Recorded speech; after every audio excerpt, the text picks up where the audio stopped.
versus. All right, let's see. Sam versus Carl. Nathan, Connor, just versus Claudio Vallejo, Robert Ordonez, Alex.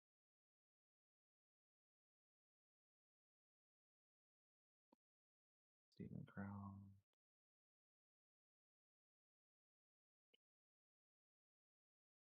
Sydney Ng versus I don't know Thomas Sherrard.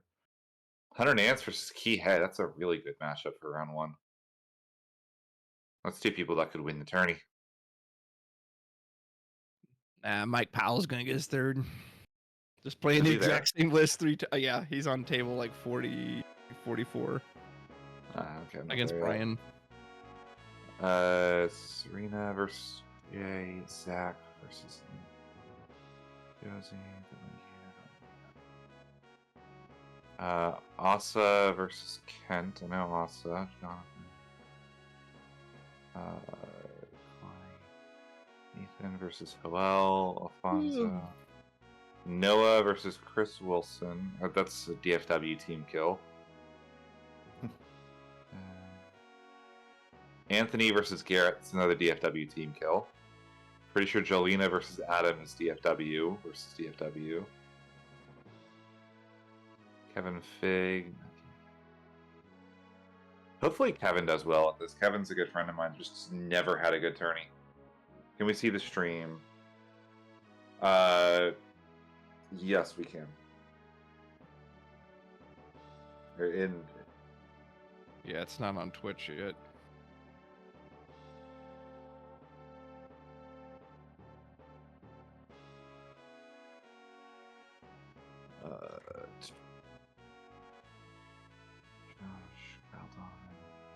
Mohammed to table 37. Constance came down. That's cool. Who's Constance? That's Jonathan's wife, who just never did the travels with us. Oh, do we get to pick? I don't know if we're picking. Do we pick? Yeah, he just said in the pairings. Who do we want on stream? Do you want to do Hunter Nance, Kihe? Sure. Or do you want to do? Or actually, let's get a DFW player in. Yeah, you know them. Represent. Yeah, let's get. Who's Joey? Joey. I would do Joey versus Constance, but. Yeah, you pick. Hunter gets on stream all the time. I don't need to. Yeah. Stream again. I prefer to try to get newer people on there. Yeah. I want Joey on.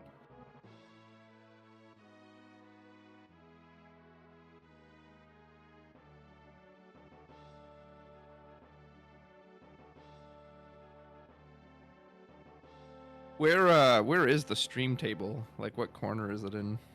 It's kind of off to the side. It's. Oh, so you can't even see it on here? Yeah, it's a different spot than the camera there. Like the stream tables are in their own little area. Yeah, like Brian. Oh my God, Mike Powell versus Brian Ceballos. That is an evil round one.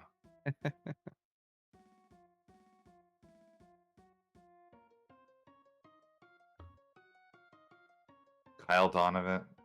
Oh, was that? For some reason, it wasn't showing up on Twitch for me. Let's see.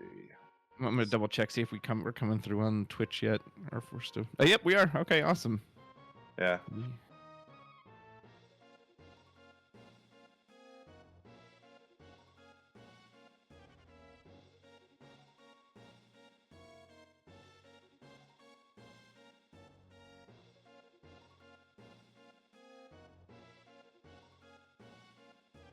Repair. Oh no.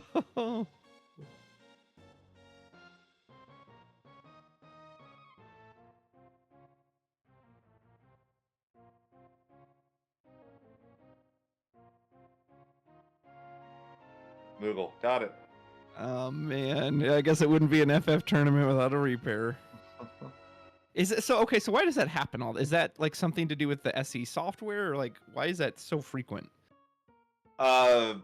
Some name gets missed or double entered or all kinds of things. Two people didn't come up and confirm they were here. So two people just did not pick up their packet apparently.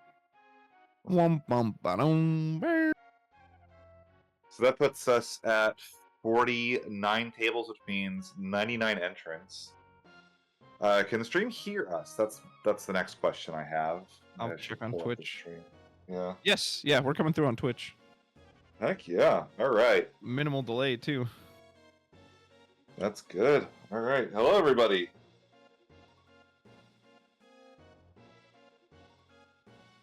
You hear us? All right. As Gilderoy Lockhart would say, "Can you all hear us? Can you all see us?" All right, yeah, so we got a repair going on, so once that repair finishes, we will get into our round 1 ASAP, which is good for me. It's rather late here. I know. It's too early for me. I should have snoozed a couple more hours if I didn't know I'd have extra time. We were joking behind the scenes that as it goes on, I'm going to get sleepier and sleepier, and Travis is going to start to wake up, so we'll just start trading off by then. I need to go grab a soda, pep myself up. What would be the reason to repair round 1? I don't think all the players were properly registered. I think there was 2 people who... 2 people just didn't check in. You know, just normal stuff when you have 100 people at an event. Yeah, usually the repairs only happen at the first. Like, it's usually like round 1 and round 2, and then people get in the groove. So... But sounds like we have 99 players today. We have 49 tables in a buy. Dude, imagine poor Ben, because if this repair goes through and he's like, "Oh man, I had a free easy win turn 1, or round 1." Nope. Nobody tell him. Yeah. So hopefully we'll get the new pairings up. Well, looks like we get to pick our matches. Oh, also I guess we need to pick the second table too, because we have the 2 different tables. So I need to pick 2 matchups each round. Yeah.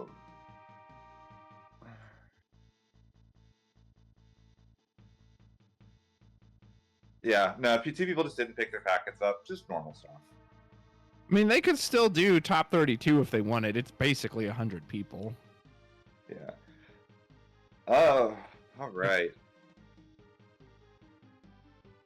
I guess. Yeah, it's like we're printing out pairings now, judging by the stream. But Chronotos, what's up, my man?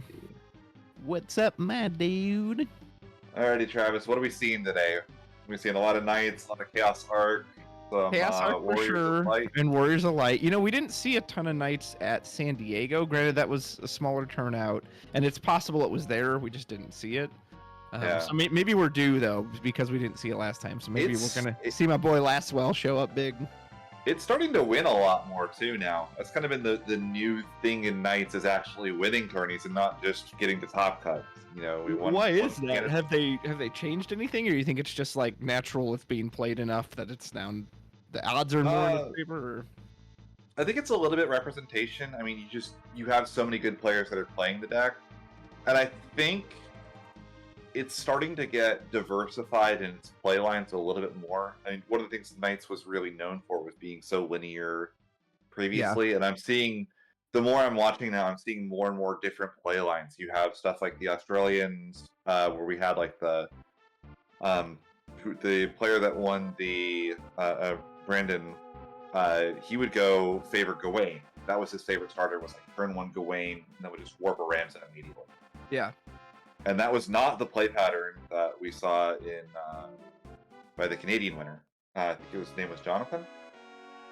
He would just play a much more standard game of Knights, and but you're starting to see this play patterns differentiate, which is a good thing for the health of the deck overall, because it means that there is a diversity in what it's doing. So you can't just say, well, if I do this, the Knights can't win the game. Yeah, exactly. So I think it's a bit of that. That said, it also, I think, is struggling more in Swiss. I think people are preparing for it more there. It was the most represented deck at the Japanese Nationals. It had 37, it had 100-person entry, right? And I think over a quarter of the room was on Knights, and I think 1 or 2 converted the top cut. And there were 3 Refia control players that converted with half of the entrants on that deck. So Refia's no joke. So, we didn't mention Wool 7, of course. We'll see that today too.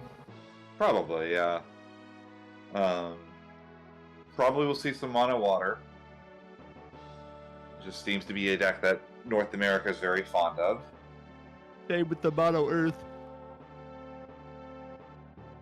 And it's also seeming like Realm is starting to make a bigger splash as well. Yeah, it was in the finals of Canada.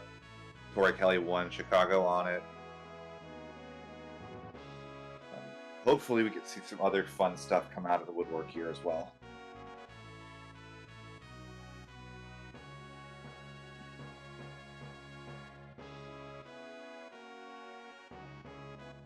I'm assuming that that's what we're printing out here is the pairings. Or that, or everyone's taking a nice long extended break.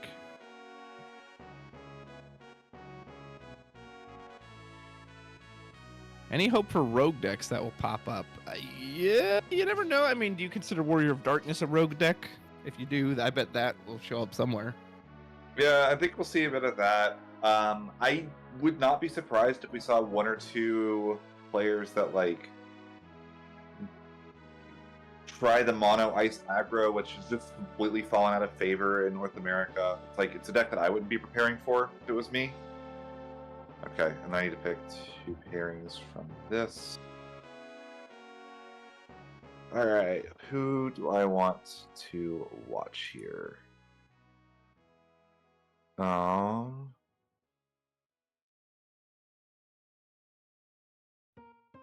David Tran is the new buy. Let's see. Yeah. Let's see. I wanted Joey on. Let's see. Let's do. Is he 37? Yeah.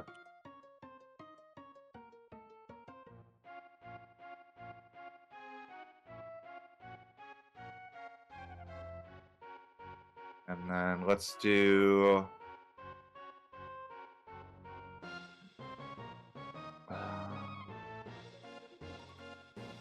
Just pick one at random for the backup. Yeah, I'm trying to see if I can find a DFW versus DFW match. Table 40.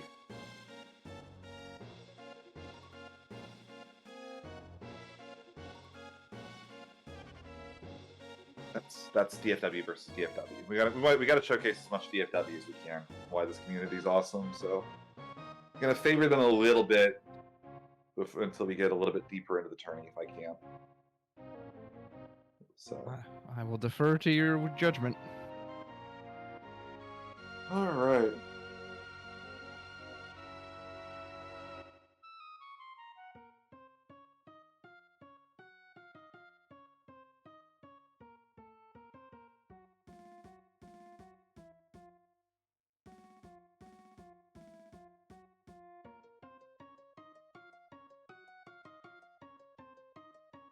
Lots of really awesome people made the trip for this tourney too, which is really cool.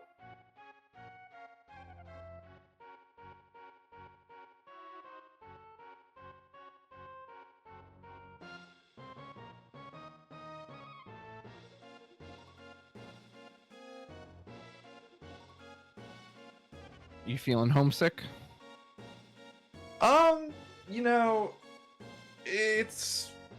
You know, it's nice that I'm finally with my partner after 4 years of long distance dating. Yeah. But I mean, I knew a lot of really awesome people in Dallas. It really is just the people. LSPB, if you haven't been there, is incredible. The entire DFW FFTCG community is great, and it wasn't even that. I also had a second group that I would go play fighting games, and then towards the last year, we got into playing. A lot of them started playing Commander and Magic, so I picked up a Commander deck and I play that and kind of mess around a little bit, and just board games of all kinds. And I did that every Saturday for about 5 or 6 years. I guess with about a year and a half break from COVID until we all got. Yeah. No, that sounds sick. Matiski was asking the other day when I was going to come visit Australia, and I'll have to come see all you guys at once. Maybe we can play a big old game of Wingspan or something. Yeah, I'm hoping to. I need to meet Matiski at some point. It's kind of one of those people that I've always had a pretty, very healthy respect for sure. Are you in Melbourne? I'm in Melbourne. Okay, and I know he's in Adelaide. Oh, okay. I'm actually going south. there next week. Oh, are you? Yeah, I think that's where he lives.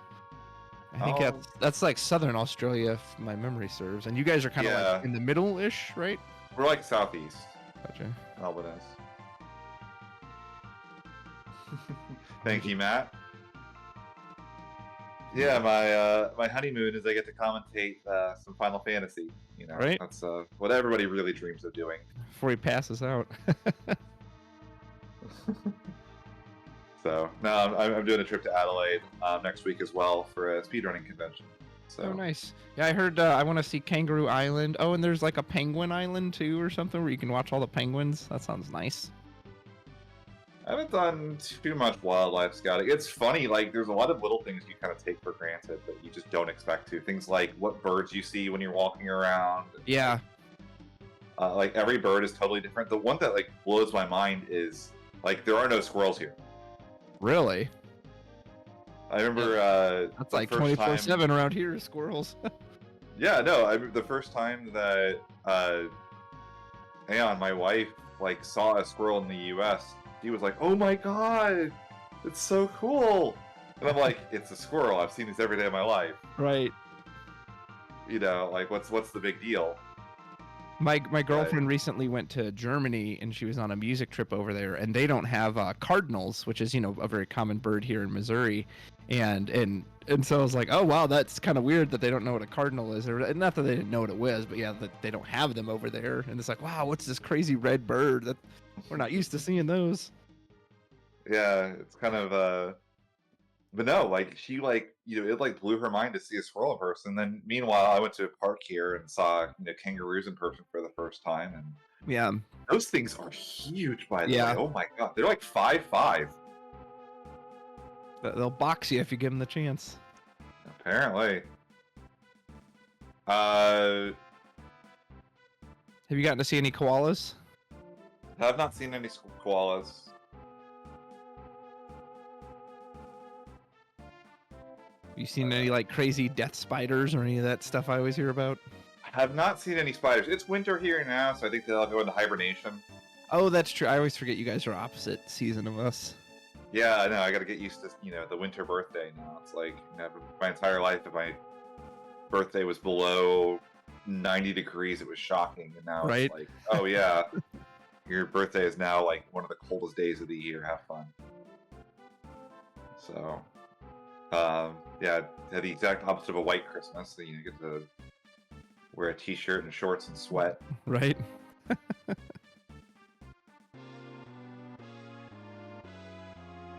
All right. Are we finally time for some Final Fantasy TCG action? Looks like we are paired up. It's kind of fun. We get to look around the shop and see what everybody's up to. Man, what a good turnout. Yeah, that's 5 rows that we can see of players. Like, that's so awesome.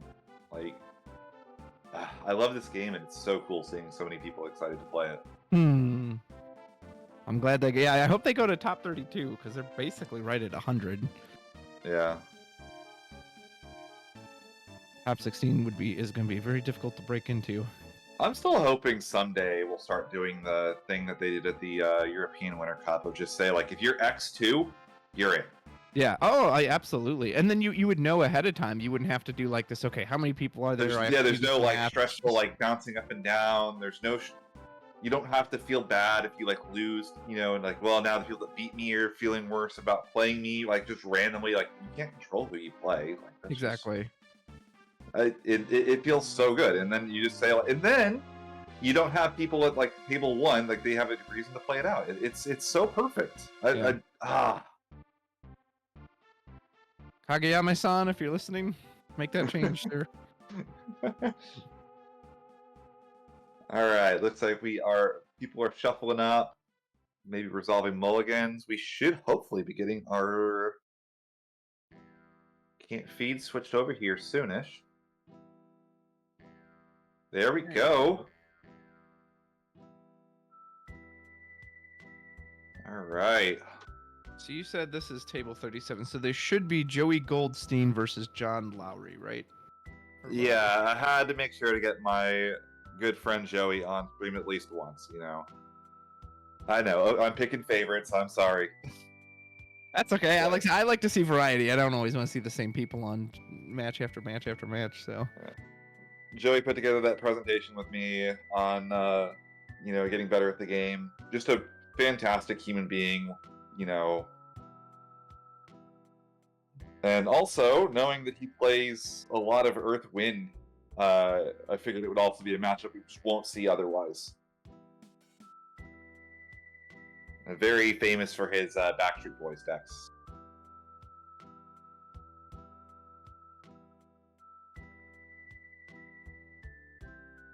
Now, admittedly, the name John Lowry is familiar, but I don't know that I can place the name just by that alone. yeah. Then it might just be it's one of those names too, but...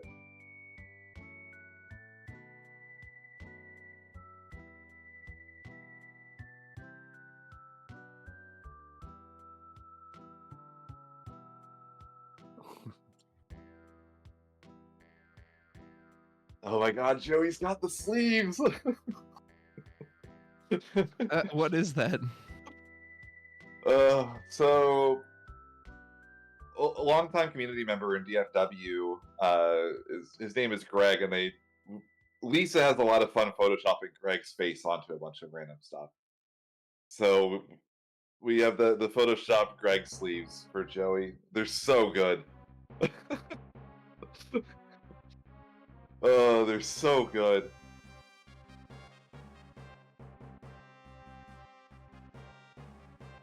Yeah,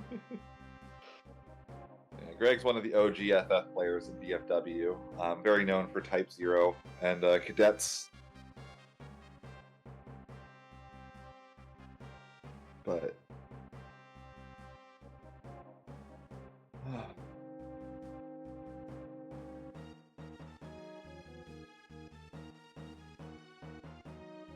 yeah, no, this stream setup is incredible. Like being able to see, we have two different tables, so if this game ends early, we can hop over to the other table.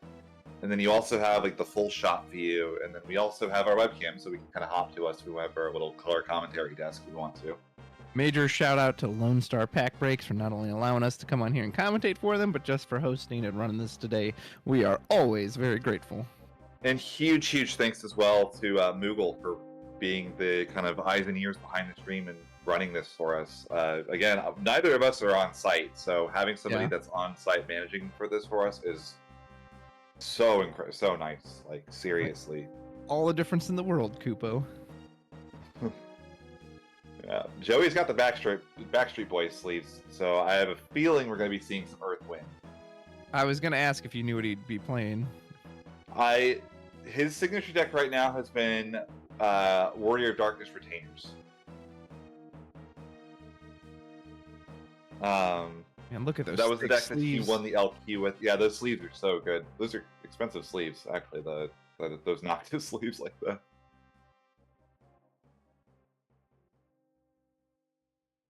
All right, looks like we are shuffled up. John running the old Opus 8 Bahamut sleeves pre-release.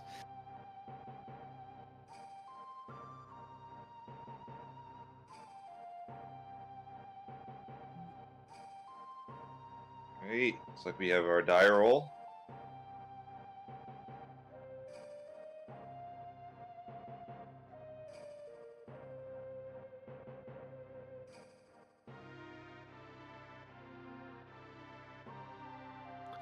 We do not have deck lists currently. We just have pairings, so we'll this will be a surprise to us.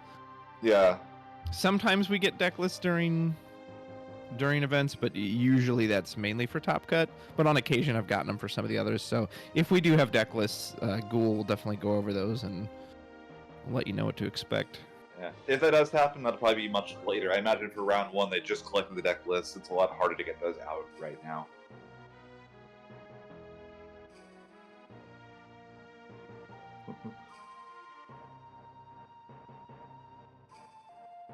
We'll say it's cool that we're starting to see a lot more events be able to take digital deck lists. I know that for this event, you could send it on a Google form and use a FFTX or Materia Hunter, which, by the way, let me just say how incredible it is that Final Fantasy has not one but 2 deck building sites that are better than any other deck building site I've ever used. And they're fan made too. I know. Yo, thanks, Mr. McCrunch. I really appreciate it. Yeah, so much love. I love DFW so much. I'm so excited for this. You'll have to let me know if anything relevant comes up in the Twitch chat, Ghoul. I'm not able to look at that because I know you've got the second monitor, so. Yep, I have a second monitor. I am all set, but yeah, okay.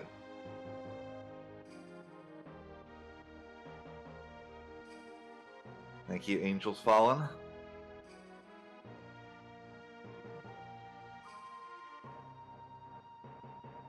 Alright. Down the last of this cup of coffee I got. I know, I'm going to have to go get a soda soon. Gotta perk myself, wait. I'd say I need my second wind. I don't know if I ever got my first one.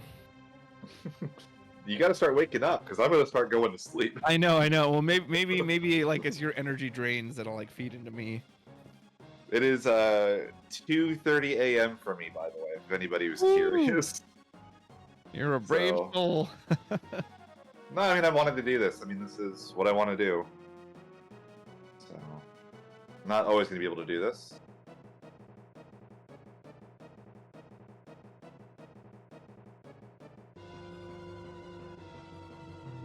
I guess we're delaying for something. Hold on. They're doing like the pre-announcements. Oh, okay. I didn't know if they'd done those already. No. Usually, yeah. See, there's the clap. You know, welcome to the 2024 Dallas Materia Cup, presented by LoneStarPackBreaks. You know, we have 99 entrants today. Thank you all so much for showing. We have people from all over the United States. Let's do some quick protocol. If anybody's never been to a large tourney before, you know, you got to make sure to hold your hand up. Oh, I guess we're probably introducing our judges too. Oh, yeah? The individual claps before. Yeah. Yeah, huge judge staff for this too. I saw like 6 people with the judge shirts, which is like, it's the highest I've ever seen at a Final Fantasy event, including cats. So that's awesome. Okay, so since they're doing announcements, hold the line really quick. I'm going to go grab a soda. I'll be right back. Mm-hmm.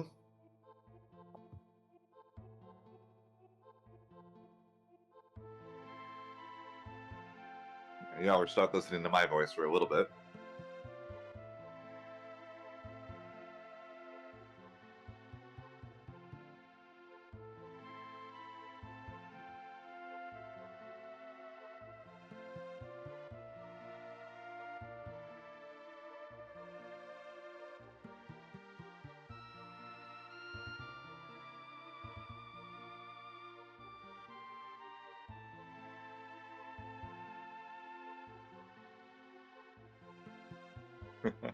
All right. Yeah, switching out to go see that.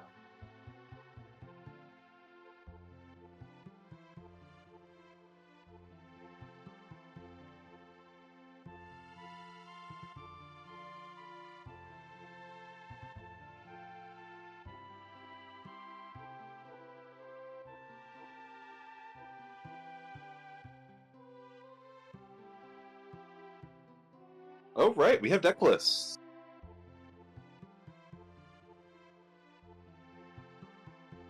Okay, so John is on Mono Earth. Not a Chaos Arc build. Oh, did you get the list? What do we got? Yep. It's Mono Earth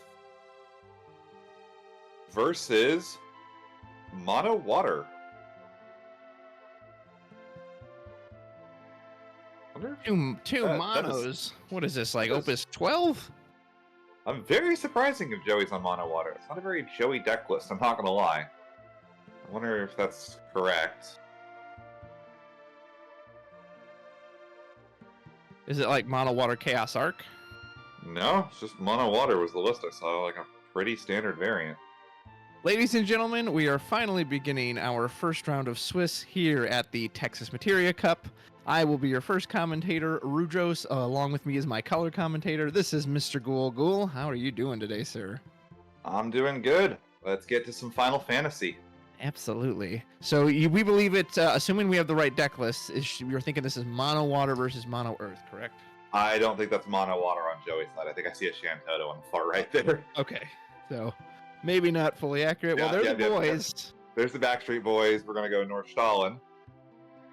Yeah. This is 100%. This is the Joey deck. Okay, so this is gonna be Earth Wind, correct? Or is this Earth Lightning? Earth Wind with a splash of lightning. Not even splashing lightning. I mean, you're on like Tyro and Shantoto, but otherwise, like the Alba, the Diana, those are only coming in off of The Noct. the Noct. Yeah. He goes to search out a Tilica off of the Nordstalin backup, which very much makes me think of watching Ghoul, because I watched this a lot at Winter Cup. Yeah, it's a very different take on Earthwind. So, I played like the Storm build. The way Joey plays it, the best comparison I can make is it's a build-a-board deck. Kind of closer to like the Realm decks that you'll see, where the goal is to get a bunch of kind of monsters out, except instead of monsters, you just have big bunguses that also double as removal. Gotcha. John was able to put down a 2CP backup, but he did have to play one of those leather workers, which normally you want to play a little later for free, so I'm assuming he didn't have a whole lot of better options there.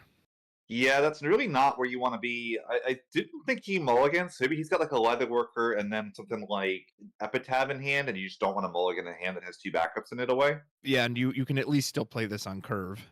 Yeah. When the floor of the card is still just a 2 CP backup, that's why these backups are just so prominent now. There's the Noct. Oh man, we're going all in. Do we have some kind of cancel? In Mono Earth, probably not, but I guess John could always surprise us. He was on Zidane and 1 copy of Amaterasu, so it's not impossible. So are we getting one of each? We get a Glaive, we get a Diana. Oh, for those of you who don't know, when Noct enters the field, costs 9 CP. You may search out 3 Job Warrior of Darkness, add them to your hand. Holy moly, Joey's showing the full art collection. Just going to go and grab 1 full art of each one. And so when it goes to the start of the attack phase, Noct can play any Job Warrior of Darkness. Was it 5 or less for free? Which basically means he can play all of them. He just can't play he couldn't play a version of himself anyway, but yeah, you can't like Chocobo himself to hand and then play him off his own trigger. And Diana? Diana, when it enters the field due to an ability, does let the controller draw a card, and Diana has the action ability. You can dull any Job Warrior of Darkness in order to dull a forward opponent controls. Yeah, so this is kind of the aggressive start for this deck. Sometimes you'll see the deck completely ignore the Warrior of Darkness engine, but just as often you'll see it as this kind of like early tempo play. Like now John's kind of in an awkward spot because even if he plays a forward, Diana basically says no forwards represent anything here. Correct. Yeah, he probably wants to either keep curving out or even drop a Shantoto this early. So he puts out is that the Kieran? So this will reveal the top. Kieran, yeah.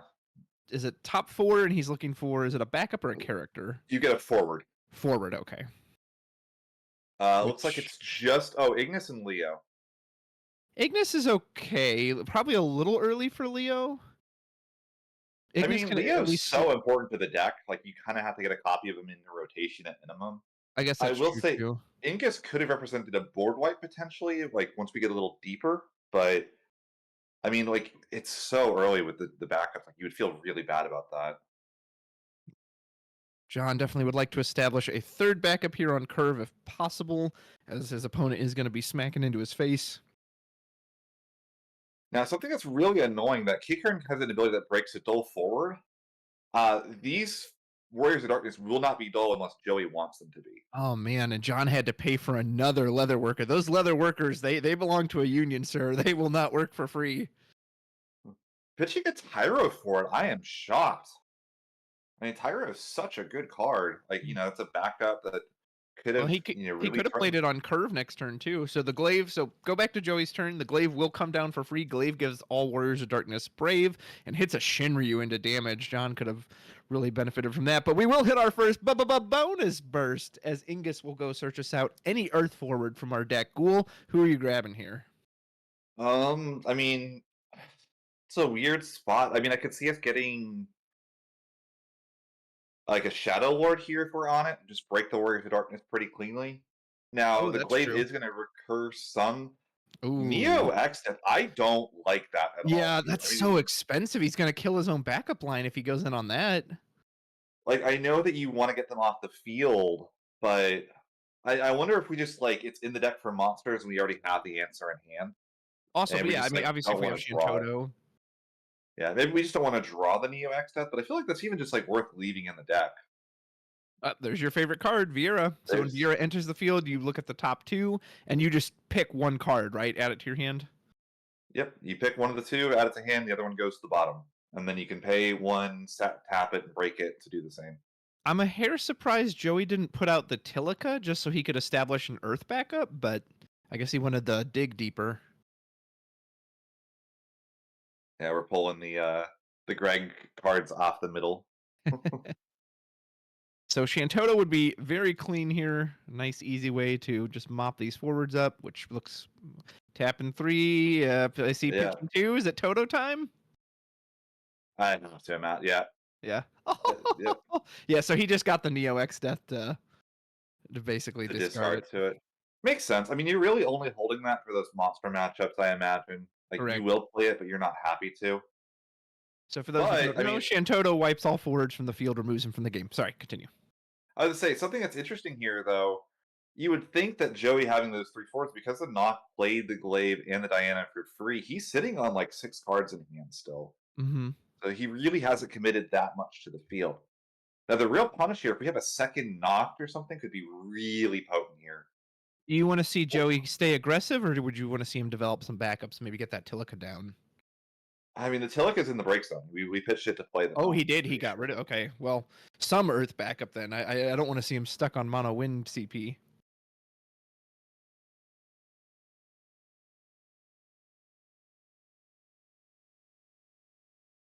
This turn clearly not as easy for Joey, as he's definitely going over his options. John's got to feel pretty good. He was able to answer that so clean with the Toto. We will pitch Ingus. Oh, There's the there is a Tilica. Tilica. So maybe we have. Are we on 2 Tilica? Maybe I missed. I didn't see him pitch it, but if you did, then maybe he's just got a second one. Could be. So John's on 4. That's a pretty magic number. He's already committed the Toto, but at this point, he can either go to a 5, or he can even start putting stuff down on the board. Ideally, you want 5 so you can put down Leo for 1, and then you can tap the other 4 for Warrior of Light. Speaking of Leo, well, so he pitched it from hand, so I think you know what that means. Yep. Here comes the boy. Here comes the Warrior of Light. So when Warrior of Light enters the field due to your cast, it can only be cast off of CP produced from backups, one of each color, and it reactivates all the backups you control and draws a card, so it's completely free, replaces itself in hand. And boy, is he a beater. Haste, First Strike, Brave, 10k, going in for the first point of damage. Hits Yuffie. Oof, that's a good card. It's a good card, but I mean, Yuffie's biggest weakness has always been Warrior of Light. True, she can't swing into it. Yeah, she can't attack. So if Yuffie can't safely attack, then it doesn't really matter. So Miner will reveal the top 5 cards of our deck and add a backup among them to our hand. Looks like Epitaph is our only choice. Yep. So we'll add. That doesn't really matter. We're on 5 now. Exactly. Yeah, it's just an extra card to use for resources. Yeah. Not a terrible time for a counter Shantoto if Joey happens to have it. I mean, you got to do something here because if you don't, you're in threat of being Teetus. That's the big fear here. And Earthwind probably doesn't have a ton of ways to interact with Teetus on the stack. Maybe like a Titan, if he's running that. Ishtola would be the big one. If you wanted to like throw an Ishtola down. Yeah. But then you're essentially just breaking a backup for that. So that doesn't feel amazing, but you would. There we go. Okay, so Joey says I'm going to keep curving out. Goes ahead and puts down a Tyro. Will he search for a Noct? Maybe Yuffie. Could do Noctis too. Noctis would start the retainer chain.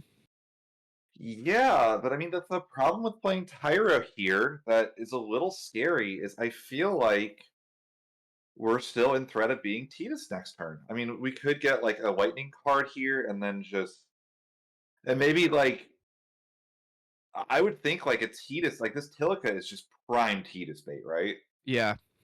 It's a very slow card to have to replay. I mean, it's not even to replay, it's just going to go into damage. Oh, that's true, yeah, because they'll just put it on top of the deck and then... Guarantee no burst, and basically break a backup that also pays for every other forward. Like, We'll see if John picks up on that. Because you're right. I think Titus would be very, very strong here. Sometimes players, though, they want all 3 effects to resolve. So without a forward, maybe he doesn't value it, but we'll see. He has nowhere else to curve out on backups. Maximum of 5 backups, of course. So, Zidane, Ghoul's favorite card. Yeah, that's pretty solid too. yep, it is a 3 of in the list. Can scout for any threats. Knocked, Yuffie. Nothing amazing. He might even just leave all You those. have to rip the Yuffie, I imagine, right? He takes the knock. I mean, he can get both if he wants when Zidane attacks. That's true. Well, like you said, does Yuffie really care if you have Warrior The of Light? problem with Yuffie is if you see 2 of them, it answers the entire board cleanly. Also true. Like, it's just the most threatening thing here that's not named Shantoto. So he drew Norstalen. I'm assuming we'll take Yuffie. Yep, there she goes.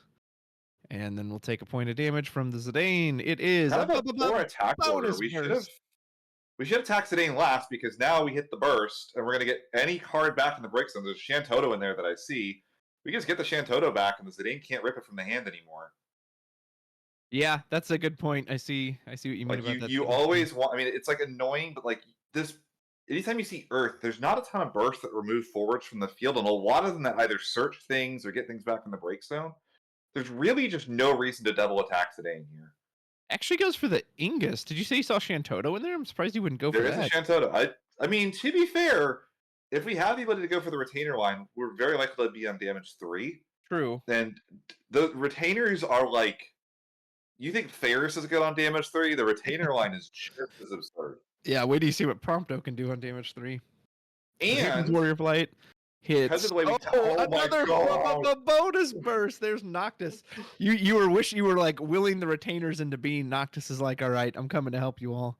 And we got the Prompto now. And we have the Tilica in play. The only thing we're missing is we don't have the Iris to really make this go absurd. But I mean, like, that Prompto by itself will end this entire field. And the way that John is tapped out here, we can't go for Titus here. So we can't remove the Tilica. We're gonna get like this is basically gonna swing right back the other direction on this turn. John isn't punished on the 4th attack, hits any stolen to damage. Now, you did say he does run an Amaterasu in his list, and he's got 3 backups, so it's very possible that he can just Amat whatever comes out, plus finish it off with the Warrior of Light. But Joey has the Mist Dragon in hand. Oh, that's true, too. Yeah, we know he's got it. He's got so much CP now, since he got 2 cards. Okay, so Tilica first. Tilica reduces all the characters you play by this turn by 1, so everything will be 1 cheaper, character-wise. I'm assuming, okay, you know the sequencing of this. Do you start with Prompto? Do you start with Noctis? Or is he we're just Shantoto. Oh, and we have the backup up for the Mist Dragon even. It's true. Remove all just daring him to do something about this. So if you're John, you know he's got the Mist Dragon. Do you even Amaterasu just debate it out, or do you just let it go? I think you still probably do it, to be quite honest. You're trading 1 card in hand for 2 cards from Joey. Yeah. And the Mist Dragon, which is a card you really probably just don't want him to have access to like rip the break zone out from under you if you want to go for like a 2-set or something. So now you play Prompto for 1, right? Go search out probably Noctis. No, I mean, unless we have more than 5 cards in hand, I would consider just sitting on this, to be quite honest. I thought he had more than 5, but I may have miscounted. Because probably if you play Prompto here, you still go up a card in hand. Oh, he's going for the Noctis. So Noctis probably here gets a Gladio. Deck's getting really thin from Joey with all the searching we've been doing. True, and with 4 points in the damage zone, so not at risk of deck out just yet, but if this match goes on long enough, certainly could be a possibility. Very surprised you would commit the Noctis to the field, though. I mean, I guess maybe it gets us under the hand size limit, but we're just going to Mist Dragon the break zone here in the end phase before we pass. Joey checking to see if there's anything he wants to Kusith back, it looks like. It must have been a hand size thing, because I agree. It feels kind of weird to just expose the Noctis and then with no follow-up. Yeah. I have to imagine Joey just lets this go. Yeah. It's like annoying, but like not the end of the world at all. Now John's going to have a full grip of, like, both players have huge hands at this point. is kind of the funny thing about this. I imagine John probably still has Leo Warrior of Light in hand. Yeah. Yeah, he's just going to reset with the exact same thing. Checking And the then hand you could do the size. Tidus now for full value. True. Yeah, and You you'd have go a forward Leo. target. The classic combo is you go Leo, Warrior of Light, and then into the Tidus immediately when you have 8 characters exactly. It does open him up to any form of interaction from hand. We know he's got the Mist Dragon. But like But you said, we they tend to not run like removal summons, right? yeah, I mean Earth's removal is usually restricted to just that Titan summon. And that for Joey in particular, that's not a great summon to be running because there's the deck is relatively wind heavy. Oh wow, we pitched 3 for Shinryu. What? That's not what I was expecting.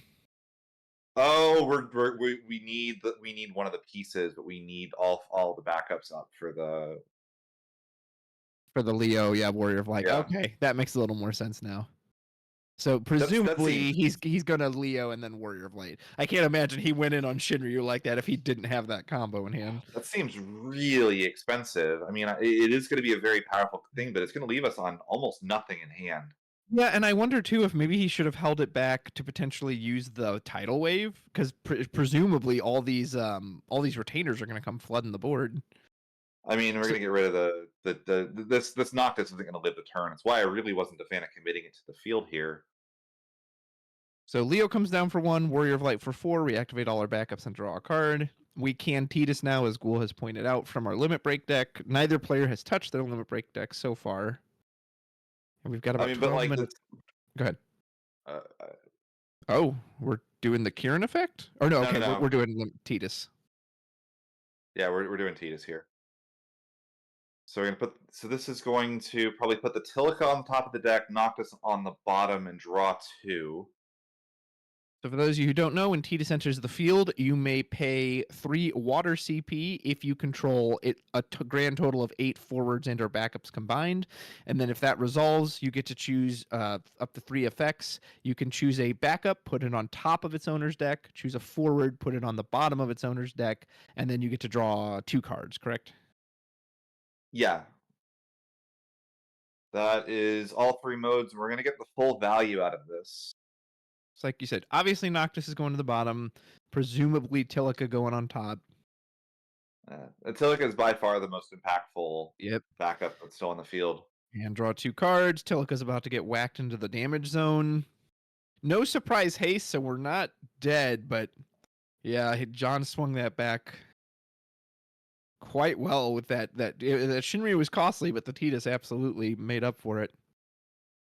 And now Yeah, Joey's looking in real trouble. How does he get out of this? I mean, we still have Prompto. Like, we can get this Noctis right back out of the deck, which maybe is why we were so okay with committing it to the field. True. That's a good point. Like, we have Prompto. You can go Prompto for 2, Noctis for 2, and then go Ignis, break it back up, remove the Warrior of Light and the Shinryu. So, like, we have the ability to crack right back, but it does feel like playing that Noctis just kind of opened us up for really not a lot of benefit. We are on damage 5 now. So Tyro's live. True. If he had too much in hand, maybe he should have even just discarded for hand last turn instead of, like you said, committing to the. But I don't know what his hand count was at. So well, especially like Noctis is such a threatening forward. Like no one's leaving a Noctis on the field. exactly. Right. Like it's such a kill on sight card. There's the Prompto. So on damage 3, when Prompto enters the field, he can search out any of the retainers. Yep, Joey pulls Noctis right off the bottom. And then also, if all the other retainers are on the field, Prompto gets to draw 2 cards when he attacks, correct? Yeah, so if you control a Noctis, he's an 8k with haste, and if Ignis and Gladio are on the field, then he gets to draw 2 cards on attack. So now I imagine the tricky thing here is going to be color sequencing because we did tap both of our wind backups to play the Prompto. This looks like I'm betting this is going to be an Ignis, although we need to ditch a forward from hand for the Ignis, I imagine, so we have a target to get back to the break zone. Oh yeah, that's true too. Mist Dragon Alba, we're going to play the Ignis. Ignis is going to break, I imagine, the North Stalin here. Really? Is there least. a chance you break Toto just to potentially play another one? Or is the color fixing I important, you think? I feel like at this point the time for Shantoto is gone. We're down on deck size because we've searched 8 million cards out of our deck as well. Yeah, that's fair. So I feel like Nordstallen is the least. Oh yeah, so the Prompto's exposed right now. I mean, he can Tyro bump it, but it doesn't have the I boost mean, from I'm going to be Noctis. honest. I don't think it matters that much because the backup doesn't break here until afterwards. Well, I just thought he might respond by doing a Warrior of I Light mean, King on if you do it Prompto. now, if he did it preemptively on just the ability that sacks the backup, it would have been really bad for him. Now it's a little annoying for Joey because the Prompto might not live this turn. Yeah. So when Ingus enters the field, you can select one backup you control, put it into the break zone. When you do so, you get to choose a forward opponent controls and break it. And also, anytime Ignis sees a backup go to the break zone from his side, you get to get backup forward. Looks like John's responding with a Mist Dragon. I'm assuming he's just going to empty out that break zone so he doesn't get back the Alba. I don't know if he needed to do that. It's just Alba, but I don't know. Maybe it's worth it. I mean, it does cut Joey off a card on his return. Did John draw a card off of that? I don't believe he did. Yeah, I don't think he did. I think he needs to draw Yeah. a card from the Mist Dragon. I will be on that. So he definitely removed it, but I didn't see him reach for his deck. Because he's got one in hand. He had 3 before. He definitely didn't draw. Are you going to put it in the stream chat? Yeah. I'll keep going while you do that. So Joey puts out Noctis. Noctis lets us search out any of the boys. The only one we don't have left on the field is Gladiolus. Gladiolus is reduced by 3 while Noctis is on the field, so he can come down for 2. And Noctis, there we go. Okay, he just drew, so Yeah. we got that. Good catch. Noctis so also has the effect and now the Warrior of Light missed the window to kill the Prompto. Yeah, now it's huge. So there's the Gladiolus. Gladio's going to take the Warrior of Light right off the field. Oh, he needed the Earth CP. I was like, wait, why did he overpay? Unsaganashi in the break zone, by the way. I haven't seen that guy in a while. So Noctis says when anytime a Earth or Wind forward enters your field for the first time in the turn, you essentially get to take its power and direct that at another forward on the field your opponent controls. So Joey is going to have this Gladiolus, which is a 10k Brave due to its damage 3 effect. I assume shoot the Warrior of Light? Most likely. There's an argument for killing the Shinryu to cut off the special access. Yeah, which he does. Although, doesn't this mean Prompto can't really attack this turn? I mean, I think you're okay even. I assumed you wanted to draw. Here. Yeah, I mean, it kind of gives you the option to decide whether you want to draw or not off of it. Yeah, but it does make sense in that if he just top decked like Tidal Wave or had it in hand, the game would just end. So. And Joey is on no cards in hand now, which is a little bit tricky. I mean, Joey has nothing in hand, right? So if John had used the Warrior of Light earlier on the Prompto and it was a 5k and forced him to use the Tyro, he actually wouldn't have been able to put out that Gladiolus. Yeah, he didn't realize that effect was there because he noticed right there at the end of the turn he tried to dull it to kill the Prompto at the end. He was like, "Oh, I'll hold the Warrior of Light," and just his window at the right timing to do that was either on Ignis's entry if he was going to Mist Dragon the Ignis effect anyway. Yeah. Or you do it like after Ignis declares the target for the break in the recursion, so he can't get back Prompto with Ignis. Yeah. But he missed his opportunity there. So now Joey gets to sit with just a free 8k. And this is what I mean by like retainers kind of can become this build-a-board deck. We have a 10k that punches it as a 12k. We have a 9k that we can actually use to get a forward back in the break zone next turn by cracking this Vieira. We have Pot of Greed just hanging out there. And we have a removal that John has to answer here, or he's in a really annoying state. Also true. Although this Warrior of Light is still the biggest beater on here. He can take out any of these forwards that block. Yeah, I mean the Warrior of Light does even beat over the Gladiolus, but for the first strike. You also can just let that damage go through. You're okay going to damage 6. You don't die on 6. You die on 7. True. And Joey just needs anything to either throw in front of Warrior of Light next turn. Like it should not be that difficult. I mean, you could even go for you could just cast a Mott and then Tyra pump it next turn. That kills the Warrior of Light, and you can just leave the Tidus on the field. Remind me of the Kieran effect on the backup line. Does that do anything relevant? The Breaks action a Dole ability? forward. Adolfo. Okay, so that's not doing anything right now. Yeah. But yeah, we have to get this Noctis off the field, I feel like, especially with Mont in the Limit Break deck. And John does not seem to have a clean out to this field. I imagine if we had something we were happy with, we would have done it immediately. Yeah, he would have just snapped it off. Like a Shadow Lord here would have been really nuts. Oh my goodness, yeah. I wonder if he's running any. Well, you have his deck list, but... So, looks like we're going straight to combat? No? Or maybe he was just adjusting it. Looked like maybe he was declaring an attack. So we're going to spend 3, put out Titan. Okay, so we can either break a Dull forward or shoot something for 9,000 power. Looks So like we're going to try to kill the Noctis so we can attack with the Warrior of Light, kill the Prompto as well. I imagine we just have to let this through. There's a Diana, no effect there. Woo, this man has a lot of full arts. That's a pretty Diana.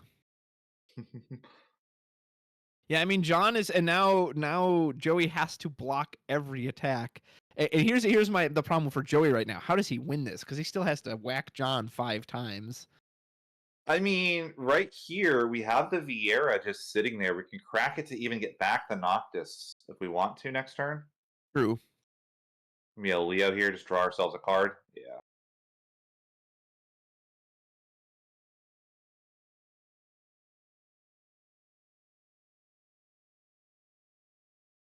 Oh, and an Ingus for 1. Very nice.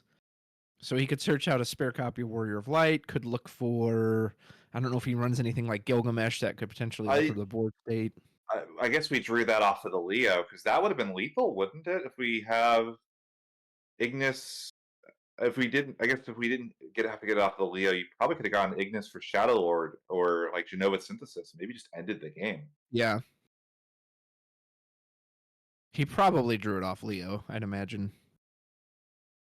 Nothing immediately jumping out to John about what to search off the Ingus. They do have to be a little mindful of time. There's only about 2 minutes left in this round.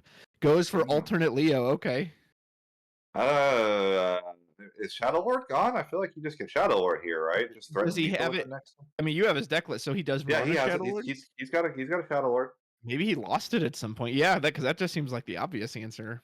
It's like, okay, you have to diversify your everything, otherwise you're just dead on board. Like that seems really good.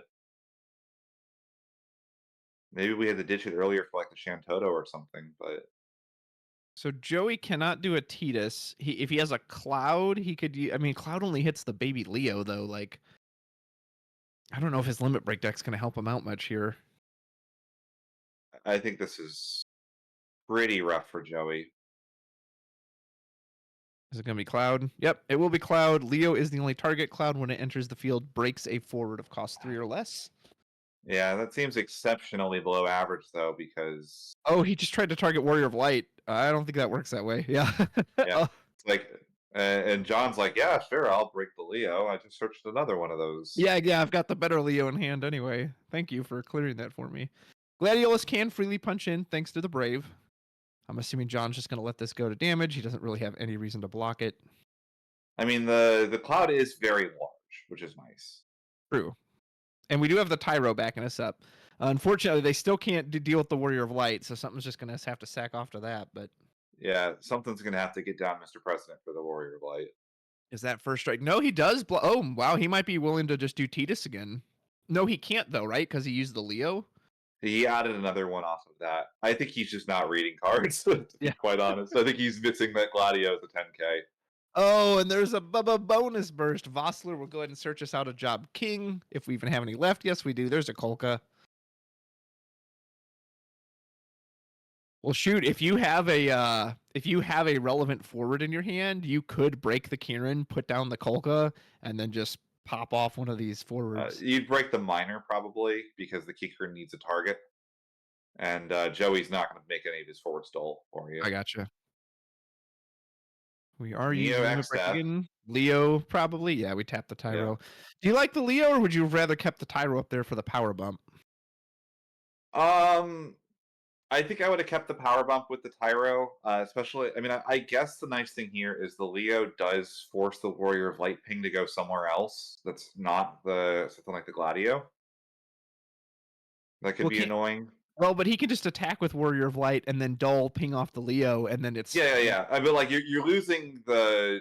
No matter what you do with Tyro, you're losing the forward, right? Yeah, So true. Warrior of Light. So this now says that Warrior of Light ping, like you just sacrifice the Leo and the Cloud to Warrior of Light here, and you still have Gladiolus, Ingus as big bunguses that are capable of blocking the. Like Gladio blocks both the Ingus and the Tidus by himself. So that must be the plan. Like we're just gonna say Warrior of Light can trade up into both of these guys, and that's fine by me. I'm not dead on board to it.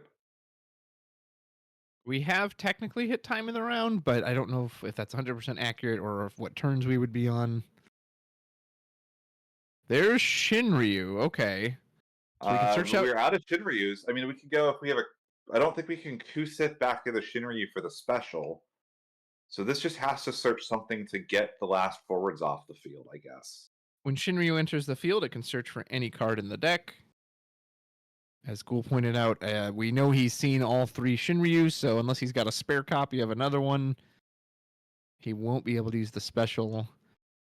Yeah, like the Neo X Death search earlier kind of coming back to bite John a little bit, I feel like. Yeah, I'll say Neo X Death would just finish this game right now. This is when you want it.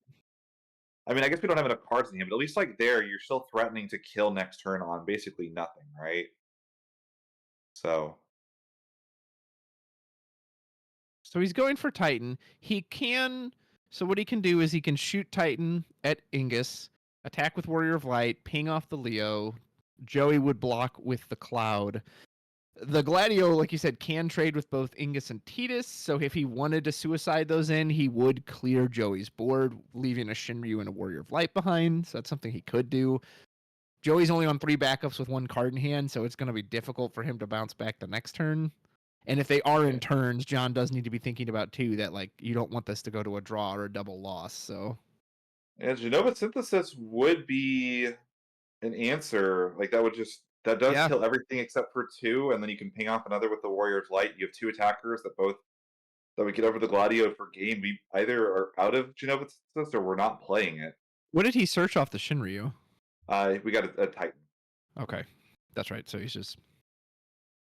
Let me re-pull up John's deck list. He is casting the Titan.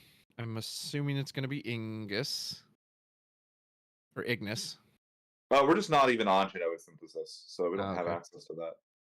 It looks like we're on like a full 3 Vossler trying to get up to 15 EX bursts. But so we declared Warrior of Light, pinged off the Leo for 5k, used the Titan to do 9k to the Ingus, then we blocked the Warrior of Light attack with Cloud. Honestly, I know it seems a little suicidal. I kind of wonder if you just swing in with Tidus Ingus here, take the Gladiolus out, and say, okay, now you have an empty board, answer my 9k and 10k for a strike. I mean, I guess the argument the other way is that like it doesn't really matter. Like true, if he doesn't commit more. There we go. Yeah. Okay, so there's a die. So this is turn 1 technically. Sometimes they give the stream matches a little more time. Yeah. I think this game is probably over this turn regardless. I really don't see a way for Joey to stabilize this. He needs Shantoto 2, Electric Boogaloo. Yeah, I mean, we already pitched the Neo X Death, which like in theory is an answer. We have 6 in hand. Yeah, so like if we have the Neo X Death in hand still from last turn, maybe. A Yuffie would be really annoying here, maybe. But I think we've seen every Yuffie so far. Well, and Yuffie, because they're all 9, 10Ks, she can only take out 2 forwards with that. I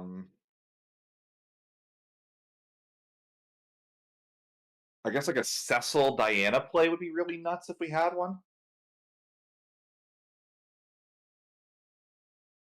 Because then you can use the Diana to just say Warrior of Light can't attack.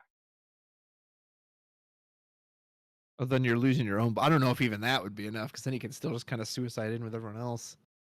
Yeah, I think that like that's like the only line I could think of though. It's like if we top deck exactly Cecil Diana, and I've seen one Cecil go. We still got there's 2 in the deck. We're sending Gladiolus in. It is just to add insult to injury. It is a Bubba bonus burst of a Kusith. Well, now you can just get back the Shinryu. Yep. 15 bursts in the deck, by the way. John is high rolling like crazy here. And yeah, Joey extends the hand. It was I mean, I don't think Joey would have had a way out of that regardless, but like just in case, it's like you're gonna get washed away by a tidal wave next turn. Yeah, so now you have to clear both Warrior Flight and Shinryu with 3 cards in hand. It was just not happening. So major congrats to John on his round 1 victory. Cool. What do you is there anything you think Joey could have done differently? Was it committing too early to the knocked? Was it that John just kind of had everything? He had the Shantoto at the right time, the Zidane at the right time. Like thinking back on it, is there anything you think could have been done differently to maybe alter the outcome of that match? I really think that like putting the Noctis on the field, if nothing else, it just kind of put the like Titus me now, like a big flashing red, neon sign. Yeah. Even if you just discard the hand size there, I almost like wonder if that would have been the better way of going about it. Just to like, if nothing else, like the Noctis going to the field didn't accomplish anything, right? It got the Gladio out of the deck, but what does that really mean at the end? But Yeah, maybe if he'd held, I don't know. Warrior of Light's just so hard to deal with. Like, unless you're killing it on site with something like the Gladiolus, just that's rough. I mean, the only other thing I can think of is if we could have gotten to an early-ish Stola somehow. Like, so we go turn 1 knocked Diana, and then turn 2 if we could have jammed an Ishtola in there. Because I know that Joey's on it, and you just say like, I'm not going to beat the Mono Earth deck late game, which Yeah. it seemed like the deck struggled a bit with Warrior of Light just in general. Or we needed, I guess, to identify Mono Earth's going to be a slower matchup. I need to get all my ducks in a row, but I don't think the deck runs the interaction it needs to deal with Leo, Warrior of Light, Titus. Yeah. So That's I huge. think we really just had to prioritize getting an Ishtola down to stop that Shantoto if we had it. Yeah. Yeah, that's a good point. Yeah, rough So matchup for the old retainer Warrior Darkness package. So I remember the list you ran at Winter Cup was definitely way more focused on Earth Wind. Obviously, the Warriors of Darkness didn't exist at that point.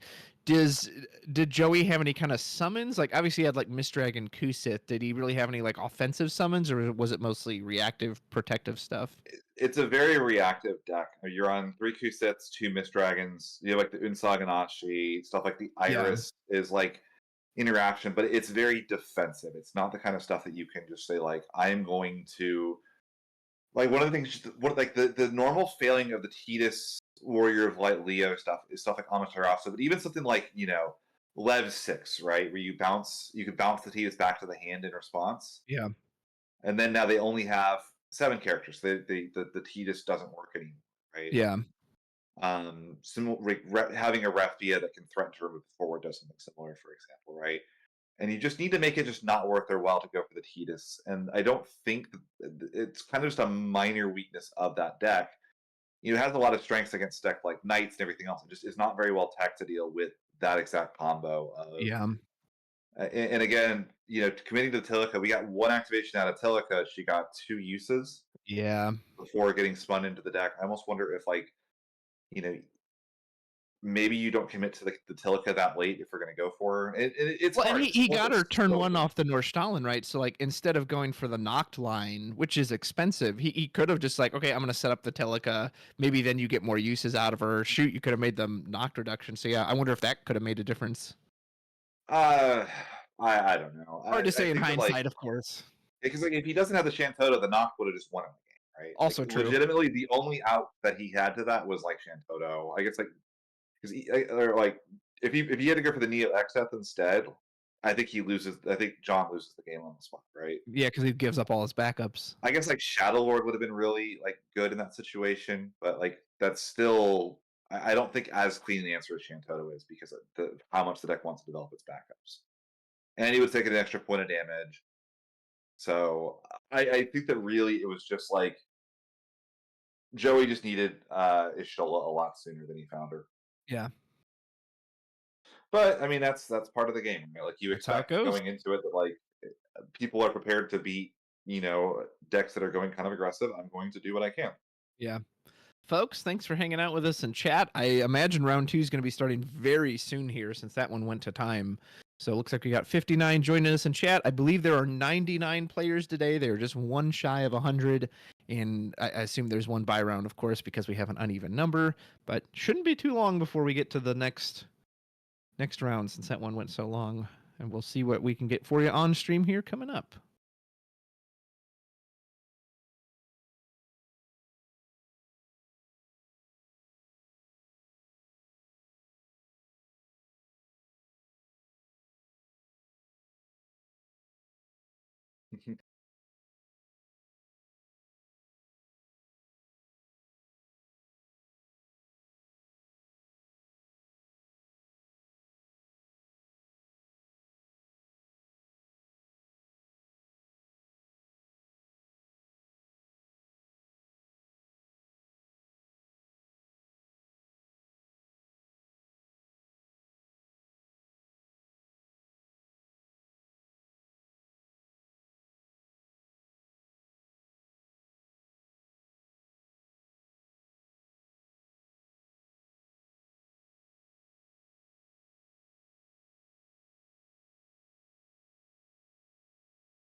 There's the stream window.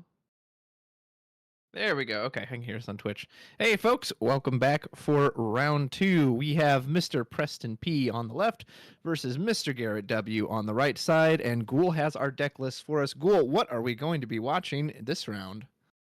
So, Preston is on some Ice Lightning. We have it looks like a very similar list to the list that won the JP Nationals. And Garrett is on a different flavor of Warriors of Darkness. Instead of the retainers, we have a Earth Lightning Rampair Warriors of Darkness. We got stuff like Katar Bashtar and all those good stuff in there. Rampair. I haven't seen him since 2019 Worlds. This will be interesting. Katar Bashtar is such a huge buff to Rampair as a concept. Basically, like Rampair used to run, even as late as Opus like 17, they were running cards like Mystic that were just like vanillas that happened to be able to sacrifice Rampair on your opponent's turn. Yeah. For like no value. Katar Bashtar gives you just a good card that you can play that Rampair shell in, and you can. I've heard that like Rampair isn't like really a deck anymore, but like he's a really good backup plan. Like, you know, if it's like something that you're able to do without much harm, and if you're in Earth Lightning and you know you're probably running Claris anyway, right? Yeah. Like why not have All right, Rampair as a target? Can you tell like what kind of 11 targets he has for the Rampair? Usually you have like a Shadow Lord. Let's see. We have 2 Shadow Lords. I think that's the big one. Yeah.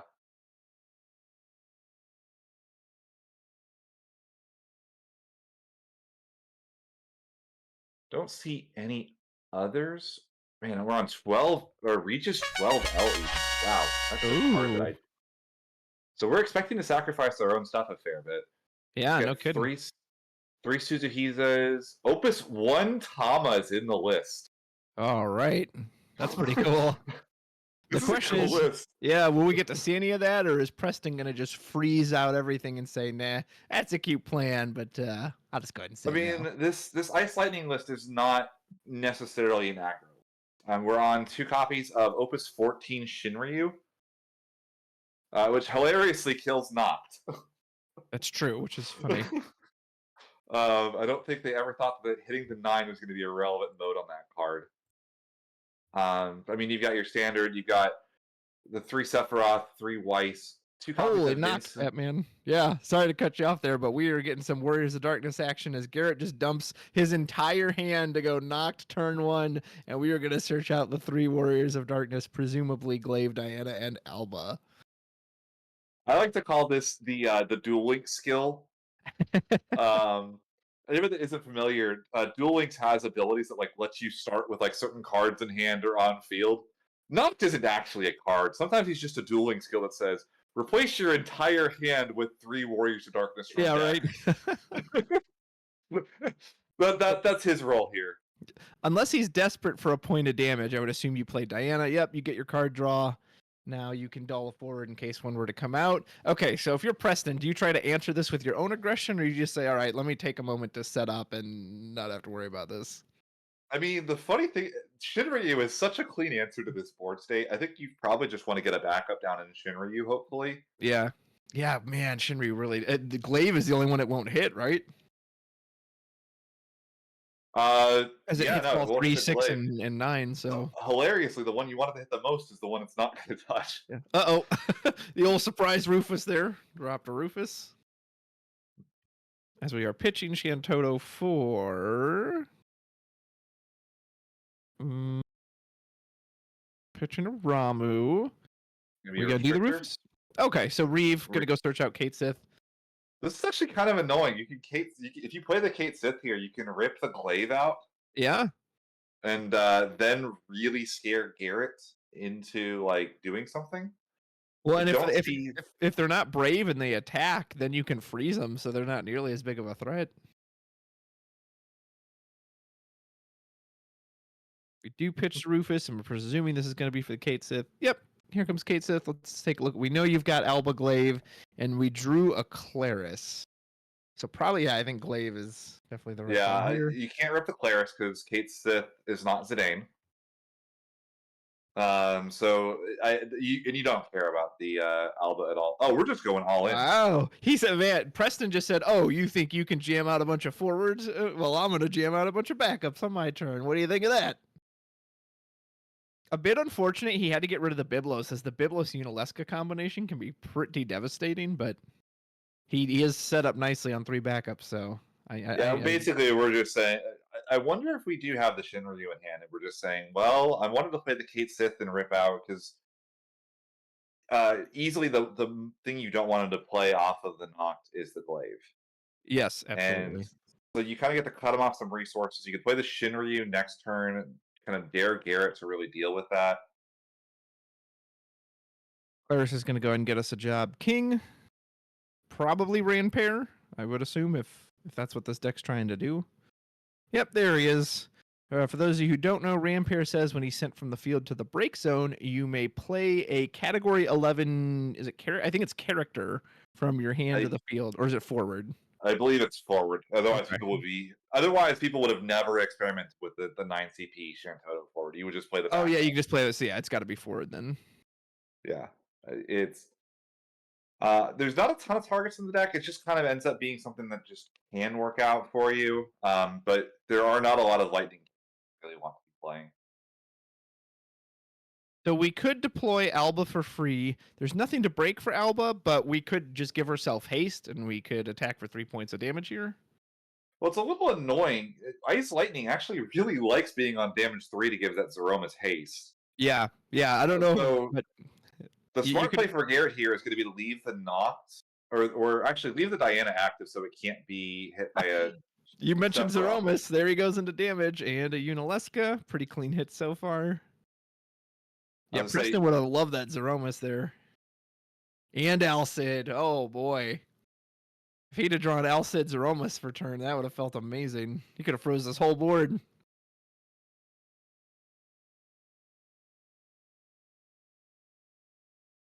That would have been like a ghoul nightmare come to life. The best friends squads. Zeromus, exactly. Alcid. And it would actually get all 4 freezes. How about that? Did he just pass? He didn't do anything? I think so. I mean, we could have Sephiroth in hand. Yeah. Garrett attacks with like Diana. You back attack in the Sephiroth to break it. Yeah, which is where Glaive would have been huge here. Take that element of it away. I mean, we really were probably just all in on like, I will simply draw Shinryu. Yeah. And to be fair, Preston did go for 3 backups, which is kind of like where you want to be at the end of turn 2 anyway. Yeah. So it's kind of like we just did our turn 2 on turn 1 as well. Now we are going to eat a ton of damage. He's got to have Sephiroth, right? Because otherwise you could have like Victoria'd from the limit break and at least taken out one of these. So we go to combat. Noct doesn't have the Glaive to play. Here we go. Here comes presumably Sephiroth. Oh, it's Ixion kicker. Okay. That's interesting. Well, it will kill. So Ixion, because we paid the kicker, it will break all forwards of cost 3 or less. So it will kill Diana and Alba. It will leave the Noct alive. But Garrett didn't have a Warrior Darkness to play this turn. Yeah. And he's scared to attack with the Noct, rightfully so, I think, because of the threat of that Sephiroth. Yeah, he doesn't do it. He just says, I'll use Kusith to get back a forward from the break zone. He has already missed the Noct trigger. I don't really like that. Like, if he really wanted to do that, he could have done that on Preston's turn. He didn't. There's really no reason to do that there. Now Preston knows that that's coming. Granted, I mean, you could, even if you wanted to, go Surges into Sephiroth here. Yeah, a little pricey, but you could. You'll absolutely trade that to make sure that Diana doesn't hit the field, though, right? Yeah, you're right. That would be worth it. Yeah, there's just no reason for Garrett could have easily done that at the end of Preston's turn. So I'm not sure why he felt so jumpy. Especially like when you miss playing off of the Noct like that, Preston would have been so much less scared of the Noct here. Yeah, Preston passes again though. So he either he's got nothing or he's got another, I don't know, maybe Ixion in hand. Oh wow, we play Suzuhiza. Haven't seen this guy in a minute. So Suzuhiza, whenever your opponent triggers an auto ability, You put Suzuhi's in the break zone and you get to draw 2 cards. Here comes Noct. We're going to free play the Diana. Diana's going to go ahead and draw us a card. Preston saying, your turn, our turn, comrade. Yeah. Yeah, I feel like you don't actually want to attack with Noct here. It's not worth the single point. You just want to keep him up. That way he can't be Sephiroth. No, he's going to go in. Here, oh, is he going to get punished by a Sephiroth? No, he will not. Takes a point of damage.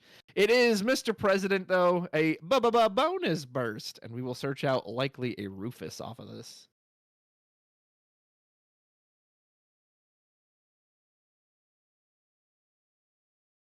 You could get the Cisne if you wanted to, just to get it out of the deck. If you like wanted to do, you had a play lined up for next turn you were considering. Yeah. Rufus is obviously a pretty powerful option here as well. You can just kind of freeze this, the Diana or the Noct. Yeah. A little scary. like- So the discard won't be as effective as obviously anything the Rufus does is going to trigger the Suzuhiza, but would be great if he had that Biblos, man, because then he could start freezing these. I mean, really, we just need to find Al Cid here. Al Cid playing that Rufus is so powerful. That's true. That's huge. He got Vincent. He did get X Death, but it's probably a little early for X Death to go off. I'm not sure how many cards have been discarded both ways. I mean, Garrett did pitch his whole hand early, and you have all those Warriors Darkness in the break zone now. That's true. He might be close.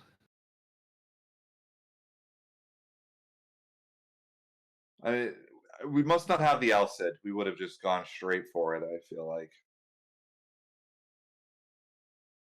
I think I saw Vincent. Vincent doesn't do a whole lot here yet. We're going to go ahead and pitch that.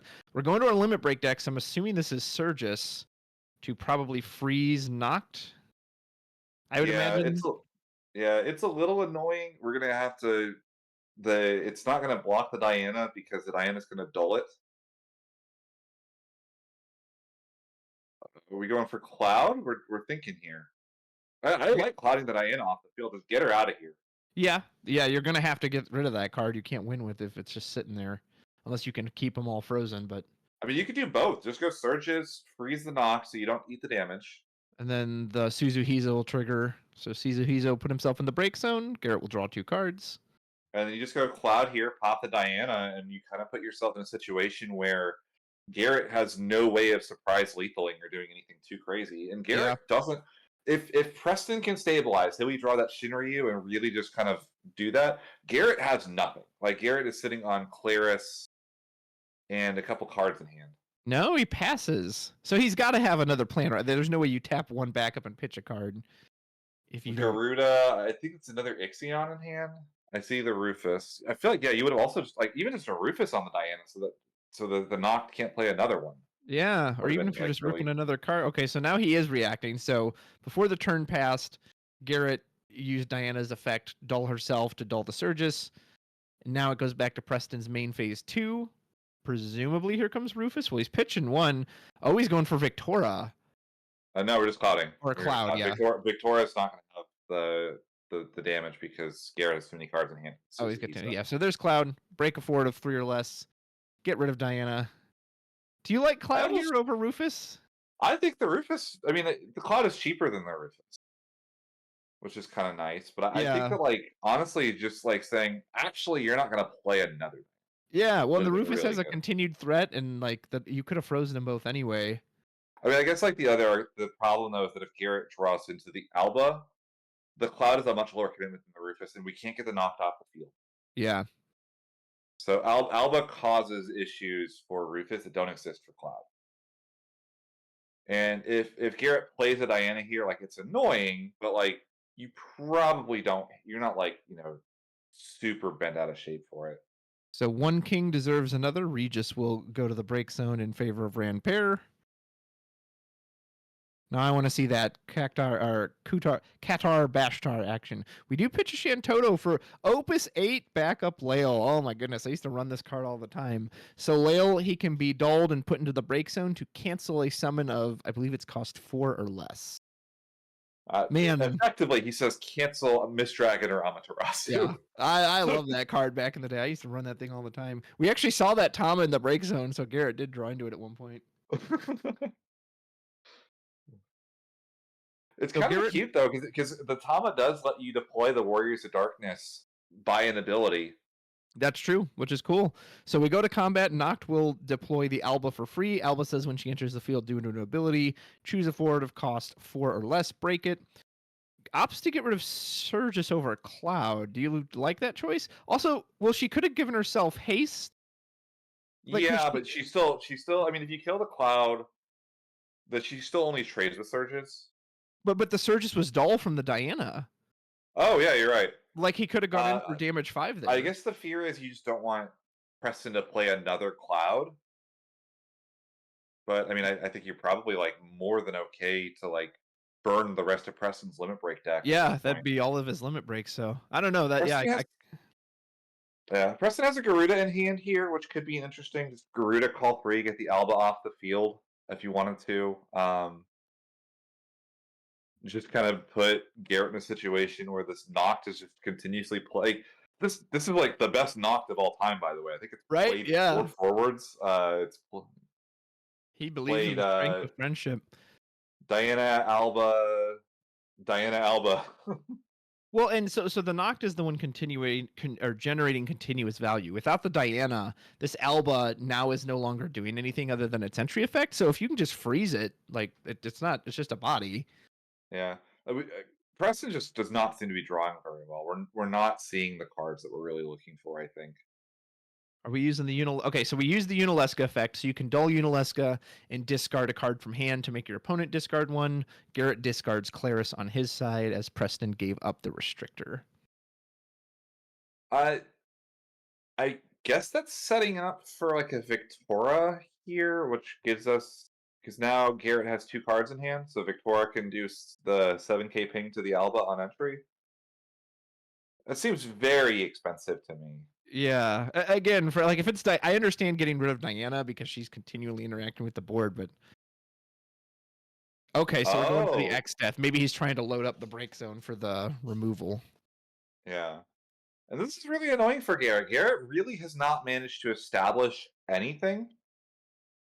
This X death is huge. First of all, the body is going to be 10K. We're going to Oh, Miss we're Dragon in countering with Miss response. Dragon to remove everything. So Preston only had 8 characters. I'm assuming it's going to be enough for X death to do everything. He must have just wanted to draw a card. I don't really Yeah. see what other reason you would do that for. I 4, want to 5. make sure that you get to the 20. Yeah, exactly. Just in case. Let me help you out there a little bit. And 11, 12, 13, 4. Yeah, I mean, we absolutely have 20. So X Death, if 10 cards have been removed from the game total, he gains 2,000 power. If 20 cards have been removed total, and that counts both players, at the end of the X Death controller's turn, the opponent must sacrifice 1 character on their board and remove it from the game. And this X Death can absolutely take over the game, as it looks like we're going for Victoria as well. We're going to get rid of that Alba, And which I means, mean, yeah. yeah, this is so rough now because the Alba's going to go. The X Death definitely is online now. I'm guessing the Miss Dragon was just to draw the card. Maybe you're afraid of, honestly, even like a Lightning is kind of scary to get back like an Ixion. Yeah.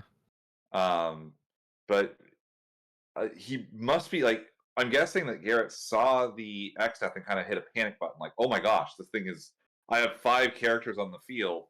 This thing's going to eat me alive. Yeah. And I think he just kind of panicked a little bit there and said, like, I need to like find an answer to this right now, or I'm going to lose.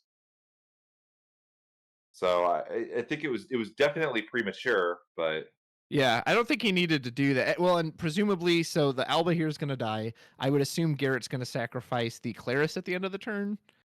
You want to keep your Lightning CP. Theoretically, the Lail can do something still. yeah, I mean, yeah, if he can find another Alba, he can immediately kill this X Death. But he's got to find her, and we know he's seen 2 at least. But this X Death will take over the game if it is left unanswered. yeah, and again, because of the way that Garrett played, uh, we removed something for X Death there We did not. because Yeah. we put the Alba in the break zone, which I'm assuming is the Victoria ping. Okay, we're checking it now. Okay. Nope. The Victoria ping resolved, right? Like he only had 1 card in hand. Yeah, Yep. hold up. Let me take care of this. Thank you, thank you. I mean, he can still, so everything he just did, he can still do off of the Lail backup, but yeah, he wouldn't be able to do it off the Claris backup. He can play the Diana for free, which also draws him another card. Oh, no, we're moving the... So we didn't kill the Alba with the Victoria. It looked like we Oh, targeted really? the Noct. So we Oh, removed the Alba from the game.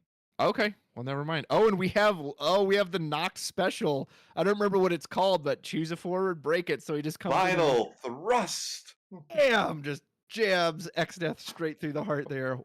Wow, I wonder why he targeted the knock. Did he just forget how much damage it did, or?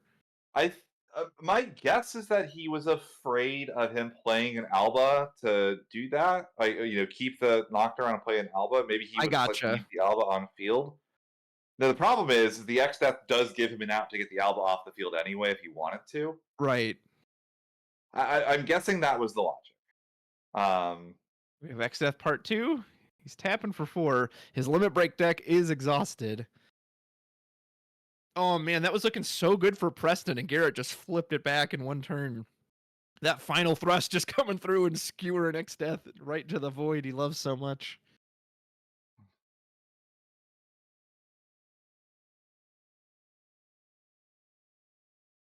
Yeah, Preston doesn't have a very clear answer here. I feel like he would have snapped it off. He does have Vincent. I mean, Vincent can freeze all 3 backups. I don't know what that does at this point, but I because you're looking at not quite lethal. It's close. Okay, so we play Weiss. So it is he's not on damage 5, and there is no Nero. So actually, he just paid 4 for essentially no effect. But he can he got use the the Unalesca. Unalesca. Yeah. I'm trying to think if we dull the 2 Warriors of Darkness here. Preston actually has to trigger an auto or he dies, which is kind of funny.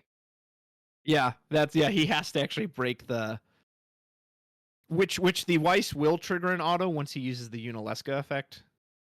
Yeah. So he'll use the Unalesca effect, dull it, discard a card, make his opponent discard a card, and then Weiss says whenever your opponent discards a card, choose a character on their board, dull it, and I'm not freeze gonna it. lie, I feel like we should have just kicked that Ixion instead. Yeah, We had you an would have Ixion in gotten. hand. Well, and you can kill the Suzuhisa without him drawing. You know what we didn't have? Do we not have a lightning lightning? statement. We have one lightning Oh, card. We ditched a. I think we didn't have a lightning card in hand to do the kicker on it. yeah. Oh man, that feels bad. I was gonna say that would have been a much cleaner answer. Although Honestly, Weiss I is almost like doing. I kind of almost like doing it anyway, just to like keep the like you trade the 2 CP for the Suzuhisa, drawing 2 cards here off of the Weiss trigger. yeah. Now we are still going to be able to dull freeze. Looks like we're going to hit the Noct again. We're really like Sephiroth is waiting until the end of this Right. game to show up. He's like, I'm the final boss. I don't. Exactly. I don't I need don't. this. I don't come out early. You don't need me yet. I'm the final boss of every game I'm in. So we do get the dull freeze on the Noct. We did draw 2 cards off the Suzuhisa. They're checking something on Weiss. I'm not sure what they're checking. Okay, yeah, so Noct is dull frozen, but the Diana is able to freely attack. Although at this point it would just trade with the Victoria. Alba would be pretty nice here. Yeah, I mean, thankfully Alba still doesn't represent the end of the game now, which is good. Yeah, no, he's still. And Garrett is on. Although I guess Garrett's on 4 cards in hand. We ripped the last card with the Unalesca, but that isn't gonna be the Suzuhisa traverse right back into 2 cards. Suzuhisa really showing how good he is. Right? What a fun card. He's in here, I imagine, as just the best thing to do with Kadar Bashtar. Speaking of Kadar, I see him in hand, but I don't know if we have an 11 character to follow up with the Rand pair. So we pitch a Reeve. Here's Kadar Bashtar. We can get back a 2 or less. We have Suzuhisa. That's so fun. Oh, I love that. Yeah. So this Kadar Bashtar is effectively free, and even better, it can pump anything with 2,000, right? Yeah, and you know that Preston has to want to use this Weiss next turn. So this Suzuhisa is going to draw us another 2 cards, Yeah. almost guaranteed. Garrett smartly passes. I think that's the right call. You actually need to be very careful about going to damage 5. You don't want to put this Weiss untargetable until you've like made sure you've dulled him out of the way. So Preston can do the Unaleska for sure. He doesn't have any help from his limit break deck. Other than that, we gotta hope he drew. But like, even if he drew El Cid, he can't pay for it and play the other card in hand. So let's see what he got. I think I see Nero. Nero. Yeah, that's. Is that a Sephiroth on the left though? It's lightning. Lightning. Okay, I mean not terrible. It does give you another blocker. I don't know if she can afford to attack to trigger any of her effects. She can what, dull something by attacking? Or always going to do the discard. Okay. Yeah, that's nice. So he can pay 1, dull lightning to make his opponent discard a card, which will trigger the Weiss. Oh, but I think this could be looking at lethal here. Because Diana is for sure going to dull. Well, we are going to break the Suzuhisa again too, though, so maybe not. You know what would be really funny here? What's that? Cast that Mist Dragon to dull your Diana and say she doesn't take damage, so you don't get the discard. The Suzuhisa lives, and then you go for game next turn. That's really, yeah, that's a good point. So he didn't do that, so he was forced to discard it. We will get the dull freeze on knocked, but we will still draw 2 off the Suzuhisa. He drew into maybe an Odin and a backup. Couldn't quite see. And presumably before this turns in, Diana's going to dull something as well. Yeah, if Garrett had seen that, because then you don't get the auto off of the Weiss, which then means the Suzuhisa gets to stick around as an attacker. Yeah, that's a good point. And there's no way for Preston to trigger another auto to force the Suzuhisa to sacrifice himself. Does he have enough for Neo X Death? He just drew Neo X Death, although it wouldn't kill him because he's only on 4. We should, because we have 4 in hand plus the backups. I think he's got 5 in hand, right? Or does he have 4? We discarded 1, drew 2. Yeah, we're on 5 in hand. I mean, yeah, and then Preston will draw 2 cards and have 3 backups to work with, like to deal with. Yeah, really rough board state. 2, 3, 4, 5, 6. Here comes Neo X Death. When he enters the field, pay 8, remove 2 backups you control from the game, and all forwards opponent control from the game. Good gravy. Oh man, so here comes Garrett. He's gonna go put him to damage 6. Damage 1. There's that Shinryu we wanted. It's a little too late now. Small thing Garrett missed there. He could have sacrificed one of his backups to the Cador and put it in the break zone instead of in the RFG pile if he wanted to. What did we draw? Anything useful? Is it Rufus? Shinryu? It is Shinryu, so this will kill Diana and knocked, but we can use the Diana to dull it, and that's going to be the end of the game. As Diana and knocked, the knocked will finally leave the field. He's been there the whole game, Ghoul. We can save it if we want to. With how? Cador. Get Cador. Make him at an 11K. Oh yeah, that's true. That's true. Do you do it? Why not? Yeah, you know he has nothing in hand. Like, I mean, you don't need to anyway. You can still just, but yeah, I think it's correct. You just, yep, he's pointing at it. Lael is going to buff knocked by 2,000 power, so while he will take 10,000 damage from the Shinryu, knocked will live. Oh my goodness, yeah. Unless there's some insane damage 6 EX burst, this one's looking mighty over. The knocked that could. The knocked this knocked will not leave the field. This was the dueling skill. It came down turn 1. It did. It carried the entire game for Garrett. Holy moly. Dude, Garrett, congratulations. That was crazy. That was, I mean, I really thought Preston was going to stabilize there in the middle like that X death, but Garrett being able to answer it so quickly. And maybe, I don't remember exactly what his sequencing was on that next shot. No, I still think he had enough, but like him maybe targeting the Alba with the Victoria, and then that way Garrett's forced to sacrifice a backup, which if he does that, then maybe he doesn't have that final back. I don't know. So who knows? Yeah, Cool. What's your breakdown of that? I mean, I don't think either player played perfectly, but I mean, you also have to realize, like, it's really difficult to play on stream of these events. You know, it's what time is it there? Like 12, It's about 1 p.m. It's coming up on 1 1. Yeah. p.m. You've been amped. You've been at the event since probably 9:30. You're amped to play, and now you're told to play on stream. People are going to make mistakes, and Garrett definitely played the cleaner game. Yeah. But I thought it was a lot of fun to watch too. I mean, it was such a different matchup. Yeah, that was really interesting. Ready Check says in the Twitch chat, knocked turn 1, it played 5 cards total, and it used a special. Like, that's about as much value, I think, as you can get out of a legend knocked there. Oh man, yeah. So let's like break that down. It played 5 3-cost forwards, It never so got 15 glaive. It was always, CP, yeah. and then let's say that it was a 3 CP summon that was the knocked. So yeah, 18 CP off of the knocked from turn 1. Hey, that's pretty good. And a special Honestly, shout though, out. Go ahead. I was just saying, like, it really was unfortunate. Like, if Preston had ever drawn Sephiroth or Al Cid, Yeah. that game is so different.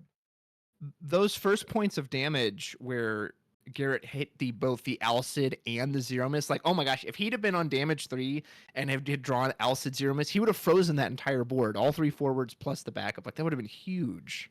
And the Al Cid would have represented, like, honestly, Al Cid would have been as big a threat as the X Step would have been. Might have even been bigger, honestly, because Garrett would not have had the ability to get it off the field, right? Yeah. And again, freezing a card like Diana, like, she has to be active to do that. So if you keep them all frozen, she can't sit there and dull your board out. So I guess my first advice to Preston is just draw better. yeah. Well, and like you said, that turn where he was kind of forced to play the Weiss and he had the Ixion, man, if he'd have had the Lightning CP for that, that would have been such a clean answer to the Suzuhisa and the Diana.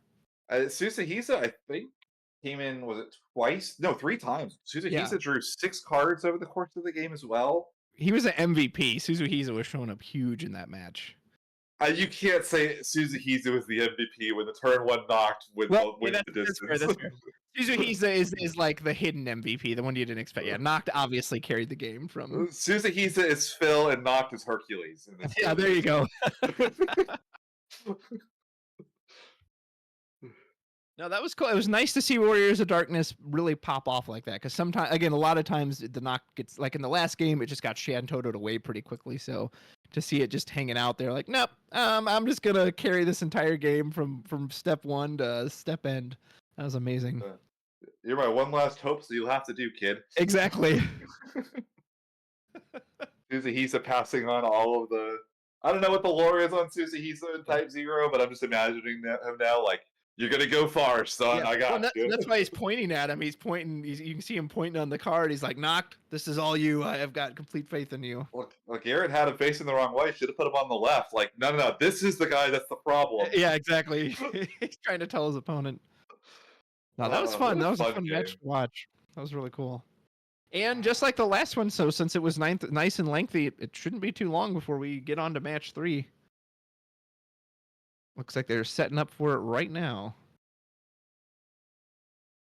Yeah, I think poor Preston, he never had, like, other than the X death, he never had a turn where it was like, oh man, he just really stuck it to him that turn. It always felt like he was very carefully creeping, like, just a little bit, just a little bit, just a little bit.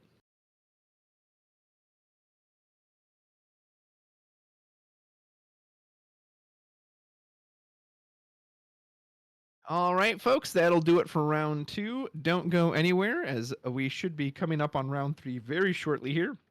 Gonna take a very small break, and we will be right back with round 3. Stick around.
with round 3. We have Noah Goldstein and Leon Villarrica. I hope I'm saying that correctly. Noah is Joey's brother, so we saw Joey on stream in round 1. Not Joey's day. Noah is, I believe, undefeated still. Noah actually won the last locals on Thursday before this, which was like a 26, 30-person locals. Oh, nice. So, Sounds like he's a beast. yeah, he came back. He was on a trip to Japan for like 2 weeks, comes back, and then just stomps everybody, apparently. So, I don't know if he picked up some forbidden tech in Japan while he was there or what, but I will say I have no idea what decks these two are playing. Noah has played a bunch of decks. I remember him. Oh, we have deck lists. Never mind. We'll make this real easy. Noah is on Black Mages. Oh boy. Classic. This is so we have and then Leon is on Mono Wind.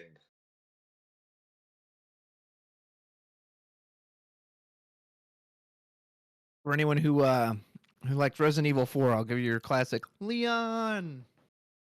Mono Wind versus Black Mages. That I mean, I want to see Black mages do well, but it sounds lopsided.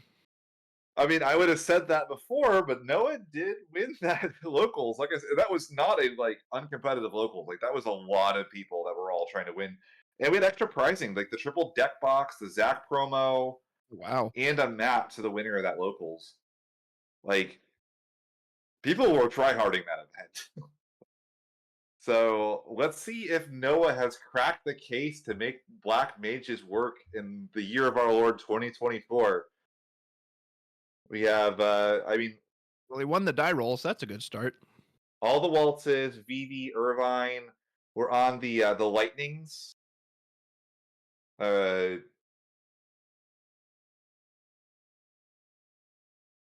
Yeah, so it's like it's a water lightning Black Mages list. That is a combination. Like or what water fire lightning. What a unique deck. Noah going And the yeah, extra mile too with the theming, has both Black Mage sleeves on his deck as well as his limit break. oh yeah.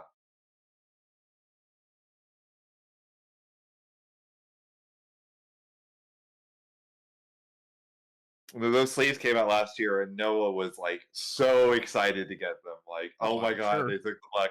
I mean, to be fair, it's kind of funny. Like, I don't know why they ended up choosing that art for those sleeves in general, but it is like some of the best art. It's just funny. It's like it's a random Opus 11 or Opus 10 common. It's like Yeah. she's fine as a card.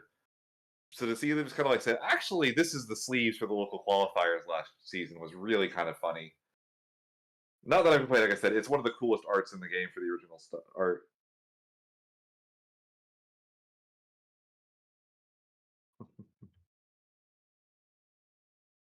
I mean, that's the key. I know that we're getting like a lot of like cool decks on stream, but like DFW kind of tends to be its own little bubble inside of the US. We play our own different decks, so making sure I'm getting at least one DFW native on stream as often as I can means we're getting some kind of really fun, interesting deck builds. So a lot of really like interesting brewers that play in the Dallas area.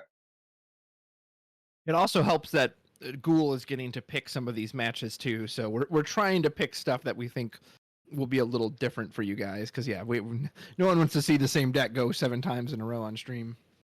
Yeah, and DFW, we tend to not show up on stream quite as often elsewhere too. Even not that we don't have our players that do well when we travel and stuff, but getting kind of a chance to showcase people they really have probably not shown up before is kind of a lot of fun. Hopefully, you see some new names to kind of follow in the scene after this as well.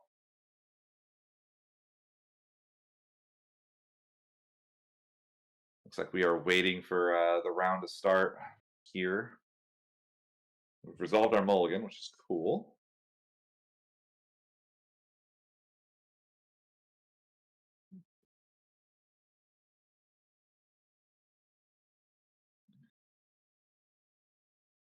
So this would be interesting because I don't think Noah's deck is going to function without getting backups into play. But I don't think you can afford to take time off into this mono win deck. Well, and black mages aren't normally known for being like aggressive, so yeah, I would love to see him do what I would consider a deck upset here, but yeah, and turn one puts down a Palom by discarding the Ishtola. Ishtola is a very good finisher card. We'll see if So Leon the can get his natural curve out for Mono Wind, which yes he can, because there's Chocobo Sam. Go fetch out any Chocobo from your deck. Presumably this is going to be the fat Chocobo 5 CP backup. so the one thing I will say that people kind of underrate about Mono Win is sometimes it can struggle with disruption. True. You can cast like Chocobo on Lulu, and then if Lulu dies, you kind of like you lose the Chocobo draw, and you don't get the Lulu back to hand. And black mages can potentially play a reactive game and maybe do well into this. It's a very interesting situation, honestly. This is just the absolute stones from Leon, though. Oh Pitching the wow. fat Chocobo. Oh wow. Oh, There's the Dane. We're gonna steal a Reeve backup. oh, Pretty that's like good the hit to best take. thing you can steal too. Steals an Onion Knight, and there's a Black Waltz 2 into damage. Oh boy. So yeah, I wasn't expecting Mono Wind to be the aggressive one. I don't think there's a better card you can steal than Reeve. I'm not gonna lie. Yeah, that's pretty ridiculous. He's like, "Who needs a fat chocobo backup? I'll just take one of yours if you don't mind." There is a second Reeve. We are gonna see. Oh my goodness, there's a. Okay, hold on. I got rewind. So we play Ishtola. Ishtola deals ourselves a point of damage. We hit a Kuchulain EX burst, so we get to use it on the Zidane and draw a card. And also, whenever Ishtola sees a point of damage, she shoots something for 4,000 damage. Goes in, she becomes unblockable haste for that turn, hits another point of damage to take out the Zidane. Wow, a lot happened there in like 5 seconds. The one thing I will say for Noah, there is not a single point of damage that matters. If Leon is able to do more than 3 damage, the game is over. Yeah. This Ishtola can deal him 8 damage if he wants to by casting it 3, but that's as much as you could possibly get. We removed the Zidane in one fell swoop, so there's no more value coming from it. We get the Kukulane, so we get to recoup all of the cost from the Ishtola, and we didn't hit a burst back. Leon slows down a bit, puts down the Philo. And that's as good as it gets for. What was this open from Leon? Oh man. And there's an Irvine. We are going to start picking apart the break zone. That's pretty huge. Windex do really rely on their break zone. Now we're taking out 2 summons as well, leaving just a fat Chocobo there. Irwin going to put on some pressure. Ishtola only deals damage to opponent controls forwards, and we hit a Tomos as well. Wow, Noah just smacking this damage left and right from Leon, saying, "Sir, you are mono wind. You do not get to play early. How dare you?" And now there's no summons in the break zone for a theoretical Lulu. I do see a little Google Moogle in hand. So Leon's going to get to do whatever the heck he wants. We should have played that with Lena in main one. What are you doing, Noah? Yeah, come on. Just in case you hit any EX bursts, you want that as the backup power. So this is so this is tricolor essentially, right? Lightning, fire, and water. Yeah, and I will say something that's really nice here. A lot of times, Mono Wind is very reliant on Shinryu in the early game to deal with wide boards. Noah is dealing a ton of damage, putting on a ton of pressure, and there's no Shinryu angle here for Leon. You'd have to pay the full cost for it, even if we Google for it. Not at all. He can use Leo, excuse me, from his limit break deck because that Philo does generate water CP, although just a single Leo probably not amazing here. Yeah, Leon really trying to think what he wants to do to stave off this pressure. I mean, he shouldn't die next turn. There shouldn't really be any other form of haste. So if he can, I think you just take the turn to curve to 5, right? Like Wind is not uncomfortable having to just stabilize on 5 or 6 damage, although 6 is scary because of a card like Ishtola. I mean, the hand is not. I mean, the Google Moogle is doing a lot of work in this hand. We've got like a Chocobo Sam in hand. That's not doing anything. We've got a Lulu with no summons anymore. There's a Chocobo. We could do Chocobo Lulu loops. So we do use the Moogle special retrieve. We tap the Moogle, we use a same copy of it, so a special, and then you can search out any card in your deck. We are going to go get Stiltskin. Probably is going to get us a Luso, potentially maybe an Evray monster as well. When it enters the field, you can search out a character or monster of cost 1, add it to your hand. This is the tricky one. I imagine it's Luso when we try to go off next turn. But Evray is not bad either. We could just assume we'll draw into Luso naturally over the course of. We have Lulu and Chocobo in hand. Yeah. There's Yeah, actually even an interesting question here. I think you even hold the Evray in hand as a free cast for next turn yeah. if you went for it. But we're gonna go for Luso. We're gonna just guarantee that we have it. Now, Which here is the go ahead. thing. If we have any sort of disruption for the Lulu, we kill the Lulu on the stack of the Chocobo, Leon's done. Yeah. Like, the game is over. So I really do think it's a very strange situation in that people don't realize it, but you can sometimes beat Mono Wind without Amaterasu or anything like that just by being obnoxious and just like not letting them do the thing. I just wonder if we should have played the Reeve there, to be quite honest. We could save it for next turn. It's still like a really good thing, but like I wonder if we're forgetting about that a little bit. Well, and I appreciate wanting the guarantee of having the Luso, but like you said, we don't have a Tomos, we don't have Rosa. Like, Wind does need ways to reactivate its backup, and like you said, Evray, he could be a free cast next turn. He's a guaranteed get 1 CP back. We're gonna And lose the Lulu Moogle. Chocobo does do it. Yeah. So we ripped out the Moogle out. That just guarantees that we can't. Oh, and we hit the final Google Moogle into damage. Kupo, indeed. And we do finally hit an EX burst. However, remember, if we use this, our opponent's Lena will trigger, so we will at least give them a card draw. But I feel like Leon probably has to use this. Yeah, I've got the. I don't think Noah's drawn yet, has he? He hasn't. Technically, he needs to wait for the EX Yeah, burst to to resolve. resolve. Okay. So there, we can draw off the Lena. Hopefully he remembers that. If not, someone needs to remind him because it is a mandatory. I've got it in the chat already. I can see this interaction coming a mile away. Yep. Ghoul's way, yeah, because he hasn't drawn. Noah, draw your card, buddy. Yep. All right, I sent it. There we we got go. it. Okay. Probably one of the most common interactions to forget because for so many years you couldn't do anything to an EX burst, so it's kind of weird that's like, oh, actually something happens because of this burst that I get to do. I'm still kind of with Steve. They really should have made it optional because technically it's an irreparable game state if you miss the draw. Yeah, I agree. It probably should have been a May or up to.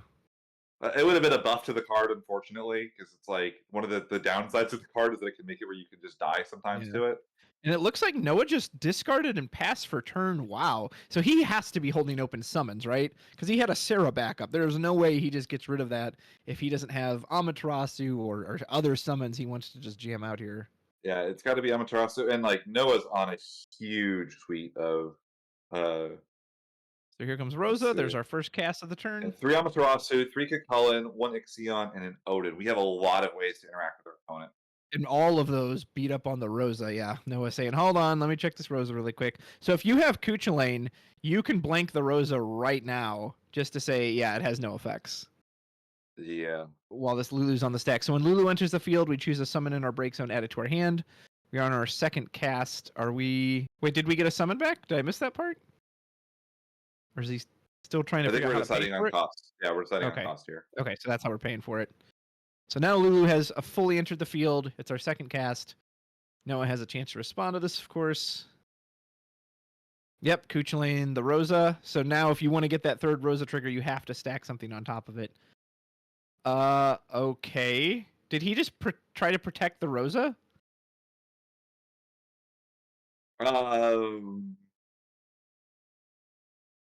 Yeah, I think he tried to protect the Rosa, but it doesn't work on Cuchulainn.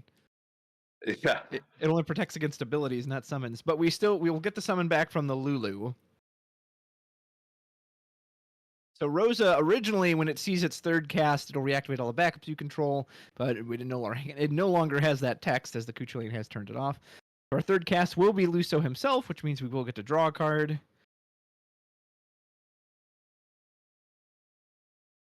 We are obviously trying to Luso off. Yep, he says, your card draw is good, go ahead. Okay, so now here's going to be that pivotal turn, right? He's going to try to Chocobo this Luso back. So if Noah can kill it on the stack. I see Alexander in hand. Which is huge. The old pot of greed, as you like to call him. Yeah. No, they didn't miss the trigger. Everything's fine here. You can legally pay the one for the Rosa to protect herself from abilities. Then she gets blanked and loses it. You can still do it. We did not activate the backups. Yep. So we're fine. You can still do it. It just doesn't It just doesn't protect against the Cuchulainn. So we are going to pitch one to cast this Alexander. If Alexander is the 4th caster later of the turn, our opponent will get to draw 2 cards from it. So Lulu will also trigger whenever a summon is cast. You can choose a forward opponent controls and reduce its power to 5,000, or set its power to 5,000 for the turn. So the old pot agreed. We are on 4. Chocobo would be 5 to get the Luso back into hand. And then we'll need 2 more to get to that 7 cast. If Luso enters the field on the 7 caster later, not only does he get to draw a card, he does 8,000 damage to your opponent's board. Here comes the Chocobo. Does Noah have a response? Presumably we are going to target Mr. Luso here. No response from Noah? Oh, he might be getting a board wipe then. We got another Chocobo too. Wow. So yeah, we can easily, or we could just cast the Izana. Izana, get like the Chocolate out of the deck. He plays Luso again. Okay, well he does have the second Chocobo in hand, so he knows he can. Oh, and we're just gonna Amaterasu it. And he doesn't have enough to Chocobo it back. Amaterasu coming through with the woo, just putting a stop to that. That's it. That's all of it. Oh my goodness, I never thought I'd see an Amaterasu actually just stop a Luso cold like that. I think he should have put out the Izana. He shouldn't have put it out that early. Right? Because like if he puts out Izana, he draws a Chocobo, and then he can use that for the Luso, right? Wouldn't that work? He does, but it's the same issue. He doesn't get out of the situation if he does that. Like the Luso board wipe doesn't happen, so he just ends up with an Izana on the field instead. Yeah, he would have drawn a card, I guess.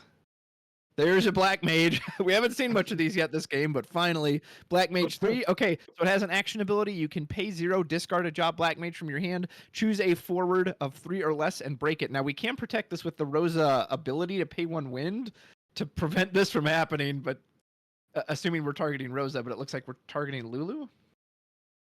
I mean, if he's got another Black Mage, he's going to try to break both of them. Leon is looking very dejected right now. Yep.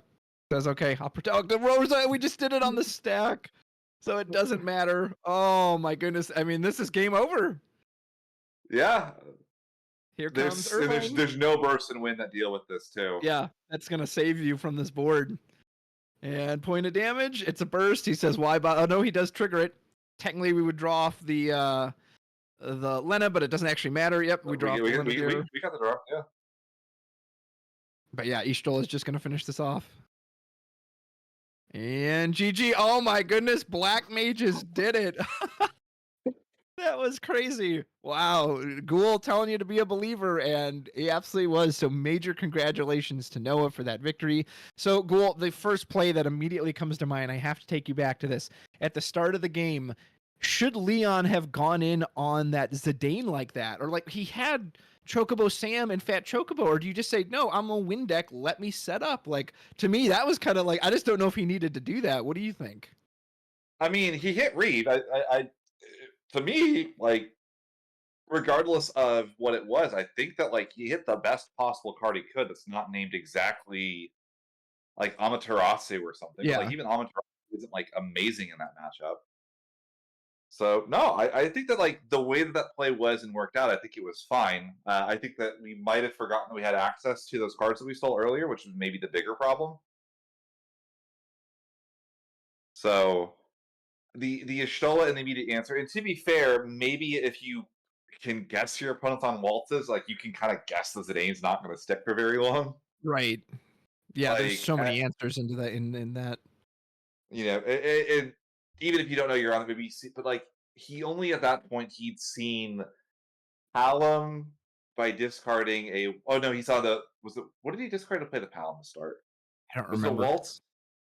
It might have been. I don't remember, but yeah. So I like you just have to realize that his name probably isn't sticking there. But I even said it though that like, hey, you know, there's a weird issue here with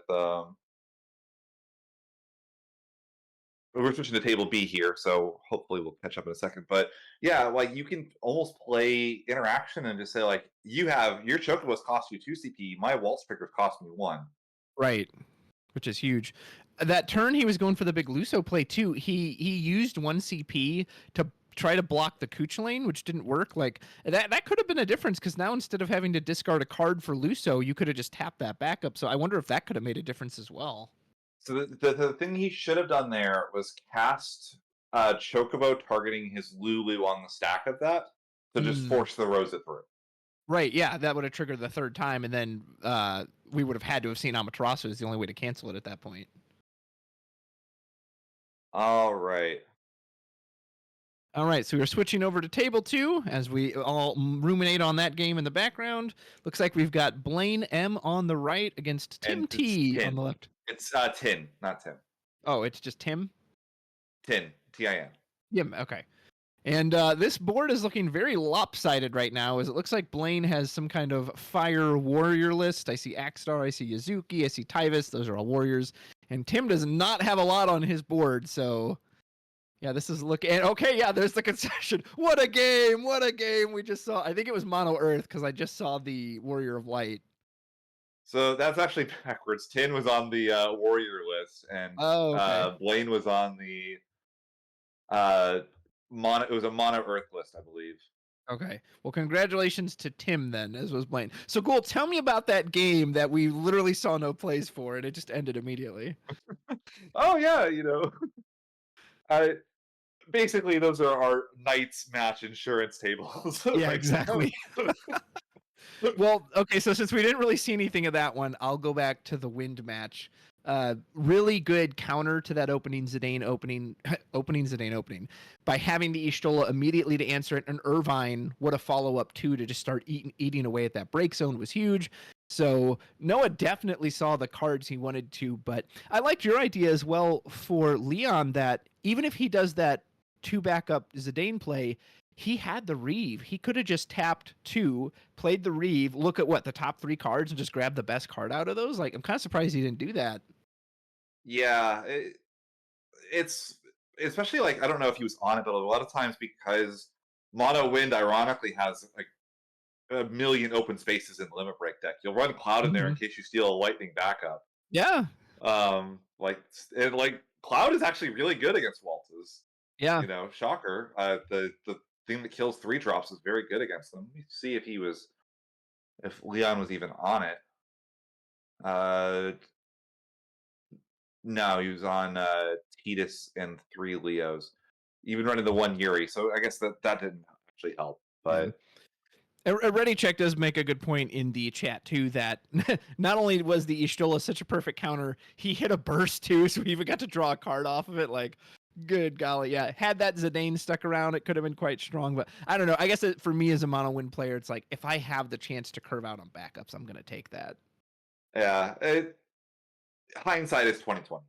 Sure, absolutely. If that had like stolen Reeve and then like Elena, for instance, we would have gone, oh my gosh. Oh yeah, that would have been absolutely nuts. Or like an Amaterasu, for instance, and then all of a sudden now the Y'shtola doesn't answer the Zidane. Like, there's so many ways that can go right too. That I really think that it was just more so some slight sequencing errors. And again, this is the thing about Mono Win that is so difficult, is every single sequencing thing that you do matters when you do your push turn. Yeah. And the very small mistake of Rosa doesn't protect from summons, that's 1 CP down, and not realizing I should just go on my, cast my Chocobo right here, get the Lulu back in hand, get the draw, get those 4 backups back up. All of these decisions make a difference. And if any one of these goes the wrong way, you lose the game. And props to Noah. Noah played that fantastically. Yeah. I mentioned, like, what's the big threat for Mono Wind here? It's going to be a Shinryu. How many forwards did Noah commit to the field? 2. 2. Yep. Like, by the time he committed to the Waltz 3, like, there really wasn't a lot of time anymore. Yeah, the game was over. That was the last turn. So it was such a smart set of plays from Noah to just play under everything that Mono Wind wants to do. Yeah. I mean, even how crazy is it to discard the hand size against Mono Wind? Yeah. Yeah, no, and that's why that was very smart. It's a Sarah. It's like, okay, so he could easily curve out more. He says, no, I need to just, the Luso's coming. He saw him search it out. It's like, I'm just going to hold up. I know that Kuchling stops the Rosa. I know that the Amaterasu can mess with this. So yeah, he said, nope, that was very well played on his part. And that was a very wise decision. It's such a small but brilliant thing too, because if like, what does the Sarah do for you there? The game is over next turn. Like, you just have to know I need to hold as much interaction as I possibly can in a way that doesn't open me up to being, killed by the Shinryu. And he did it. Like, that was one of the that was such a good heads up play to say I don't need to commit anything else on the field. The game is over. I just need to hold this Kakaon and this Amaterasu, and I don't need to commit anything else to the field. Yeah. Just beautiful play. Irvine really showing up as a card these past couple sets as the game has become more and more reliant on break zone recursion. That not only does he get to eat away at your break zone, he gets to hit really hard and he gets to hit you immediately. So like a set that's such that's a card Win doesn't ever want to see, right? It's quick and it hurts your break zone. Like it does all the things you wouldn't want to do when you're sitting there trying to get to that late game. Yeah, no, that was. Yeah, no, the Irvine. I mean, even the Ishtola really looked fantastic because, like, there wasn't a lot of ways that Leon could commit a forward to the field defensively, right? Yeah. So, like, the combination of Ishtola and Irvine just kind of said, "What are you gonna do? Like, deal with this." Yeah. Absolutely. So, yeah, that could make Noah 3-0. We have a black mage player that's 3-0 currently in Swiss. He's putting in the beaten. Let's see. Does he have anything like crazy in his list, or is it mainly just the black mages? Is he running any other mini package like a Tyvis or anything like that? He's got a very small lightning package of 4 cards. 3 of the water one, and then 1 of the water lightning. 2 copies of Shinryu. Don't need the third. Who needs the third? Who needs the third Shinryu? Why would you need Right. that? Um. The Shinryu is actually a Oh, little surprising too. You would think the black, but I guess there's stuff the black mages can't hit. So yeah. And we're fearless. We're on Princess Sarah plus Shinryu. We don't need it. Who needs it? Yeah. They want to Amaterasu the Princess Sarah. They're not Amaterasuing the Wall 3, baby. I'm preempting Ghoul's like deck review here, that video he does, but looking at Leon's list too, he actually has 1 Yuri in his limit break list. I think that's one of those slots, like you said, just make it Cloud. Like you're never gonna cast that Yuri. The Cloud, maybe if you steal a lightning card like he did, maybe that'd be relevant. Surges would be the other one to consider as just Yeah, like Surges or a Zac. You steal a fire backup from somebody. You yeah, steal a Lunith. Would be kind of nice. Like, you just kind of like it's unfortunate that until next set, that is what Win's limit break deck is. It's my 2 copies of Ace, 1 to 2 copies of Leela, and then just whatever I think I'm most likely to steal with today. yeah, Or if I'm playing Philo, 3 copies of Leo. yeah. And he had Titus in there too, so. Yeah. Okay, so remind me, is Um, there? I know there's a lunch break at some point. I think it's after round 4 though, so I think we do have one more round before we cut to lunch. that's gonna Believe be I saw it earlier. How are you doing? I know it's getting kind of late over there. yeah. The lunch break is a that is gonna be a we'll see. Yeah, fair enough. Fair enough. One Moogle's more round confirming before about one. lunch. Yep. So Awesome. Well, folks, I know that was our quote unquote shortest one yet, even though it took up over half the time.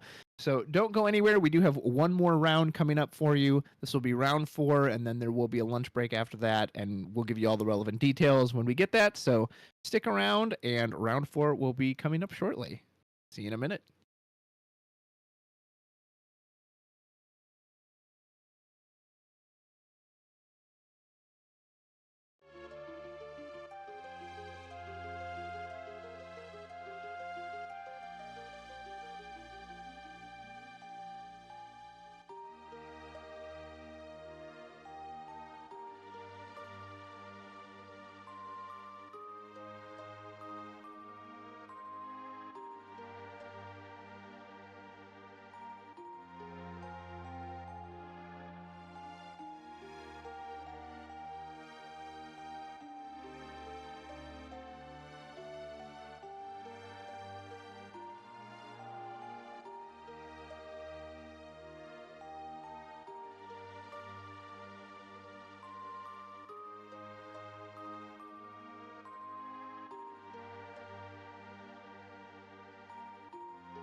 apologize. Yeah, I assumed you could hear us, so there we go. Oh, All right, we're on the Twitch stream. All right, everyone, welcome back. Time for round 4. We have on the left Connor S, and on the right Jonathan K. Mr. Ghoul, what decks are these two gentlemen playing? we don't have lists yet, so we have no idea. Fair enough. So take a while. Well, what do you want them to be playing? What do you want to see here? I do know Jonathan is a Chaos Arc enthusiast. I've seen him play that before it was cool. I have no idea what Connor's going to be on. Connor is on 4-wall, according to somebody in the chat. So a slightly more normal matchup. I'm sorry, everybody. Well, we avoided it for 3 rounds. So that's okay. It was bound to show up eventually.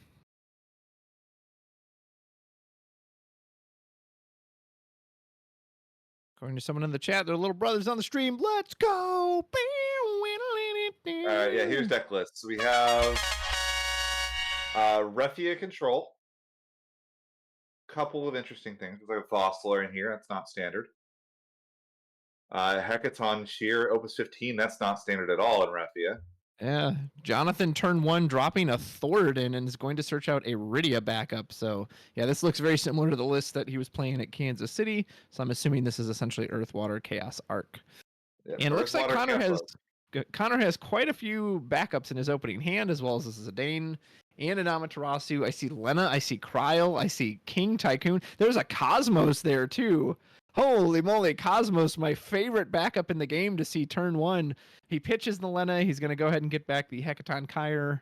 Or sorry, pitches the Lena, gets back the Hecaton Kyre off the Cryo, which gets back a 5 forward or a summon.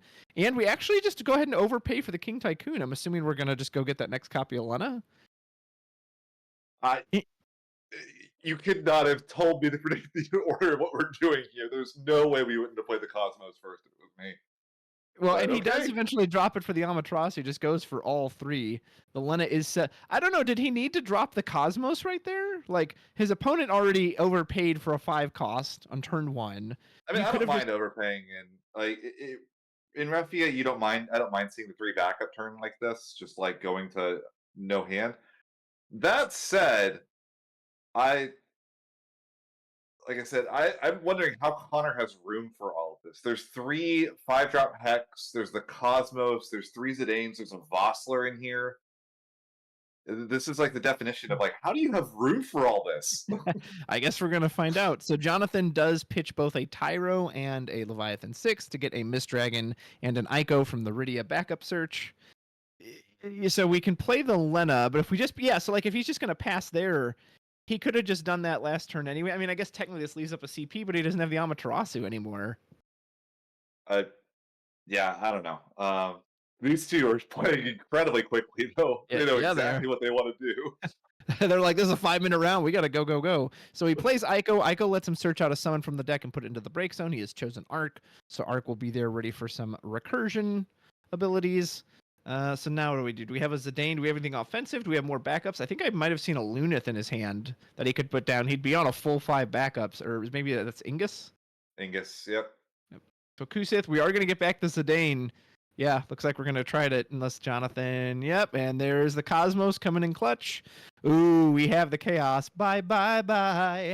Chaos is going. I can't believe we didn't Mist Dragon that, but I guess he didn't want to give up. He would have had to give up the Hecaton. Yeah, I don't know. I mean, you're up the man in black here, right? Just if you can cut Jonathan off forward access, it's so rough. He wants to just prevent the backup destruction.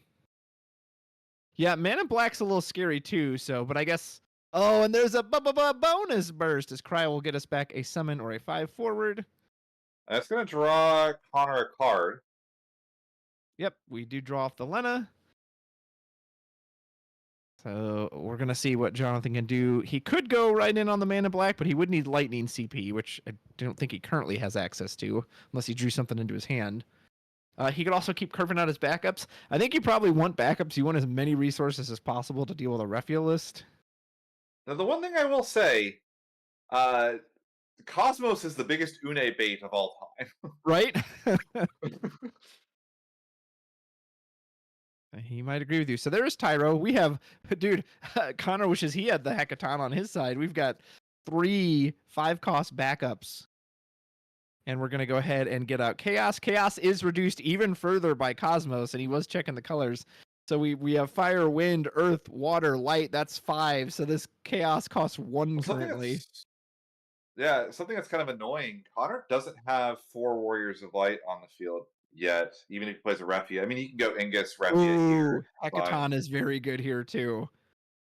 I imagine instead, but you don't want to kill your Zidane. I think you just go Refia, Ingus here, and then you can spin your Zidane back to the top. Okay, never mind. Well, but if he has Arc, he knows the Refia dies. Why do that when you can just cleanly cut the Arc off? I don't know. True. I like that. That makes sense. And there's Tyro. So we have more than enough color fixing. Presumably, we're going to go get 4-cost Warrior of Light here. I just would have valued keeping, because like Zidane is the thing that breaks this matchup, right? Sure. So if you could preserve your Zidane access by putting it back on top of your own deck, you feel pretty good. And you know there's an Arc in the break zone. You just looked at his hand. I guess he did have the Arc. No, he had the Arc in hand and you knew it because, did he have? Yeah, I think he had an Arc in hand. So maybe not. Yeah, I've never seen 2 players play this fast. I appreciate the safety of the Hackathon. Yeah, no, you might be right. It's tough. The Refia is huge, right? If you can spin your own Zidane back, that is huge. But again, if he like just arcs you on the stack before you even get to like, it's just I think you get overly punished for that. Yeah. So here's Une. Let's see if you're correct. Does he choose the Cosmos? The big. It's got to be Cosmos. It's the only one that doesn't do anything. Or Lena. Now that still doesn't keep him off wall, right? Oh, and there's another Zidane. It does not because the so we can just go replay the Lena or just go straight for wall. Jonathan thinking, nope, and then goes again and lets it resolve. Yeah, I mean, I guess it doesn't really matter because he wants to replay it anyway, but I am kind of surprised he picked the Cosmos over the Lena. Oh my gosh, there's another Arc. Yep, goodbye. Well, that's one Arc we know we don't have to deal with, and the other one I think is still potentially in the break zone unless he got it back somehow. Now, we do have to be a little mindful of this Une. If this Une is alive and is allowed to just keep getting summons back, that can get out of control insanely quickly. And we pitched the Ingus. We don't have the 3rd Warrior of Light yet, or the 4th Warrior of Light. So yeah, we have one. We have 1 Warrior of Light backup right now. So like, I mean, I guess like we have 4-color wall. I guess Refia still kills it because 4-color wall can dull, ping Une, go to combat, ping it again. Oh, that's true. Yeah, I like that line a lot. Pitch the Sarah. We do put down the Lena. Now here comes the Refia. I kind of hate getting rid of the Mist Dragon, but yeah, it looks like your plan's gonna be. You can even spin it at this point if you really wanted to. I think you just get it in the break zone. You don't want him to. You don't even want him to have access to it again. Well, but I mean, you could put it on top, right, and then just hit it into damage. I guess so. I think that's just more expensive, though. I think you can just double man in black. Wow. Okay. I mean, you might as well block with the Une there, right? I mean, if he's gonna swing Zidane first. Well, he can't block the Zidane. Oh, right. Yeah. Because so avoids the EX burst. Doesn't? Oh man! See, he should have used it on the stack. What if he hits a bonus burst? There's Leviathan. We can either bounce a forward our opponent controls back to hand and get a water forward back from our break zone. Yeah, because you just example, by the way, though. But now here's another situation once again where we attack with Zidane first. Yeah. And then now this. I mean, I guess now you would have bounced the Zidane back with the Leviathan, but now the Une is probably sticking around. He should have just either spun it. Oh, Zidane back? Okay. I don't know about that one.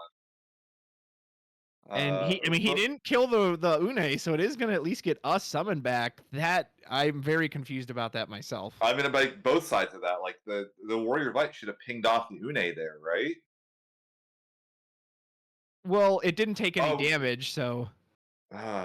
Okay, so we use Kusith. We're getting back the Chaos. And I'm assuming we're going to try to spin this Chaos on the stack of this, and then maybe that's why he picked the Zidane, because now he's going to make him discard it from hand.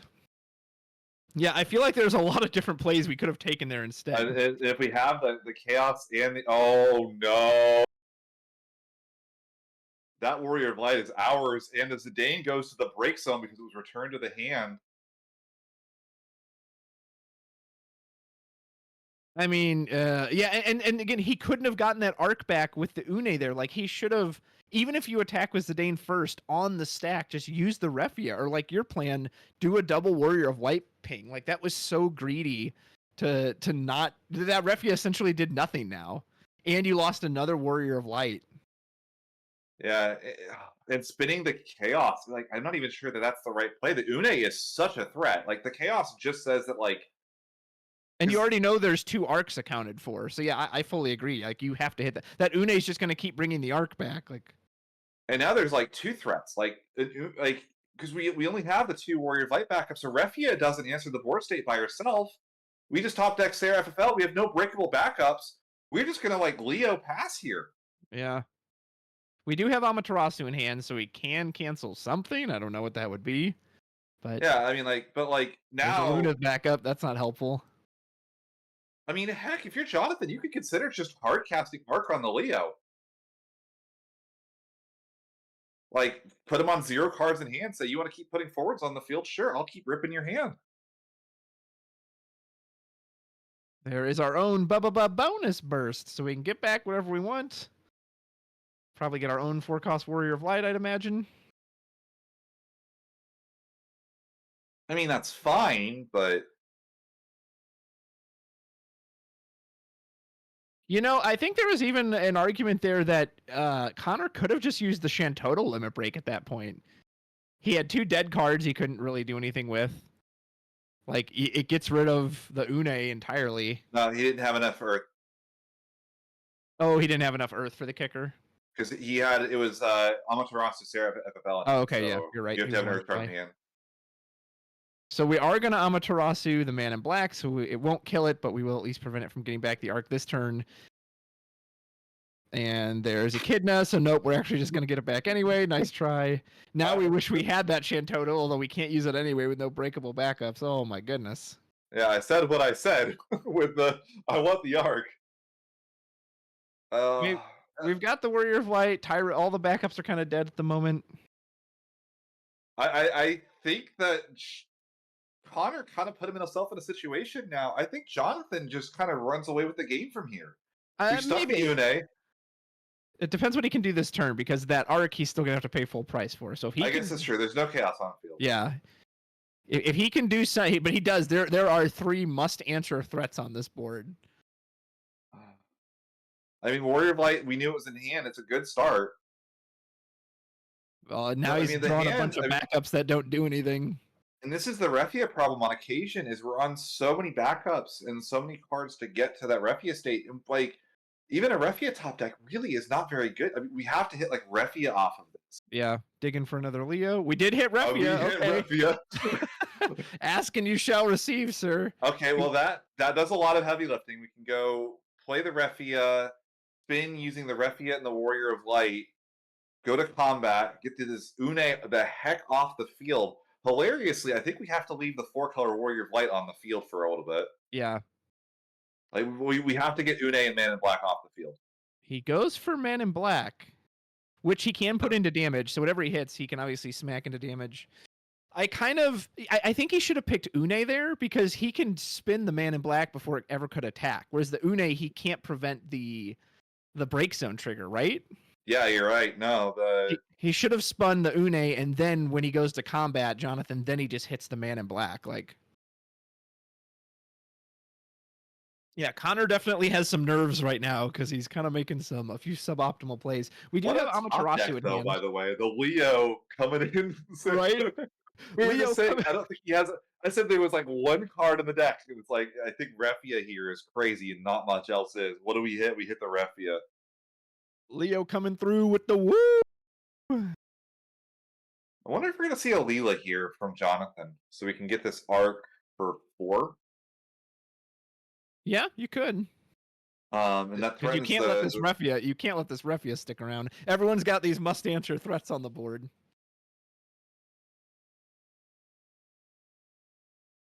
Yeah, Connor's had multiple instances to just get rid of this Une, and it is still there. So it looks like we're attempting to go to combat. Yeah, we're going to go to combat. Do you choose your own Warrior of Light, or do you choose the Une? I mean, it's apparently it's Warrior of Light. I don't think that is correct, but that is the decision that we have gone for. Why did we not ping off the Leo with the Warrior of Light before passing it back too? That definitely some mistriggers. So I do understand the Warrior of Light from this is that if he targets the Une is going to get a summon regardless. Whereas now, assuming the Refia lives, he can just get the Une on his turn. So maybe that was his line of thinking. But yes, we should have pinged off the Leo with the Warrior of Light. Because now we could have attacked with the Echidna that they're even. Oh, we're going for Shantoto. Okay, that's interesting.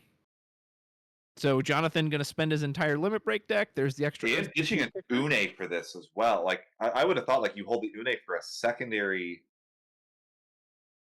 Just checking to make sure it was paid correctly. There's no Amat from Connor's hand. This is going to get the Refia. And one thing, to be fair, both of these decks are on very low forward counts in general. That said, that's a big cost from Jonathan as well. I mean, how many forwards are in this deck from Jonathan? We're giving. And he lost his Echidna too. Yeah. And he lost the Echidna. There's another. Okay, we know Amanda Blackhammer from the game.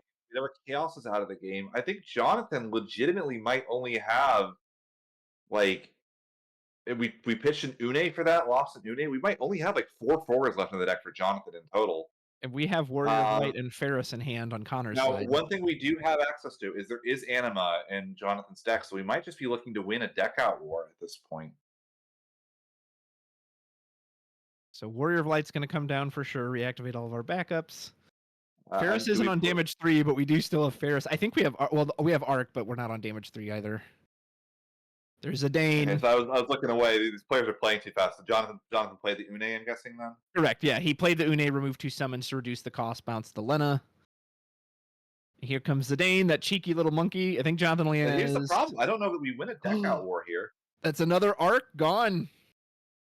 We knew that was in hand because of the... I think there's only 1 Arc left that's not accounted for. 2 of them have been removed.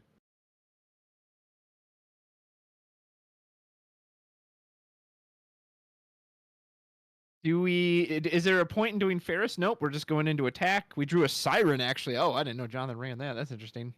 1 copy of it, yeah. So do you take anything here? List. Do you take... Oh, you absolutely rip the Siren. Okay, you just don't even want to deal with it? Yeah. At this point, you really want to run Jonathan out of cards, and you want to run him out of forwards as well. Gotcha. Siren gives him protection that he absolutely desperately needs. There's a we didn't get the Lena back down first. Oh, no. Well, yeah, why didn't you put the Lena? Oh, no. So, Thornton EX Burst says, search any card in your deck. Jonathan goes to get Chaos, which makes me think, well, no, we know he doesn't have the Arc in hand, so maybe he's hoping to hit it. Oh, and then we hit Chaos into damage. Remember, this Cosmos is really hurting us here. There's the Lena main phase, too. Yeah, the old MP2 Lena. I mean... It's going to be a 1 CP... Chaos. Yeah. Do we have I don't have any forwards in my deck, but I don't need it if you've got them. We do. We had the final Arc. We're going to ping something, remembering to do that.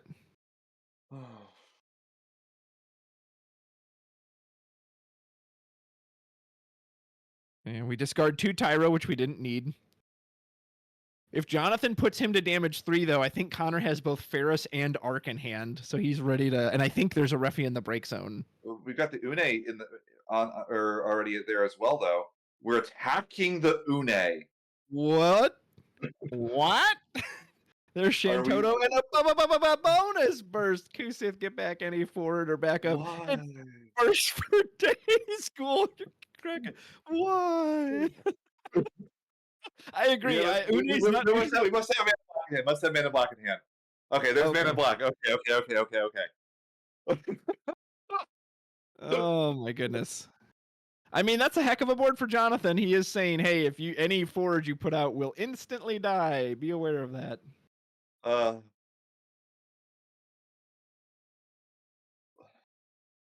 Connor needs Neo X Death. So I'm assuming we're going to go in on Arc. Yep, so we're going to reactivate Warrior of Light backups and attempt to revive, I would assume, Refia if we have it. We do have Ferris But follow here, up, if we didn't assuming we can attack pay and we for could it. have gotten the Misdragon back from the break zone. Just think how. I guess Jonathan's hellbent, so he's got no cards in hand. Yeah. Maybe. No, he's got 2 cards in hand. If we just kept the Une, we have Misdragon for this too. Okay, so Refia is completely fully online. We're gonna try to spin it right now. Obviously, we're gonna counter with, and I'm assuming Ferris is gonna follow up on this after it kills something. But this will represent game with the Zidane, right? Oh We yeah. have a Zidane in hand, 2 Zidanes. There's nothing that can Oh block yeah. on He doesn't field. need all that. He just needs Zidane. And says, "Hey, by the way, block this." Last card in hand, Anima. Off of 1 backup? I don't think He's so. got 2 cards in hand. 2 cards in hand. 2 cards in Oh. hand. Yep, You you go ahead leave and it? keep those.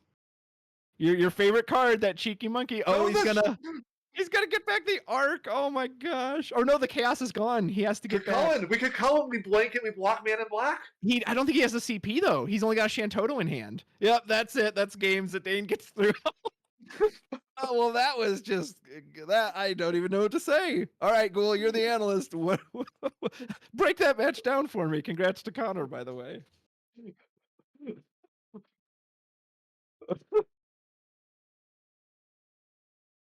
All right, while Ghoul's taking a second to recover, I'll catch up on the Twitch chat. That was man. So that was Burst City population. These 2 players and all of us watching. Arc twice on the stack.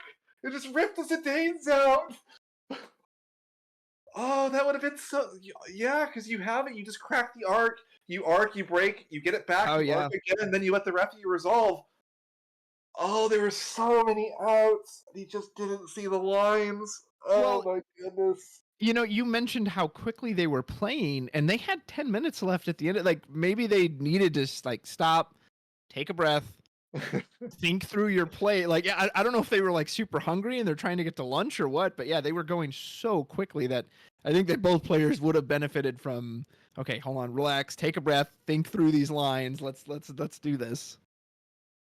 Oh, that was.